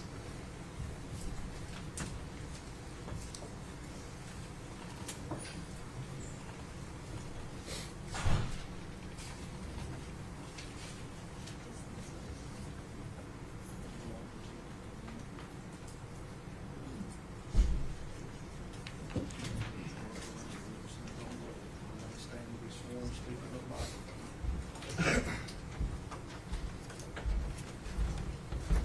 Raise your right hand. State your name. Stephen Lawrence. You solemnly swear or affirm testimony you're about to give be the truth, the whole truth, and nothing but the truth, sir? Yes, sir. All right, have a seat. Good afternoon, Mr. Lawrence. Good afternoon. You are Stephen Lawrence, is that correct? Yes, sir. Mr. Lawrence, do you know the defendant, Megan Boswell? I do. And how is it that you know her? She was friends with my little sister. Okay. And who's your little sister? Her name was Madison Broom. Okay. Did you know her through high school, or how were they friends? I believe it was high school. Okay. Were you aware that Miss Boswell had a daughter by the name of Evelyn? I was. Okay. Did Miss Boswell come to visit you at some apartments that you were building in Johnson City back on December the 8th of 2019? I believe that was the date, yes. Okay. Do you know why she was there to see you? The apartment building I had, my sister that I'd mentioned had passed away, and I was going to name the building after her, so she had come by to see the building. All right. Did Miss Boswell have Evelyn with her on that day? She did not. Okay. Did you inquire as to where Evelyn was? I asked about Evelyn, yes. Okay. And what did Megan tell you? She was with the father. Okay. And did you know, who was that, Ethan Perry, or who did she tell you the father? Ethan was the father, I believe, at the time. Okay. All right. Now, on February the 25th of 2020, were you contacted by Megan? I don't remember the dates to be exact, but I was contacted after the visit, yes. I believe that was about the time frame, yes. All right. Was this during the time frame in which Evelyn was reported missing? Going off memory, yes. Okay. And why did she contact you? She was pretty much seeking some help in general. Okay. What did you do after she called you? I obviously was wanting to help assist in finding Evelyn. I said if we can find Evelyn, then I'd try to help in any way I could. Brought her up to the Sullivan County Sheriff's Office and tried to have her speak with detectives and whatnot to get answers. Okay. Did you go pick her up, or? I did. Okay. Where did you pick her up? It was in. She was staying with my mom at the time. So I believe it was in Bluntville. Okay. All right. And so you picked her up. You brought her up here. You said up to the sheriff's office. Correct. Okay. Did you stay there with her, or what did you do? I dropped her off and then I had left. Okay. After you left, did you receive any sort of communication from her after that? Yeah, she afterwards had said she was done up here, and I had come back and picked her up. Okay. And what did you do after you picked her up? We drove around for a little bit. And, I was just kind of waiting. I had brought her up here, like I'd said, to speak to detectives and try to make more leeway on where Evelyn was. Okay. Did you have any conversations with Ms. Boswell while you all were driving around? We did. Okay. What did you talk about? I don't recall a lot with all the time that has passed. I believe I had asked her in that ride if Evelyn was missing when she had came and visited the apartments back in December, and she said that she was missing.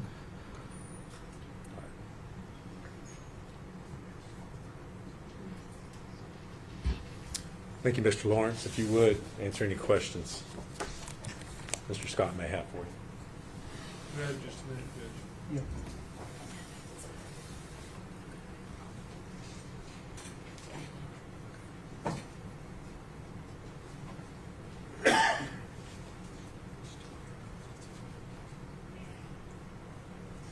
Judge, we don't have any questions. All right. Mr. Lawrence, thank you for your testimony. You're released from this opinion.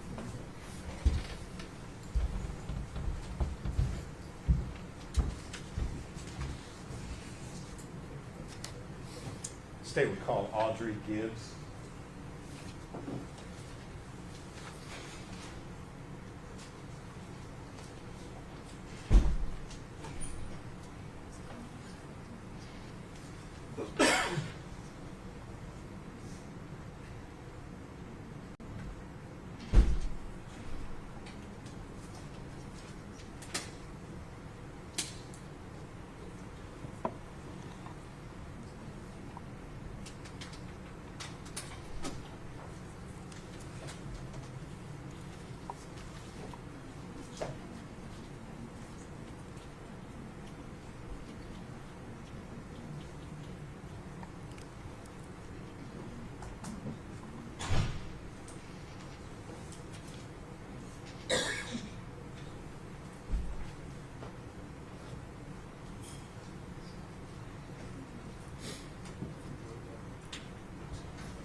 Raise your right hand, ma'am. State your name. My name is Audrey Gibbs. You solemnly swear or affirm testimony you're about to give you the truth, the whole truth, and nothing but the truth. Yeah. Have a seat. Sorry. You're fine. Hi. Hi, how are you? Been better. Okay. Just breathe. You'll be fine. You need a minute?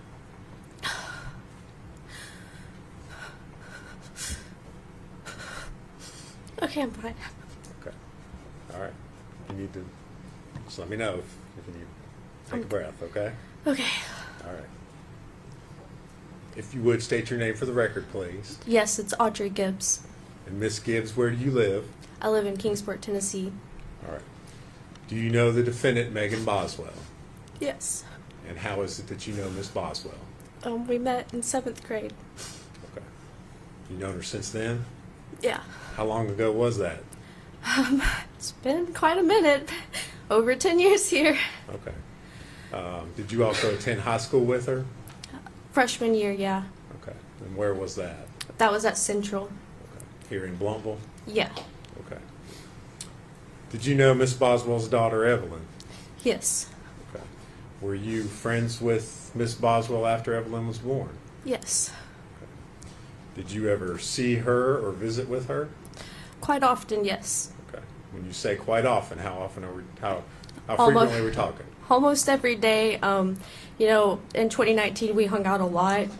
Megan was one of my closest friends then. We would sometimes take trips together, and you know, Evelyn was always there with us. Okay. So that would have been right after Evelyn was born. Is that Yeah. right? How old was Evelyn at the time? I think, you know, I mean, we hung out the whole time. I mean, in the summer, I believe she would be like, you know, 7 months, 8 months, 9 months, something like that. I can't remember her exact age during that time. I just know, yeah. Okay. You were seeing her Quite often. very frequently during that time. Yeah. What were your observations as far as Megan and her being a parent to Evelyn? For the most part, it was all right. There was no complaints there, but there were some things like that I noticed. Like sometimes it would be a long time before she would change her diaper, and it'd be like, hey, do you need to change her diaper or anything like that? There was also one time with the car seat. I had noticed that she hadn't buckled her in, and I just mentioned, hey, it's you better buckle in Evelyn and stuff. It's not safe for you to ride around. You could get in a car accident. She could get hurt, and just those two things I noticed. But other than that, not really much else. Okay. She appeared to care for Evelyn. Yeah, Love yeah, her. yeah, definitely. Good mom. Yeah. Okay. Did you ever babysit for Megan? No. We were just, we would hang out together. We would, either go to the park, or one time we went to the aquarium in Pigeon Forge. We would always just do like family-friendly things. One time we also tie-dyed together with Evelyn.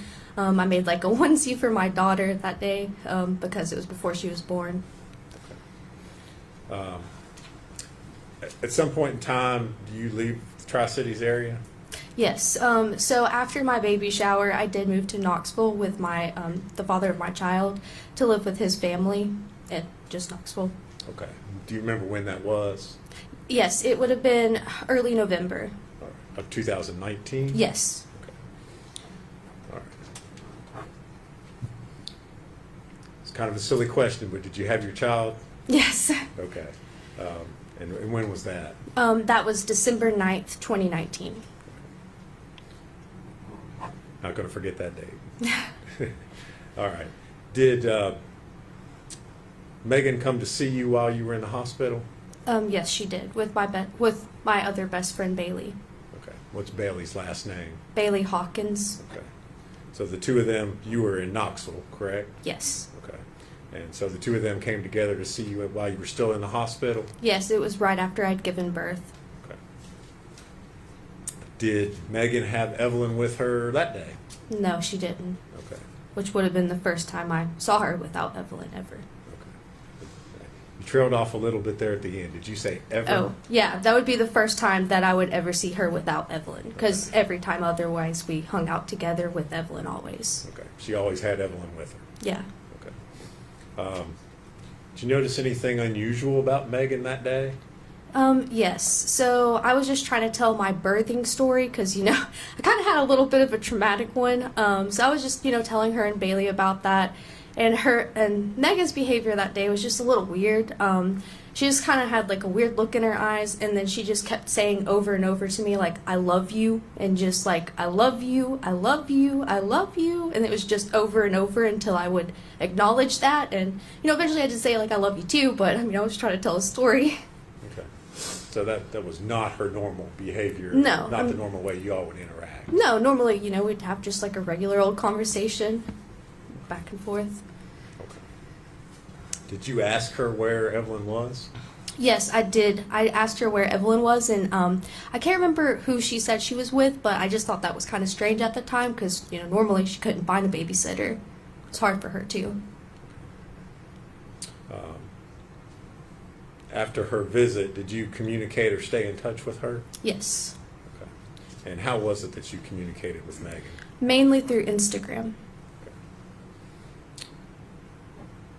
Did Megan talk at all about Evelyn? Well, she wouldn't directly bring her up, but I would ask, about Evelyn, and if Kyrie could meet Evelyn because, they were supposed to be besties. Okay. And who's Kyrie? That's my daughter. Okay. All right. So you said you talked about Evelyn. Yeah. Did Megan ever bring her up or talk about her, show any pictures? She didn't show pictures, but she would answer, like, my questions if I asked about Evelyn. She would just say, she's good, but, she's not with me. She said one time that that Evelyn was with Ethan. Well, actually, that's really the only thing she told me was just that Evelyn was with Ethan. Okay. And you said that this was after your visit on December the 9th. So, yes. Do you remember conversations back in January of 2020? Would you have had conversations with her on Instagram at that point in time? Yes. All right.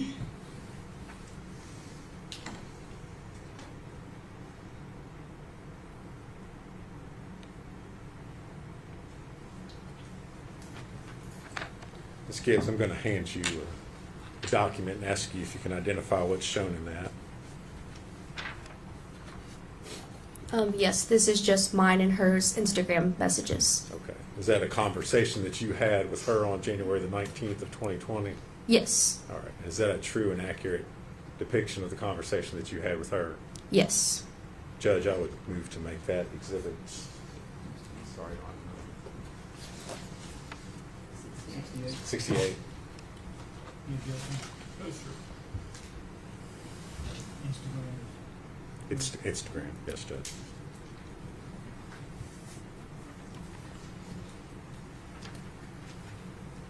And I'm going to ask to publish that to the jury.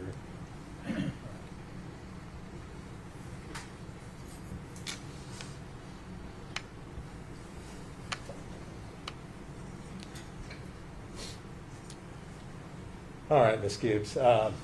Just for clarification, I noticed at the top it says Maggie May. Is that how you had her, or is that her handle on? That was her handle on Instagram. Okay, and the tagline there, Maggie_Wood 23. Wait, sorry, that was her handle. The first part, that was just like her name, how it's shown on Instagram, but Okay. the under part's the Okay. handle. Okay. Sorry. So that's how her name displays as Maggie May. Yes. Okay. All right. And so her part of the conversation there is on the left. Yours is on the right. Is that correct? Okay. So on January the 19th, 2020, you got a message from her, WYD. Can you tell us what that stands for those of us who may not know? Yes, that means what you doing. Okay. And did you respond to that? Yes. All right. And again, you used This is slang term, sorry. NMWBU, what does that stand for? That means not much. What about you? Okay. And what else did you ask her? I just said, how's Evelyn? To which she would reply, good. And then, I mentioned you should bring her up here to meet Kyrie, just because, that was one of my biggest things. I just really wanted them to get together. Okay. And what did she respond to your comment about that? Yes, she then said, I don't have her right now. Ethan's got her, but we could come tonight if you want us to. Which I was at my aunt's at the time, so that's why I said tonight wouldn't be good. When's the next time you could come? And then she said probably not for another couple weeks, which at that time I would be out of Kingsport because I lived in Knoxville at the time. Okay. So you were just up here visiting? Family, yes. Okay. And friends. Okay.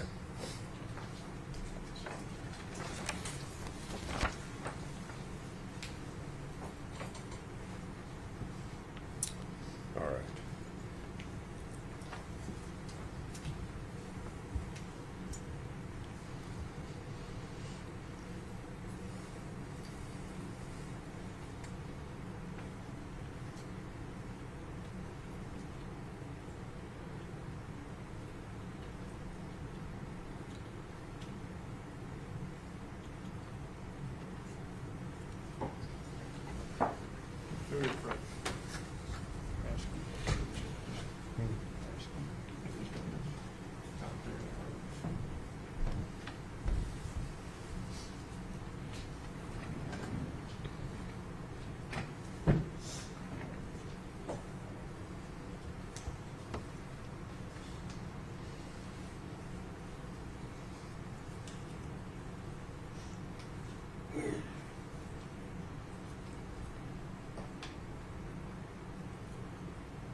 Ms. Gibbs, I'm going to hand you a document of sorts and ask if you can identify that.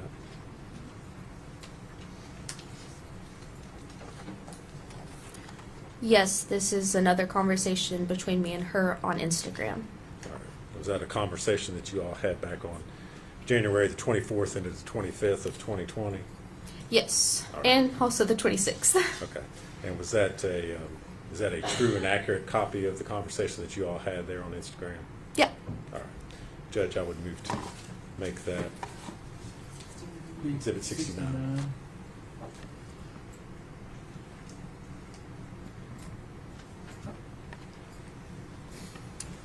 And ask to publish it to the jury.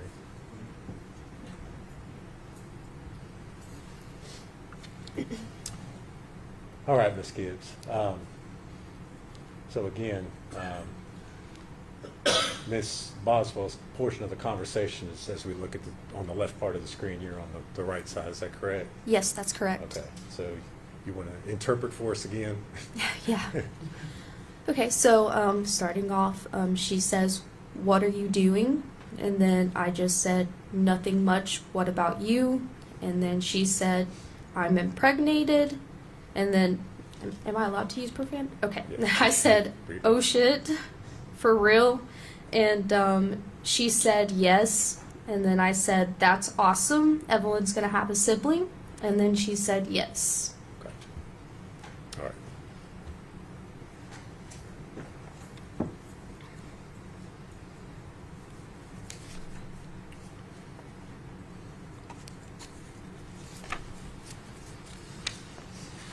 Did you continue to have communication with Ms. Boswell after that? I mean, it would have still been kind of spotty, here and there. Just messaging when I could, because I was like, a new time mom for the first time, and just kind of, going through the newborn stage. But, I think I messaged her one more time, well, a couple more times, and then the last message I remember sending her was basically like when everything came out, and I was like, "How are you? This is pretty intense." Okay. But that was like one of my last messages to her. All right. Did she ever respond to you No. at that point in time? Okay. Ms. Gibbs, when was the last time that you saw Evelyn? It would have been my baby shower. Okay. And when was your baby shower? It would have been October 31st. 2019? Yes, sorry. Okay, no, that's fine. Okay. And then you left after that and went to... Yes. All right. Thank you very much. If you would answer any questions Mr. Scott has for you. Okay. No questions. Ms. Gibbs, thank you for your testimony. Your release from the subpoena, ma'am. We're free to go. Thank you.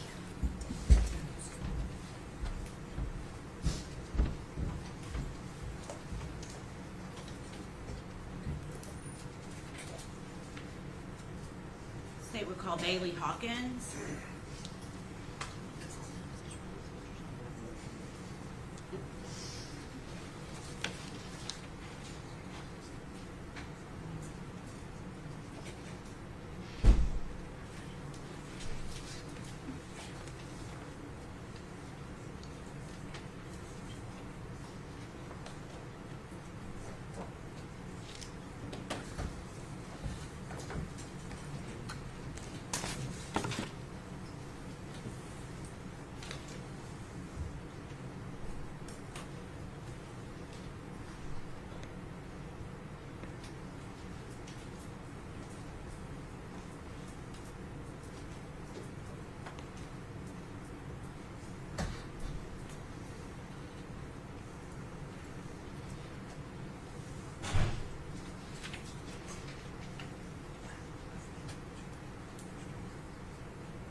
Raise your right hand, ma'am.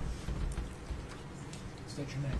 Bailey Hopkins. Solemnly swear affirm testimony you're about to give the truth, the whole truth, and nothing but the truth.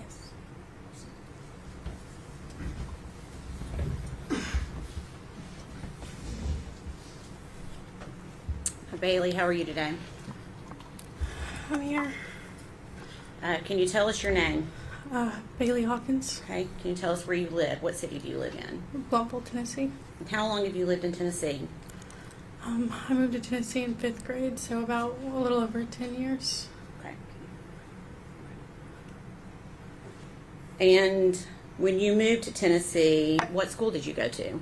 I went to Holston Elementary School. Okay. And do you know the defendant, Megan Boswell? Yes. How do you know her? We went to school together when I moved to Tennessee. She was like basically the first friend that I made in elementary school. Okay, so would that have been around 5th grade? Yeah. Okay. And did you maintain that friendship from 5th grade on? Yeah, we pretty much stayed in contact because we had like classes together and everything, and we're in school together. She moved around a lot, so we would fall in and out of contact here and there, but we pretty much stayed friends the entire time. Okay. Do you recall when Megan was pregnant with Evelyn? Yes. Were you still friends during that time? She invited me over to Evelyn's baby shower, so we were friends, and then she invited me to her baby shower. Okay. And were you able to go to the baby shower? No. Okay. Did you continue to maintain that friendship after Evelyn was born? Yeah, that's pretty much when we became in contact more and started like seeing each other more. Okay. Can you tell us, when you say seeing each other more, how often do you think you were seeing Megan and Evelyn? It was pretty regularly. I'd say once or twice a week, probably. Okay. And when you saw Megan, would she always have Evelyn with her? Yes. Okay. Did you ever, and I'm going to give you a time frame from Thanksgiving of 2019, prior to that time, did you ever see Megan without Evelyn? No. Okay. Did you ever know for Megan to leave Evelyn with anyone else before Thanksgiving of 2019? Every now and again she'd talk about leaving her with the grandma, but every time we hung out, she would always have Evelyn. Okay. And do you remember the last time that you saw Evelyn yourself in person? I can't remember exact dates because we hung out so often, but the last time that I recall is when we went to Speedway and Lights. Okay. And did Evelyn go with you? Yes. Okay.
Okay, Bailey, you just stated that you recalled going to Speedway and Lights with Evelyn and Megan. Is that right? Yes. And do you recall how many times you went? We went twice. Okay. And were Megan and Evelyn there both times? Mm-hmm. Okay. And you said you don't recall the date?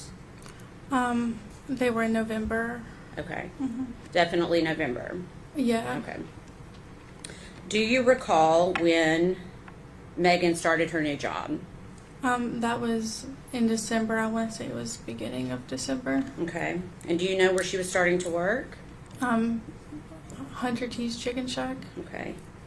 And did you ask her, did she tell you who was going to be watching Evelyn during the time that she was working at the Chicken Shack? Her grandma. Okay. And did you have knowledge as to what kind of hours that she was working at the Chicken Shack? It seems like she was pretty much always there. It was like from like open to close, Okay. long hours. Okay.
Bailey, I'm going to pass you a document. If you can, try to keep it in order, but just look through it and see if you recognize it.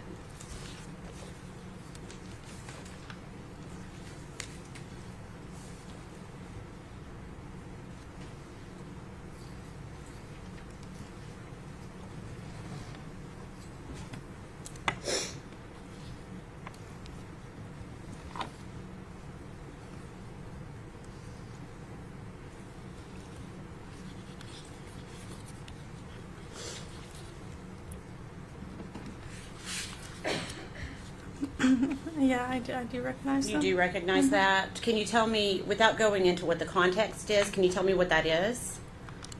It's text messages between me and Megan. Okay. And for what date? December 5th, Of what year? 2019. Okay. And is that a fair and accurate depiction of your conversation with Megan Boswell on December 5th of 2019? Yeah. Okay. Your Honor, we'd ask that be admitted as the next exhibit, number 69. No. Before we did 69. I'm sorry, 70. 70. I'm sorry. What's 69?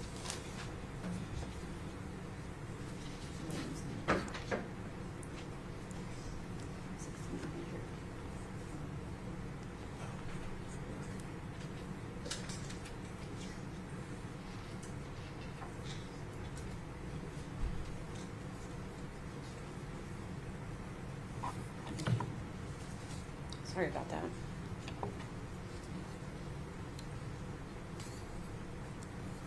Permission to publish, Your Honor.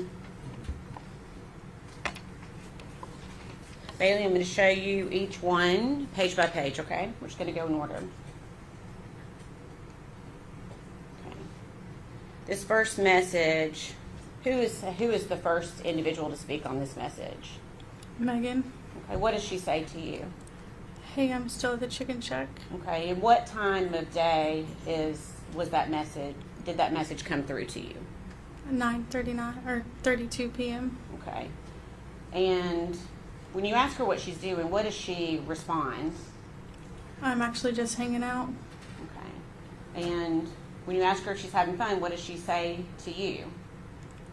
Yeah, I just hang out with Hunter. We're done now. And what time did she send that message? 9:51 p.m.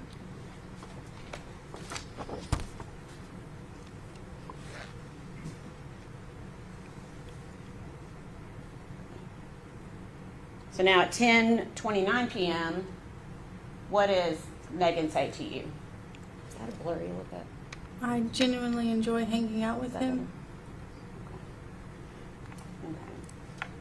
And when you respond to her, what does she say in response at 10:30 p.m.? Like, I don't mind work at all. I've been at work all day. Yeah, no, I really like being around him. Okay. And then when you say, that's awesome, I'm glad you like your job, what does she say in response to you? I left and came back after they closed just to see him. Okay.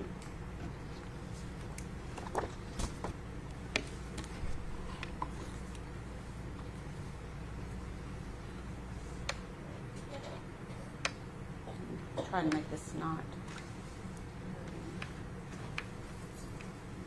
Is that better?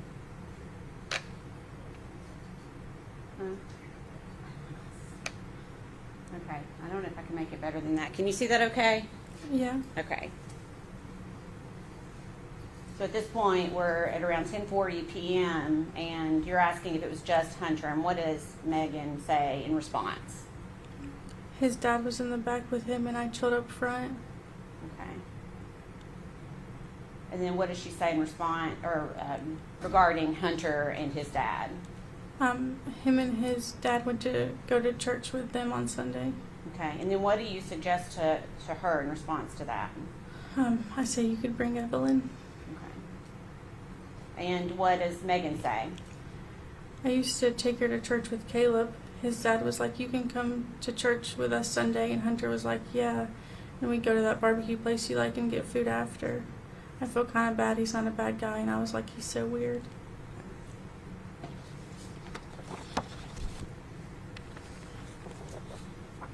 And on this message, let's see if we can see it okay. Is she continuing to talk about Hunter? Yeah, she says, yes, his dad likes me a lot. I'm the only person on overtime. Okay. When you respond about getting hours at work, what does she say in response to you? Literally this morning, I wasn't supposed to go in until 10, and I went in at 6. Hunter called me and was like, do you want me to come in? I'm here. And I was like, sure. I'm going to the shack at 4:30 in the morning to help him open. I've not had a male friend I've actually enjoyed just like hanging out with in so long. Okay. And has she indicated to you that during all these hours that she's working that her grandmother is keeping Evelyn? No. Okay.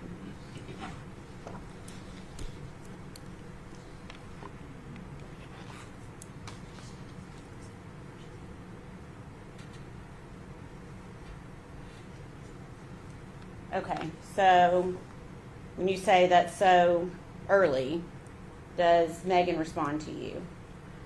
Says even if he does attempt to hit on me, sometimes I brush it off. It's fine. I'm just so genuinely content. I literally don't even mind. That's when he's gonna get there. Is that bad? Okay, and then you say, let's hope he gets the hint. What did you mean by that at that point? I guess. If you know. Yeah, I don't know. Okay. Sorry. It's okay. What does she say in response to you? Like, not even an, oh, I like him, content. I'm just content and happy around him. That sounds weird, but I am. Okay. And then what do you say in response? But if you don't mind and have someone watch Evelyn, then definitely go for it.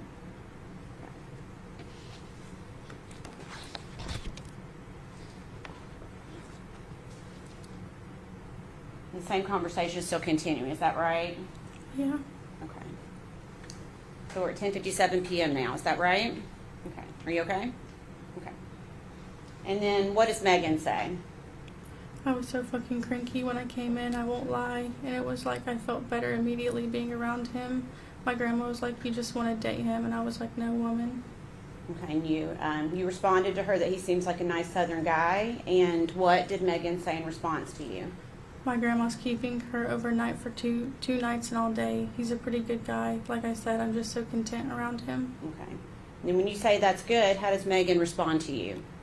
Like I worked from 6 a.m. to 6 p.m. and came back at 7 to 9:30. I literally just didn't mind. I washed dishes and helped him clean for a little bit. And the only time I left was to go get him.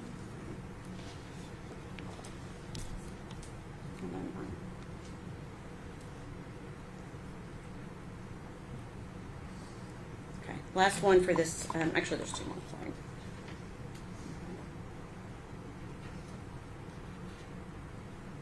When you tell her we all need good people to be around, what does she say in response to you? Yeah, he just makes me happy. I don't know. I enjoy our friendship a lot. And you respond, and then how does she respond to you? I didn't even care, though. It didn't feel that long. And the last page of this conversation, starting about 10:59 p.m. What does Megan say to you at that time? It's 11 and I have to go. I have to be back at work at 4:30 and I'm watching TikToks. I'll be there from 4:30 a.m. until like 8 at night or later. Okay, and you said OMG, and how did she respond? I don't even mind whatsoever. Okay. At any time during that conversation, did she ever indicate that Evelyn was with her? She said that Evelyn was with her grandma.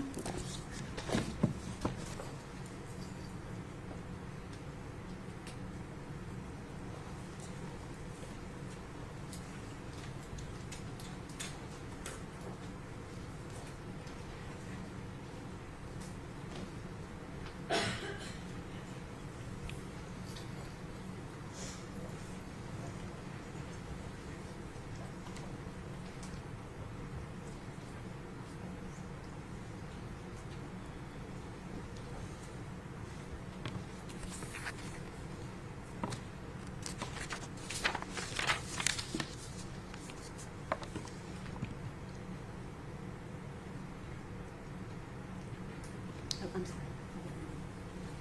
I'm going to pass you another document for you to take a look at. Take your time.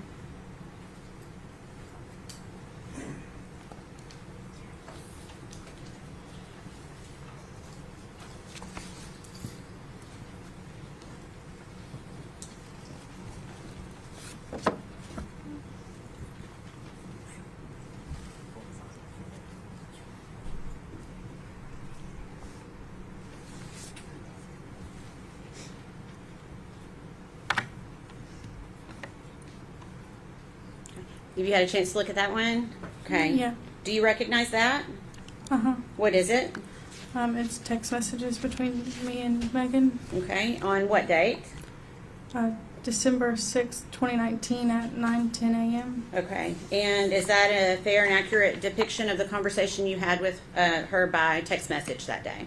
Mhm. Your Honor, we'd like to ask that to be admitted as the next exhibit, number 71. Any objection? Before we go to 71.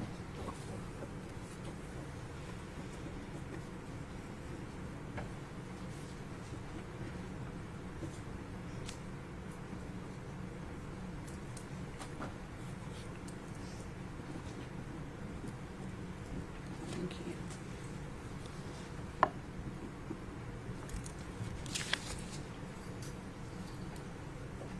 Permission to publish? Bailey, again, we're going to go through this just like we did the other ones. You said this started on about 9:10 on December 6, 2019. Is that right? Yes. Okay. And what does Megan say to you regarding her work? I'm leaving at 11 and coming back at 12, so come by before then. Okay. And you said okay, and then what does she say? JK, I'm leaving at 10:44, 45. Okay. Is that you were going to go by and visit her? Is that what that conversation? I guess. Okay. I know some time has passed. I was just curious. Okay. So at 11:19 a.m., what does Megan say to you? I'm back now. I left again, but I'm with Hunter. Okay. The same day, around 5:30 p.m., what do you say to Megan? What are you doing? And what does she say? Chilling with Hunter still. Okay, so just quickly, I'm going to go back. Okay. So okay, that's okay. And then what does she say at 7:21 p.m.? I'm going to Hunter's house. Wish me luck. Okay.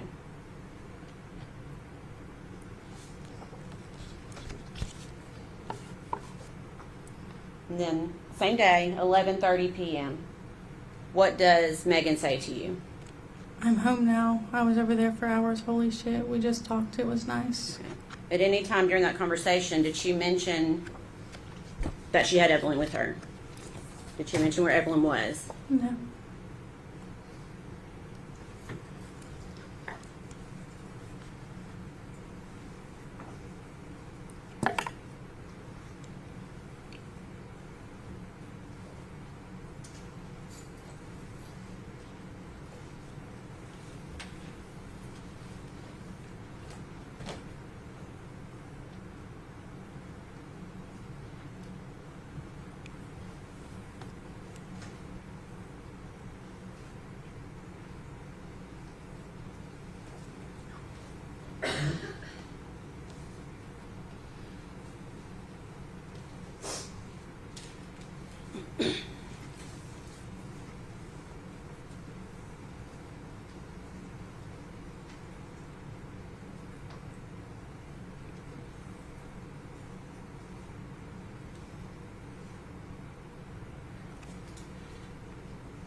I'm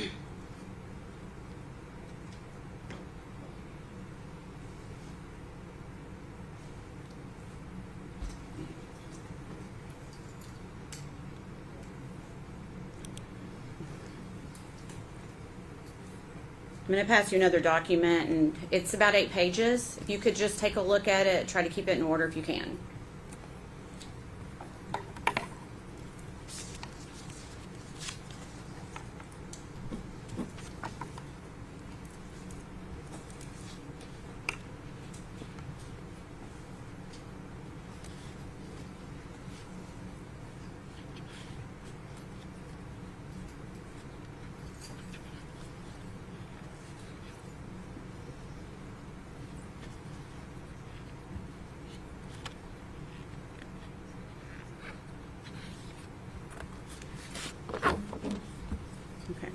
Do you recognize that? Yes. Okay. What is it? Text messages between me and Megan. Okay. I'm going to ask you to speak up just a little bit so we can all hear you. You said it was text messages between you and Megan? Yes. Okay. On what date? December 7th, 2019 at 12:16 a.m. Okay. And is that a fair and accurate representation of your conversation with Megan on December 7th, 2019? Yes. Okay. Your Honor, we'd ask that to be admitted as Exhibit 72. Before Exhibit 72.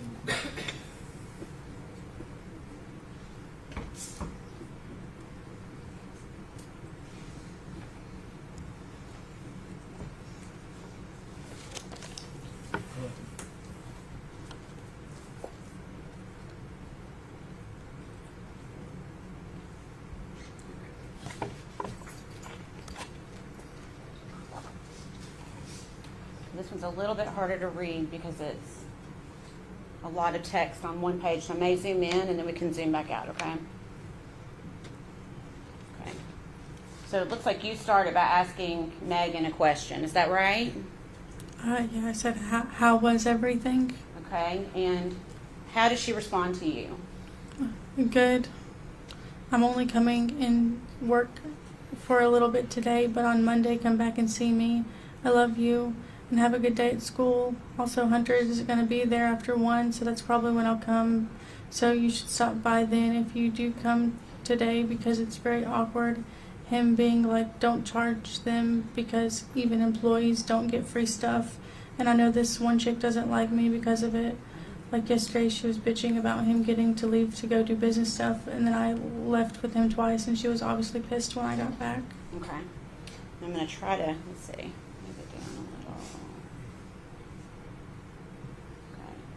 And what does she, there we go. What does she say after that message that you just read? I just feel bad because I know there's like 2 people who don't like me because of it, and it makes me feel like a piece of crap. Okay.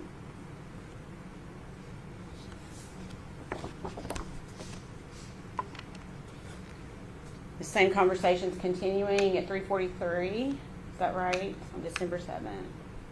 And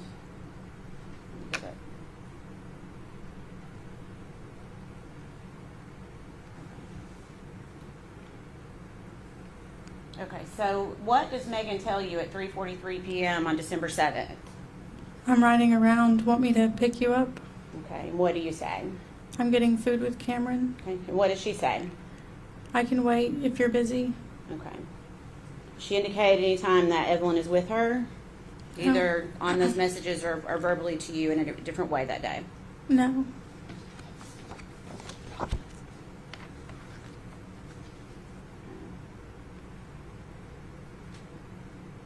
Okay, so 3:49 p.m., what does she say to you? Okay, I'm driving. I can't text 1 sec. Okay. And then you say okay, and how does she respond? Where am I meeting you? Okay. And what do you say? We're about to leave the Bojangles in Piney Flats. And what do you say? I'm sorry, what does Megan say in response to you? I'll meet you there. Okay.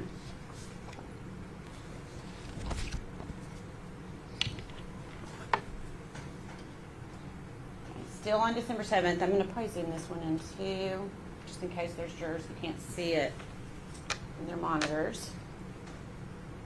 Okay. 4:08 p.m., what does Megan say to you?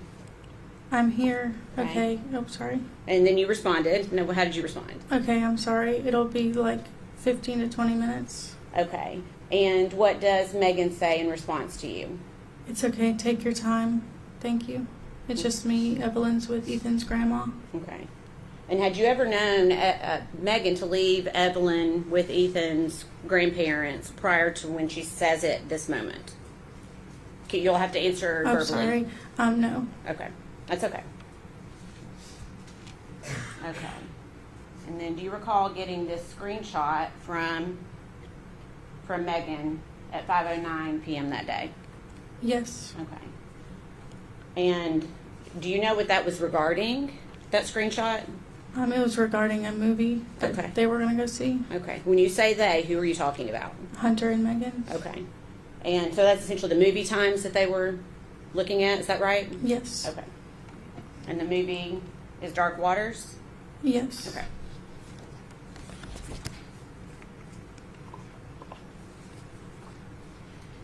And then you respond with a question mark to her.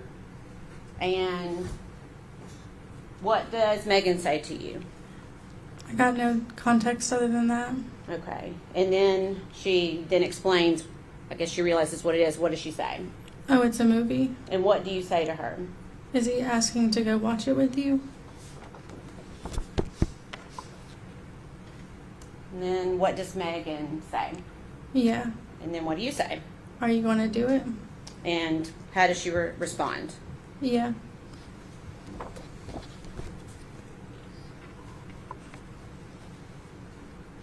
Is it your understanding at this point that are they or are they not in a relationship at this point? I'm asking if she knows. She can answer if she knows. Yeah. Go ahead. To your knowledge, was Megan in a relationship with Hunter at this point? I'm not too sure. At a certain point in my mind, they were in a relationship. Okay. So your answer is you weren't sure at this point? Okay. All right. So December 7th at 5:17, we're continuing on with that same conversation. What does Megan say in regards to the movie? He didn't even ask. He just wanted a time. Okay. And what did you say? Could have left him on red or made up an excuse. Okay. And what does Megan say in response to that? I like hanging out with him. It just threw me off guard. Okay. And then you say that would catch me off guard too. And how does Megan respond to you? Everyone that works with us keeps asking me if we're together, and when I say no, they don't bail. And like this one girl was like, "I'll go with you all then," and I was like, "Bitch, I don't care." Okay. So that's what IDC is. I don't care. Yeah. Okay. That's okay. Okay. So same day at 8:04 p.m. What do you ask her? How was the movie? And how does she respond? It was fine. Okay. And you asked, didn't you enjoy it? And what does she say? The movie was just kind of long. I liked getting to see him. Okay.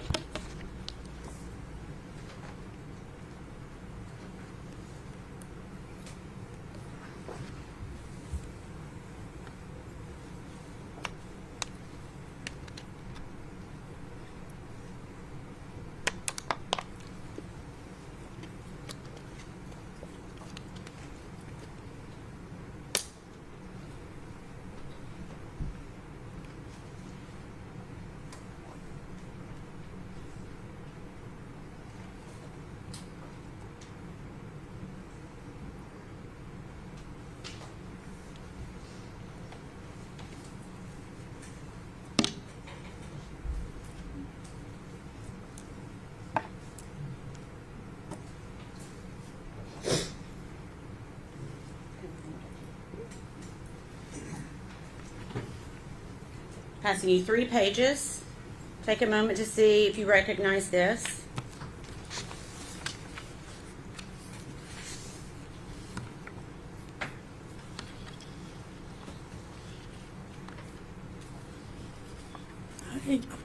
Yeah, I recognize it. Okay. What is it? Text messages between me and Megan. Okay. On what date?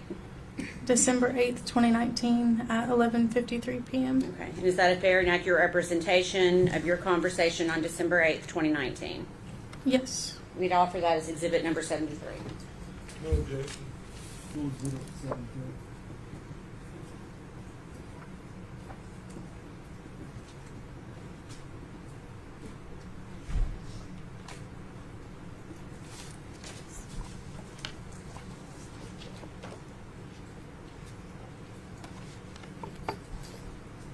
Permission to publish, Your Honor.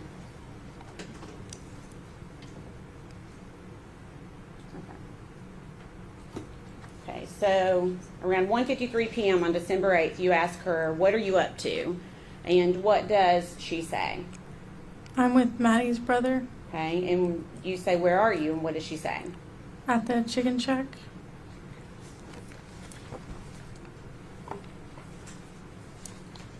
And then you ask her if she's working, and what does she say? No, we're not open. They're just working on stuff right now. Okay, and you ask her it's closed today, right? And what does Megan say? I'm just chilling. Okay, and then you say not with Hunter, and then how does she respond? No, he's here. Okay.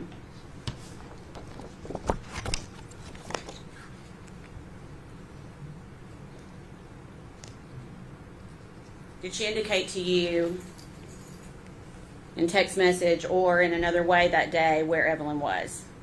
Okay.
I'll pass you 2 pages. Same thing, take a look at it and see if you recognize it.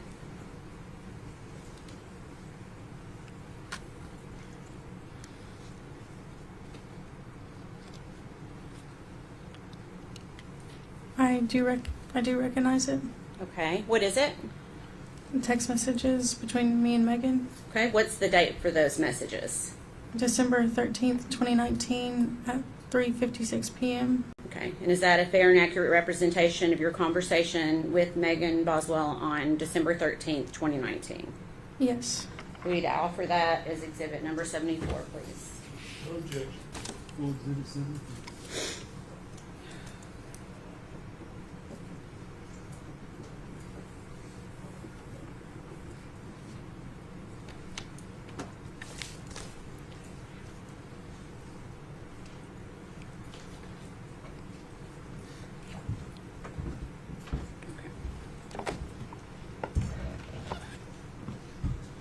Permission to publish. Sorry. Okay, so this looks like Megan is sending you a few messages on December 13th. Can you read us the messages out loud, please? His dad drove his car to work because his dad has a flat tire. I left his house early, and this was what he sent me when he finally woke up. Okay, and what did she say after that? It wasn't anything like good morning. It was get out out of the Lexus and come scoop. Okay. Is she indicating that they spent the night together, or do you know? I don't remember. Okay. So on December 13th at 5:06, what does she say? will you ride around with me? Okay. And then what did she say after that? I'm upsetty spaghetti. Okay.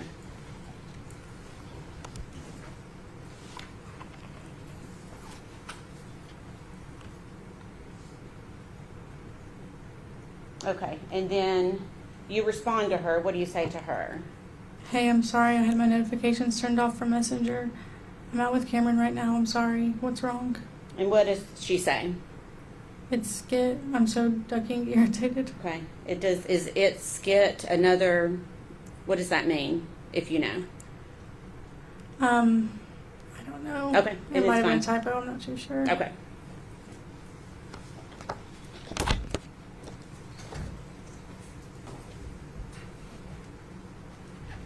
Okay. So we'll stop on the messages for a few minutes. So in these messages, Megan told you that Evelyn was with her grandmother. Is that right? Yes.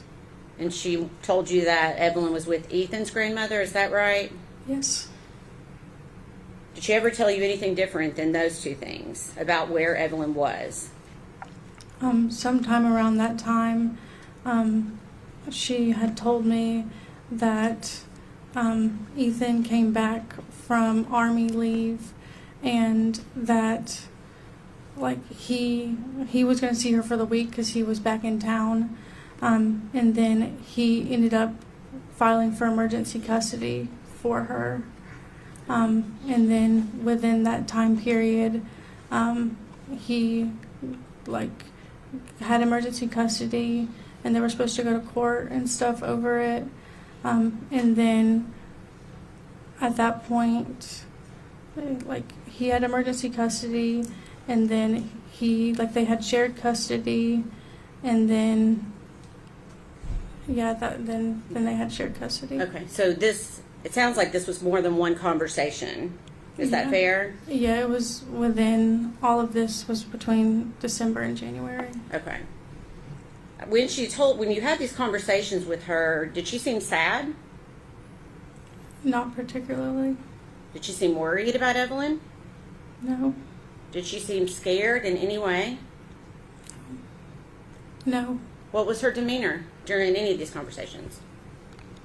It was just always matter of fact and like the answer, just that was the answer. Okay, let's see.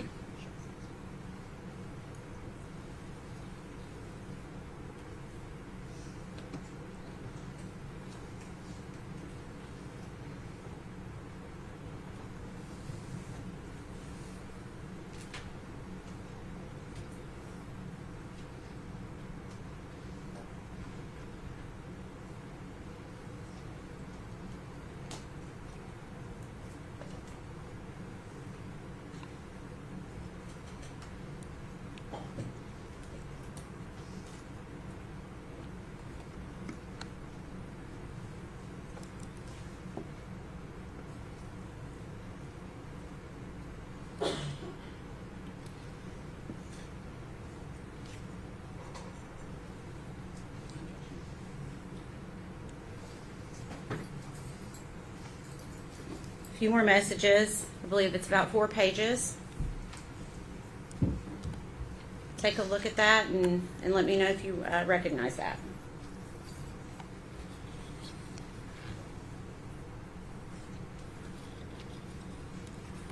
Yeah, I recognize it. Okay. And what is it?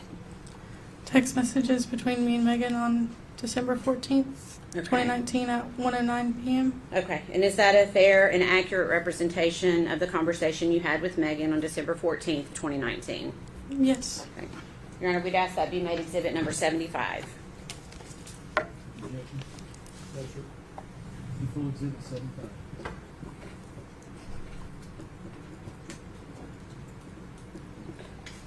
Well, I'm waiting for that document to come back. When she was telling you about this emergency custody, did she ever show you any paperwork or anything No. confirming that had actually happened? Any court paperwork or anything? No, she Okay. didn't. Permission to publish, Your Honor.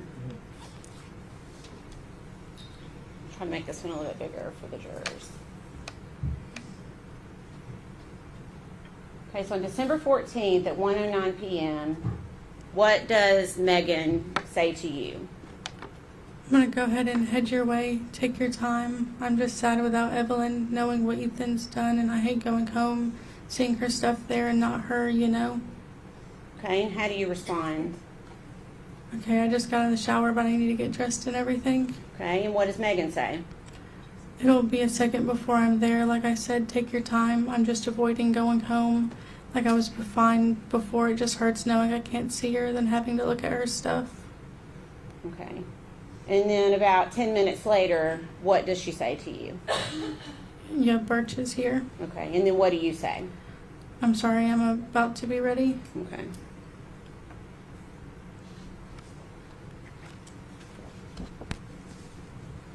Prior to this text conversation, had she told you where Evelyn was? Other than what we talked, has it changed at all? During that time, all of it kind of morphs together, so I can't say for sure. But during that time, it was around the time that she said that Ethan had gotten emergency custody. Right. Did she say when she was going to be able to see Evelyn again? She said that the court date was going to be in January of 2020.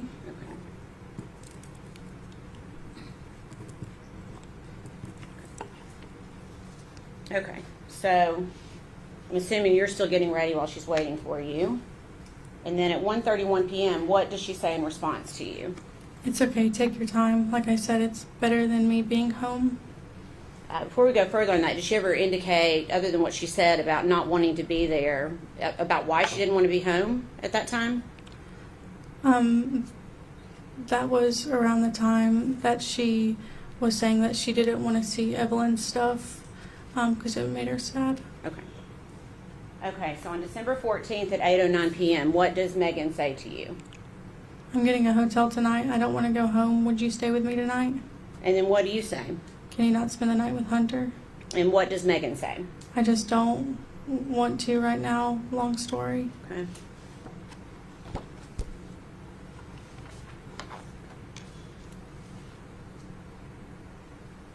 And then at 8:31 p.m., what does she say to you? Continuing essentially the same conversation. Hunter is sweet and all, but I'm upset over Evelyn, and I just don't want to be all lovey-dovey and happy right now. And then what do you say? Yeah, I understand that you were happy to see him, but was it too much? What hotel are you at? And what does Megan say? I was excited to see him, but now I'm just not in the mood. And you'd asked her which hotel she was at, and what did she say?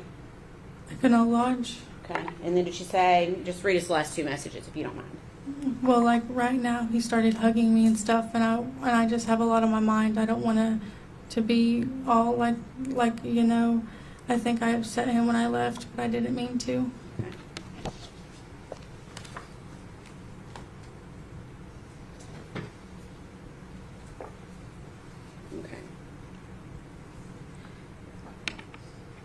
And did you, in fact, go to the Econo Lodge that night with Megan? Yeah, we went there and spent the night with each other. Okay. And how was she behaving that night? Just kind of tired and dissociated. As soon as we got there, she pretty much just went to sleep. Okay. You said dissociated. What do you mean by that? Just normally, it's very talkative and carrying conversation, but that time it was just kind of she didn't really say much, and then she just kind of went to bed, and then I stayed up a little bit later. Okay. Did she seem upset? Not upset, tired and kind of out of it. Okay. Was she crying? No. Okay. Did she seem worried? No. Did she seem scared? No. Okay. How long do you think you hung out that night? Not long. We went to sleep pretty much not too far after getting there. Okay. Did that surprise you? Yeah. And why did that surprise you? Like that was like the first time that we ever like spent the night with each other, so I was kind of expecting us to, hang out, but she just kind of went to sleep shortly after we got there. Okay. And then the next morning, did you talk at all that next morning? Yeah, she got us pals, and then we quickly separated after we woke up. Okay. Did she tell you what she was going to be doing that day? She said that she was going to go hang out with Hunter. Did she mention Evelyn that morning? Not that I recall. Okay.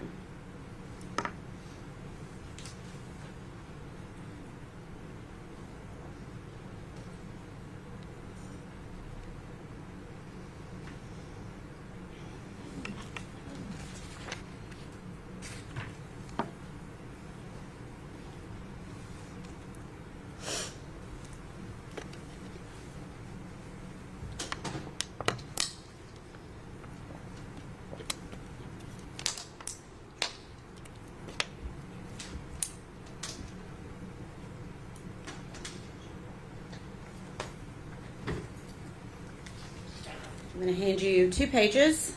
Same thing. Just take a look and see if you can identify it.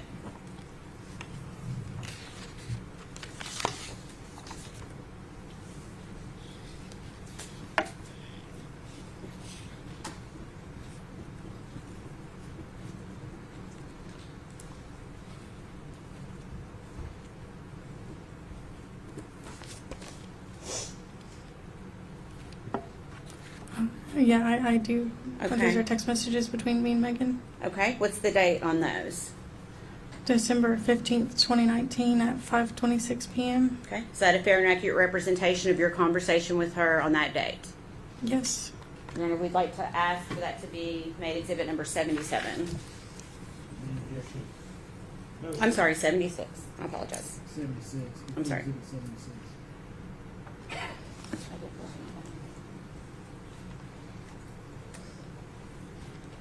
Permission to publish. Okay. So this is the next day, is that right, from the conversation we just looked at? Yes. Okay. And what does Megan say to you at 5:26 p.m.? Do you want to get dinner with me? And what does she say next? I want Olive Garden. Okay. And then you respond to her, and then who does she say she's with at 5:31 p.m.? I'm with Hunter right now. Okay.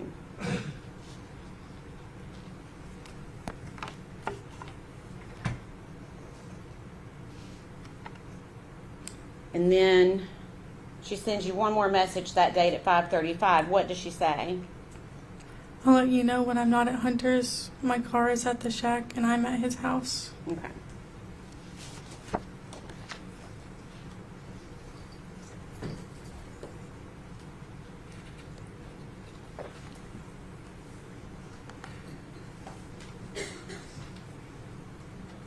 You approach.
Okay, so at this point, Megan has been telling you Evelyn's not been with her for a couple of weeks. Is that fair? Yes. Okay. Do you remember when Megan moved out of the trailer that she was living in with Evelyn? I don't remember her directly moving out, but I remember her staying with Hunter. Okay. How often was she staying with Hunter? Oh, I couldn't say. Okay. Was she telling you this, or how did you know this? One time, I think she picked me up from Hunter's, or I picked her up from Hunter's, but I saw her leaving Hunter's, and then she was telling me that she was staying with him and stuff. Okay. Was she still staying at her trailer, or do you know? I don't know. Okay. All right. And do you remember going to Knoxville with Megan in December to visit your friend that had a baby? Yes. And what was that friend's name? Audrey. Okay. And did you and Megan ride together? Yeah, we both went together. Okay. And was Evelyn with you? No, she wasn't. Okay. How was Megan acting that day? Speculation. I'm not asking for speculation. I'm asking how Megan was behaving. Rephrase. Okay. What was her demeanor like? It seemed kind of all over the place and like erratic. She kept repeating herself and kept saying that she loved us while we were there visiting Audrey. Okay. Was that how she normally behaved? No. You consider that out of character? Yeah.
Do you want to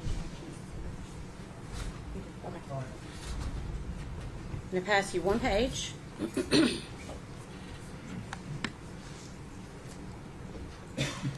Take a moment to look at it. And let me know, do you recognize that? Yes. What is it? It's text with me and Megan on December 23rd, 2019 at 4:44 p.m. Okay, and is that a fair and accurate representation of your conversation with Megan on that date? Yes. Your Honor, we'd ask that be admitted as exhibit number 77. Before we said 77. What date was that? 12? December 23rd.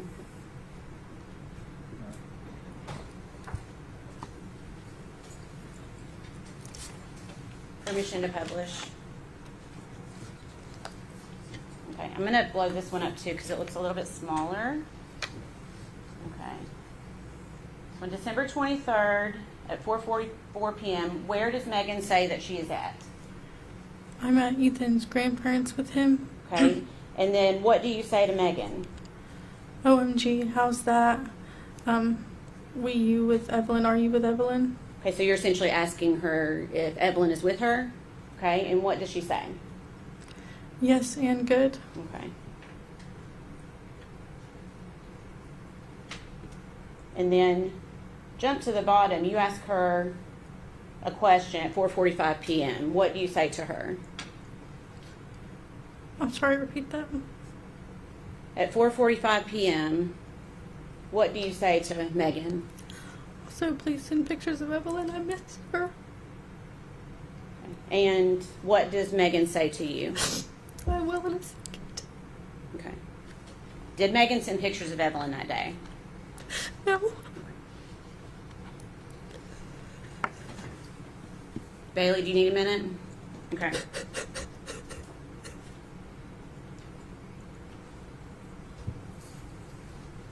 Do you have water? Okay. There's tissues up there if you need them, okay?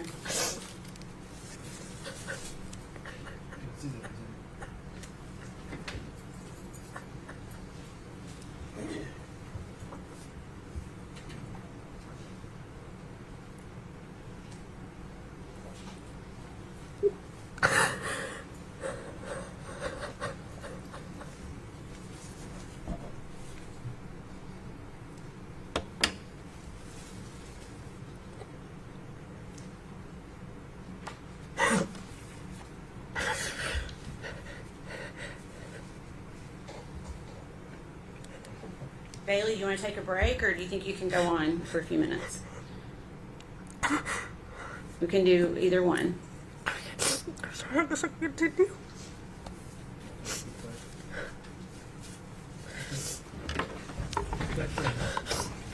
One stand, please.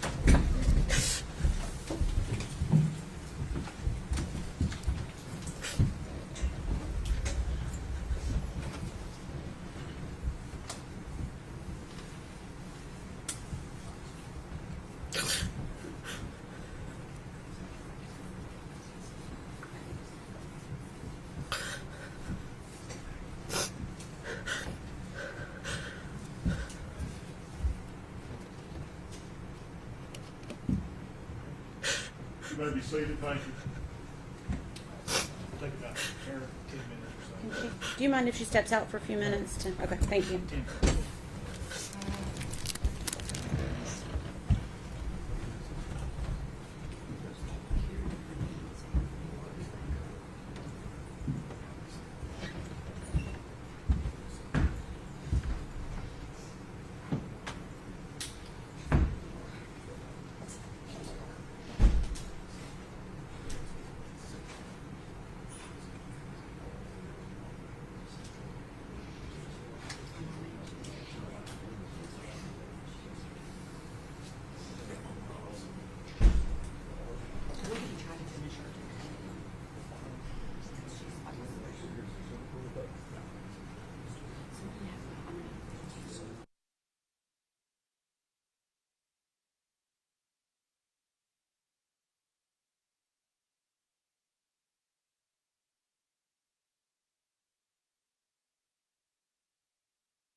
I'm not asking for promise. I'm just saying. Like 15 minutes?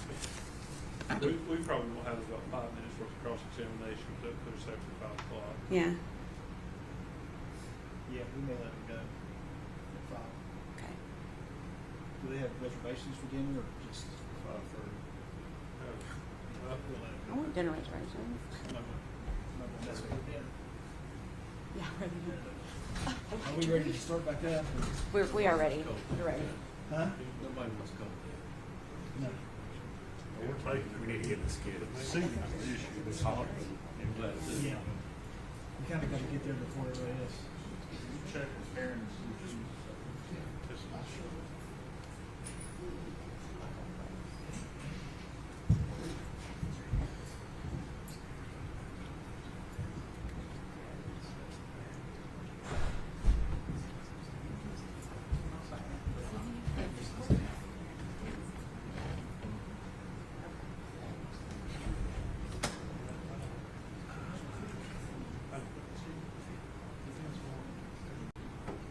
We're back.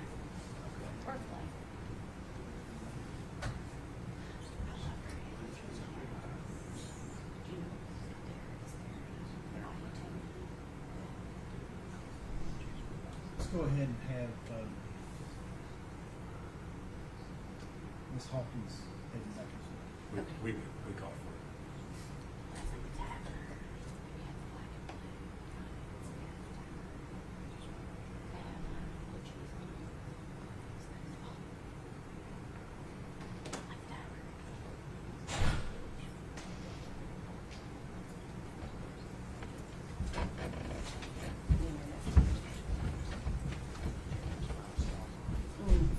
Yeah.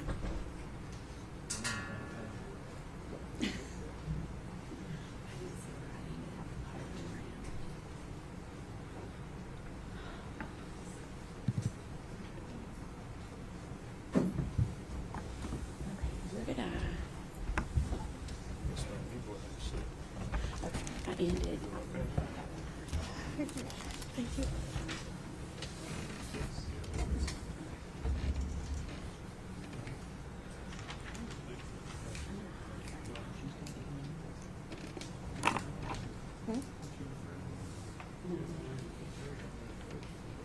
All right. Is the state ready to proceed? The state's ready, Your Honor. Defense ready? Yes, sir. If the jury's ready, Mr. Brennan.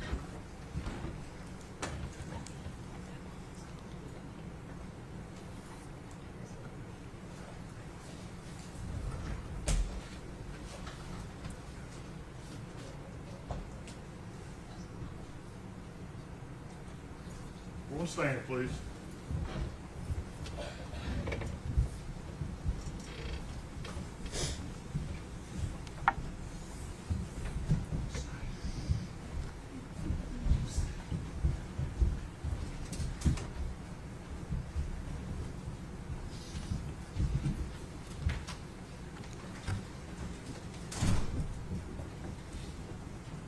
You may be seated, thank you.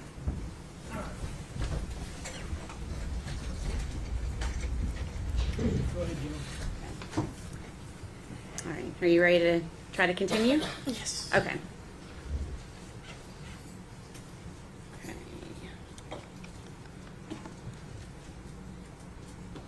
So we essentially ended before we took a break around December 23rd of 2019. And we talked about that. Did you continue to hang out with Megan after December 23rd of 2020? I don't remember any like specific dates, but we hung out a lot, so I would assume so. Okay. Do you remember learning that, do you remember hearing that Evelyn had been reported missing at some point? Yes. Okay, so you're going to have to speak up, I'm sorry. I'm sorry, yes. Okay, and how did you learn that Evelyn was missing? I found out on Facebook. Okay. Had Megan told you at any time? I know. Okay. All right.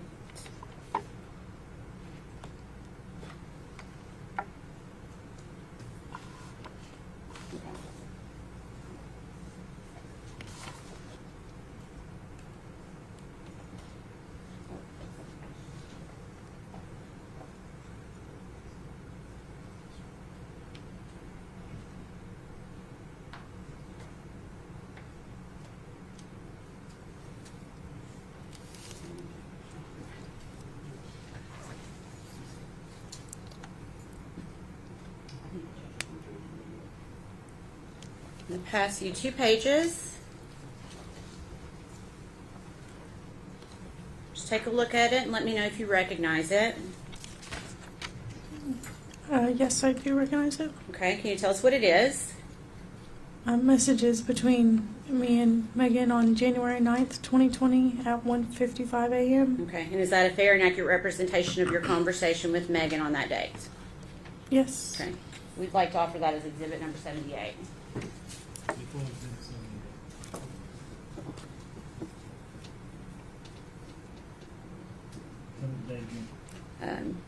January 9th. Permission to publish? Go ahead. Let me try to faster. Okay. So, what question do you ask Megan on January 9th of 2020? When was your court date with Evelyn? I know you said it was January. And what does she say? And tomorrow? And then what do you say? Where is Evelyn right now? Still with Ethan? And what does Megan say? Yeah. Okay, and what do you say in response? Also, is Ethan not back doing Army things? I know a lot of people have left for Army stuff already. I just don't understand how he can have custody if he's literally going into the Army. Okay. And then what does Megan say in response to that? I don't know. It's retreated. I don't know what he is or isn't doing. He won't speak to me. I talked to him like once on New Year's. Okay. Is she talking about Ethan? Yes. Okay.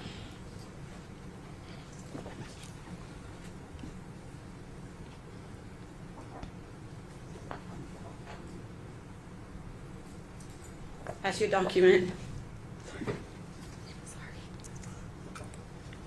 And ask if you recognize that. Yes. Okay, what is it? Text message from Megan on January 20th, 2020 at 12:35 a.m. Okay, and is that a fair and accurate representation of that text message that you received from Megan?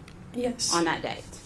Yes. Your Honor, we'd ask that be made exhibit number 79. Before exhibit 79.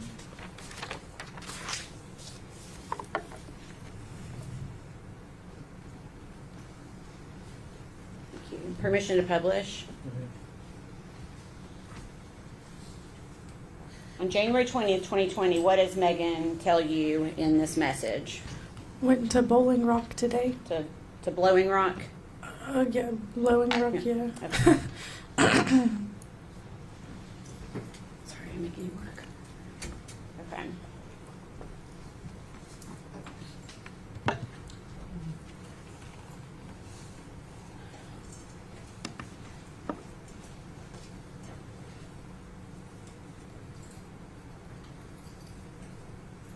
Your Honor, may we approach briefly?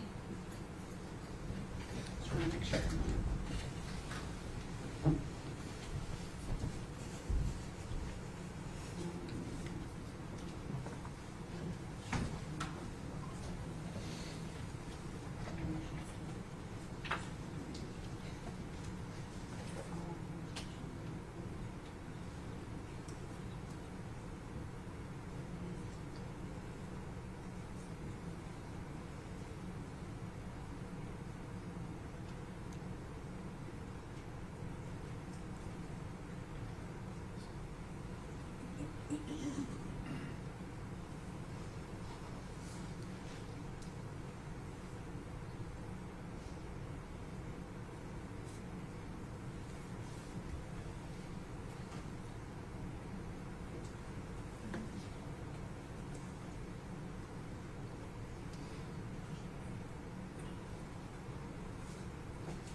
pass you 2 pages. Same thing, just take a look and see if you recognize it.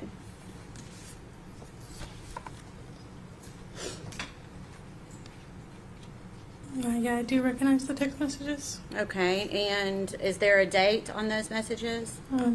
January 24th, 2020 at 5:51 p.m. Okay, is that a fair and accurate representation of a conversation with Megan Boswell on that date? Yes. Okay. Your Honor, we'd ask that be made exhibit number 80 for the date of January 24th, 2020.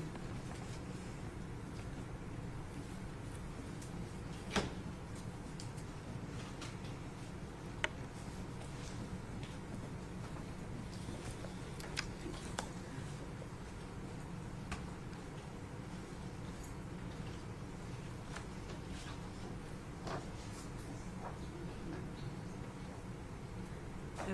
Permission to publish, Your Honor?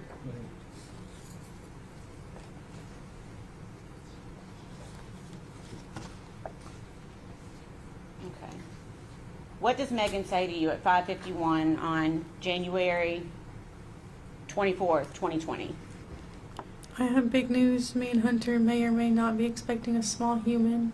We are. It just sounded more mysterious. Okay, and then what do you say to Megan? Speaking of small humans, how's Evelyn doing? I know you said you get to keep her every other week. And then what does Megan say in response? She's good. Mean as fuck, though. Okay. And then what do you say to Megan? I want to see her. When's the next time you'll have her? And what does she say? I'm picking her up next Monday after my appointment. And then what does she say to you at 6:02 p.m.? I'll fight Hunter if it's a girl because I want a little boy so bad. And then what do you say in response? A little boy would be nice because then you'd have both.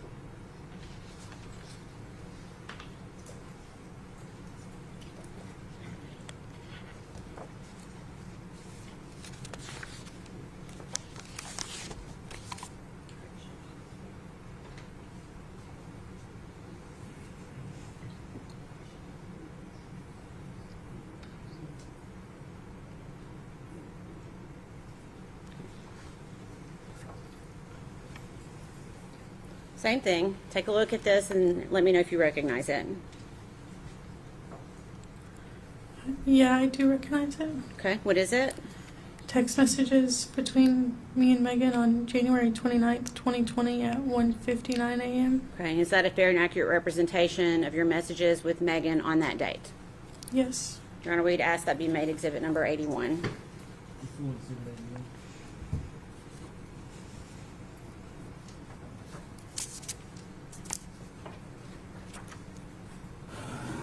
Permission to publish. Okay. What do you ask Megan on January 29th, 2020? Do you still have Evelyn? And what is her response? My grandma does right now because my mom's sick and stuff. I didn't want to bring her around. Okay, and what do you say in response?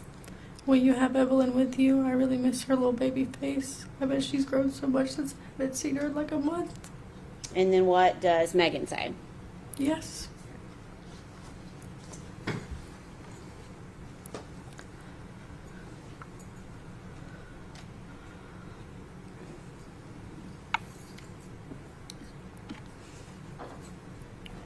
January 2020. Have you seen Evelyn at all during the month of January? No.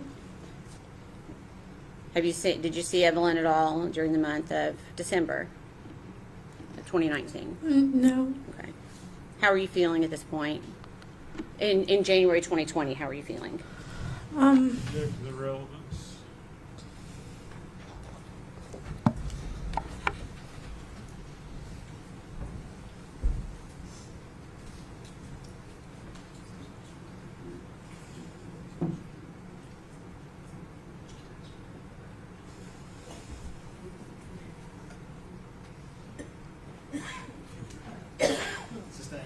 Okay. I'm going to ask in a different way, okay? You haven't seen Evelyn in about 2 months at this point. Is that right? Yeah. Are you getting worried? Yeah. Tell me in your own words why you were getting worried. Just everything was starting to add up, you know, not seeing the pictures, her being wishy-washy on having Evelyn, and then it just kind of, everything was starting to feel off. Okay. You say no pictures. What do you mean by that? Were you seeing pictures before? I mean, it was just she was posting pictures and everything, so you'd obviously see the pictures. Okay. When you say she was posting pictures, where would you see pictures posted? Facebook. Okay. Did that stop at some point? I don't remember specifics, but I mean, during that time, I obviously didn't see anything. Okay. Was she continuing to talk about Evelyn? It seemed like the only time that we would talk about her is when I would ask. Okay. Did you consider calling DCS? Yes. Okay. Why did you not call? She was such a good friend to me that I didn't want to do that to her. Like, I've gone through similar situations and I know how it affected me, and I didn't want to do that to her. Okay. Did you continue to try to press her about where Evelyn was? Yeah. Okay. Yes? Yeah. What did she tell you? I mean, it was always an answer. It was either with Ethan or Ethan's grandparents or you know, there was always an answer. Okay.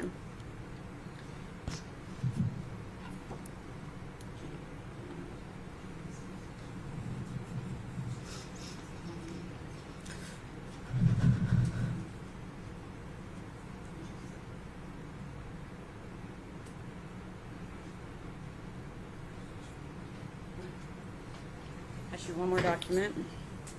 It's 5 pages.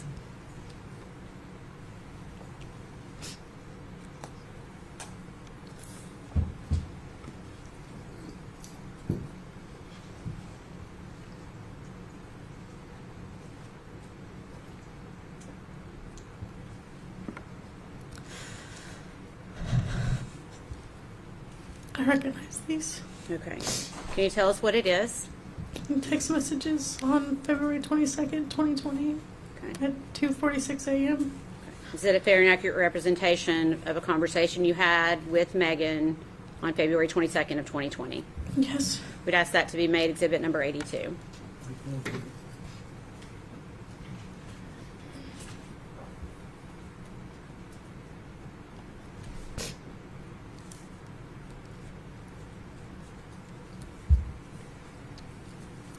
Permission to publish. And would these messages have occurred after you found out that Evelyn was missing? Yes. Did you say yes? Yeah, sorry. Okay. Okay. What do you say to Megan at 2:46 a.m. on February 22nd? I just got out of control. What did you tell me Ethan had her? If she's sick, if he's sick, he still hasn't seen her since December. I hope we can find her though. I've been crying just to see her.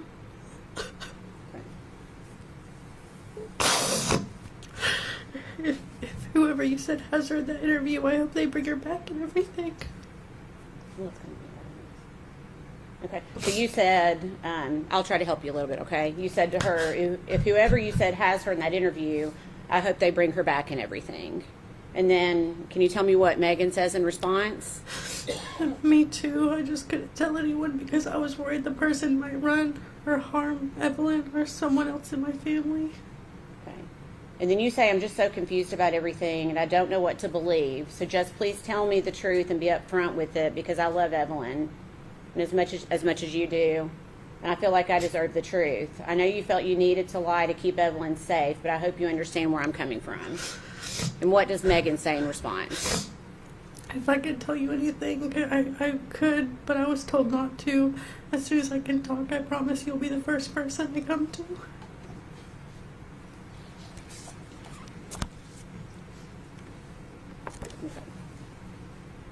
That conversation continues. You ask her, do you think Evelyn is okay, or do you think this person would do something to harm her? I hate not knowing anything because I'm so worried and my mind just goes to the worst. You say, God, that makes me worried because it seems like she's the person that would have had Evelyn. And who are you talking about there? Or do you know? I'm not too sure. Okay. If she doesn't have her, then where would she be? I'm hoping the person isn't your mom because I just don't get why she'd take Evelyn and wouldn't let you see her because I never saw her.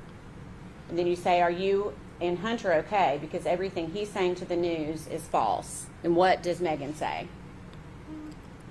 What do you mean everything he's saying to the news? He's kind of got threats to the business and everything. And then he said y'all weren't serious and that you guys were on and off. You never told me you guys were on and off, and I thought you guys were pretty serious. And what does Megan say? We were definitely living together and shit, but he did that so people would stop giving him death threats or whatever. Okay. And you say, are you guys okay, though? Is he being a support to you through this, or are you guys not in contact right now? And what does Megan say? No, we've talked. Okay. And then you say, I hope everything is okay between the two of you since you've been through a lot, and this is a lot.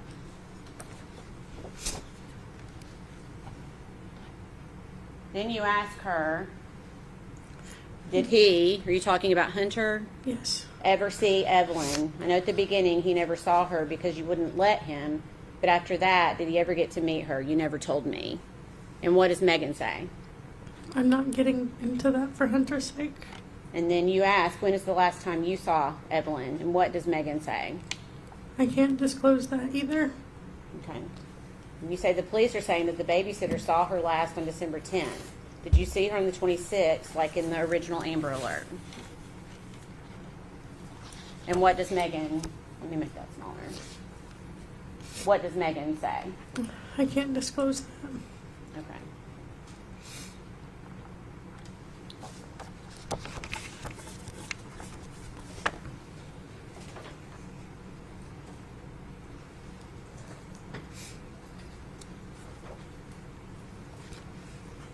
Did Megan ever tell you anything different other than the things we've already talked about? The other things she told you about where Evelyn was. Did she ever tell you anyone else had Evelyn? No. Okay. Did you ever ask her about her mom? Yes. On February 22nd, we ended up hanging out that day, and she told me that Evelyn was with her mom. Okay. Did she act concerned about that at all? Not really. Okay.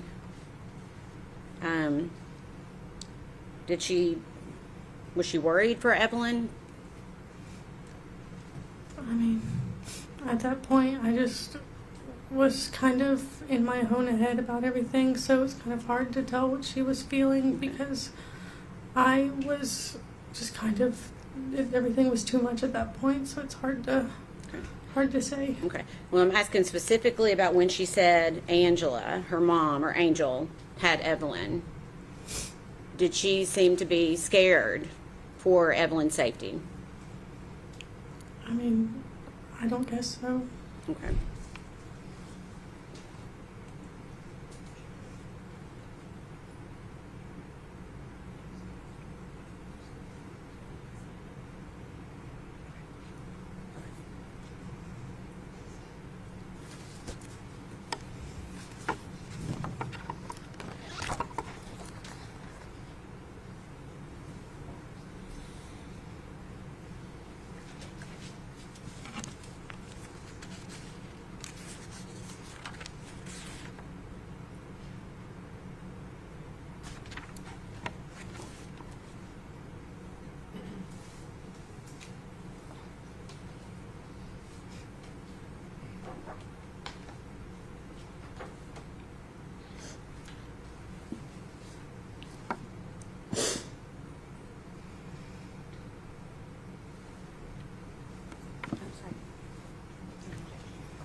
It's the last thing I'm going to hand you, okay? I know this is a lot. Okay. So you just mentioned the date of February 22nd, 2020. Did you see Megan in person that day? Yes. Okay. And do you recognize what I've just handed you? Yeah. Okay, what is it? It's a receipt from when we stayed at, or no, not when we stayed at Echo Lodge yet. Okay. I'm not sure what it is. Okay, it's on February 22nd when I dropped her off at Echo Lodge. Okay, so you're saying you dropped her off at the Econo Lodge? Yeah. Is that the one on Airport Highway? Yes. Okay. And whose signature is on that receipt? Mine. Okay, so did you, for lack of a better term, did you get a room, you pay for a room for Megan for that night at the Econo Lodge? Yeah. Okay, Your Honor, we'd offer that as exhibit number 83. No, sir. Full exhibit 83.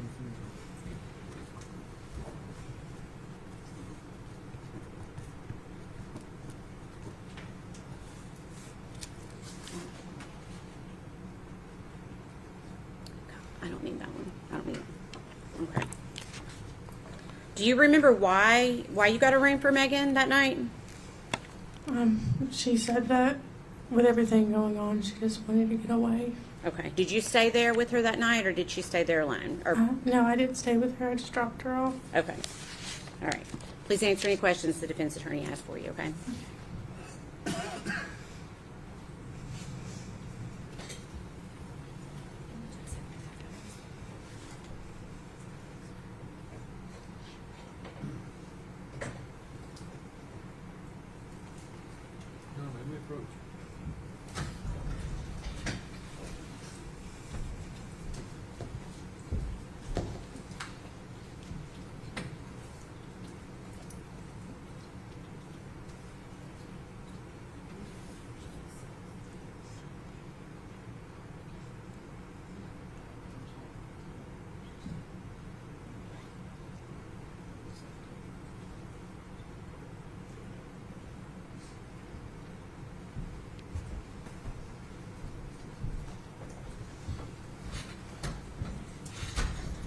All right, ladies and gentlemen, we're going to stop for today.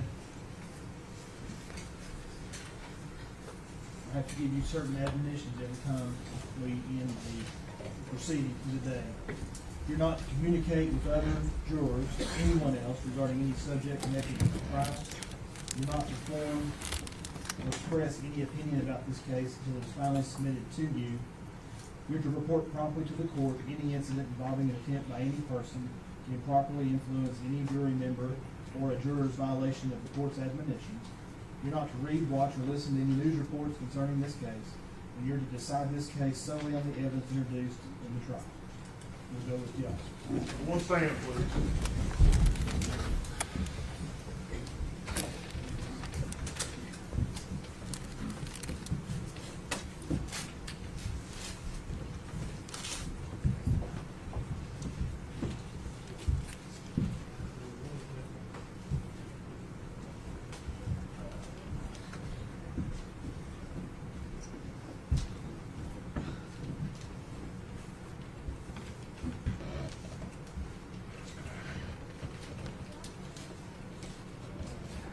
You may be seated, thank you. All right. Ms. Hawkins, you'll have to come back tomorrow. We'll start at 9 o'clock.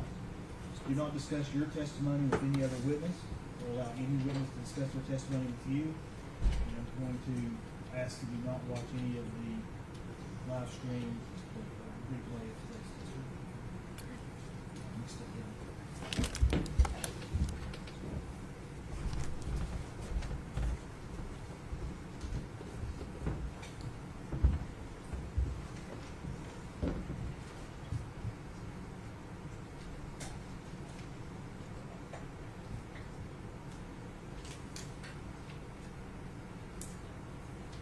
So that the record is clear, and I didn't want to say this necessarily in front of the jury. Exhibit 69, 77, 78, 79, 80, 81, and 82 will enter as full exhibits over the objection of the defense. Their objection is noted for the I get those numbers, you know, right that fast. 69, 77, 78, 79, 80, 81, and 82. We'll be in recess till the case the jury till 9. We'll be back here at 8:30. So have the witness come back at 9 to be ready at Yes, 9? the witness tonight. I think that's what I told her. Okay. All right. Court stands in recess.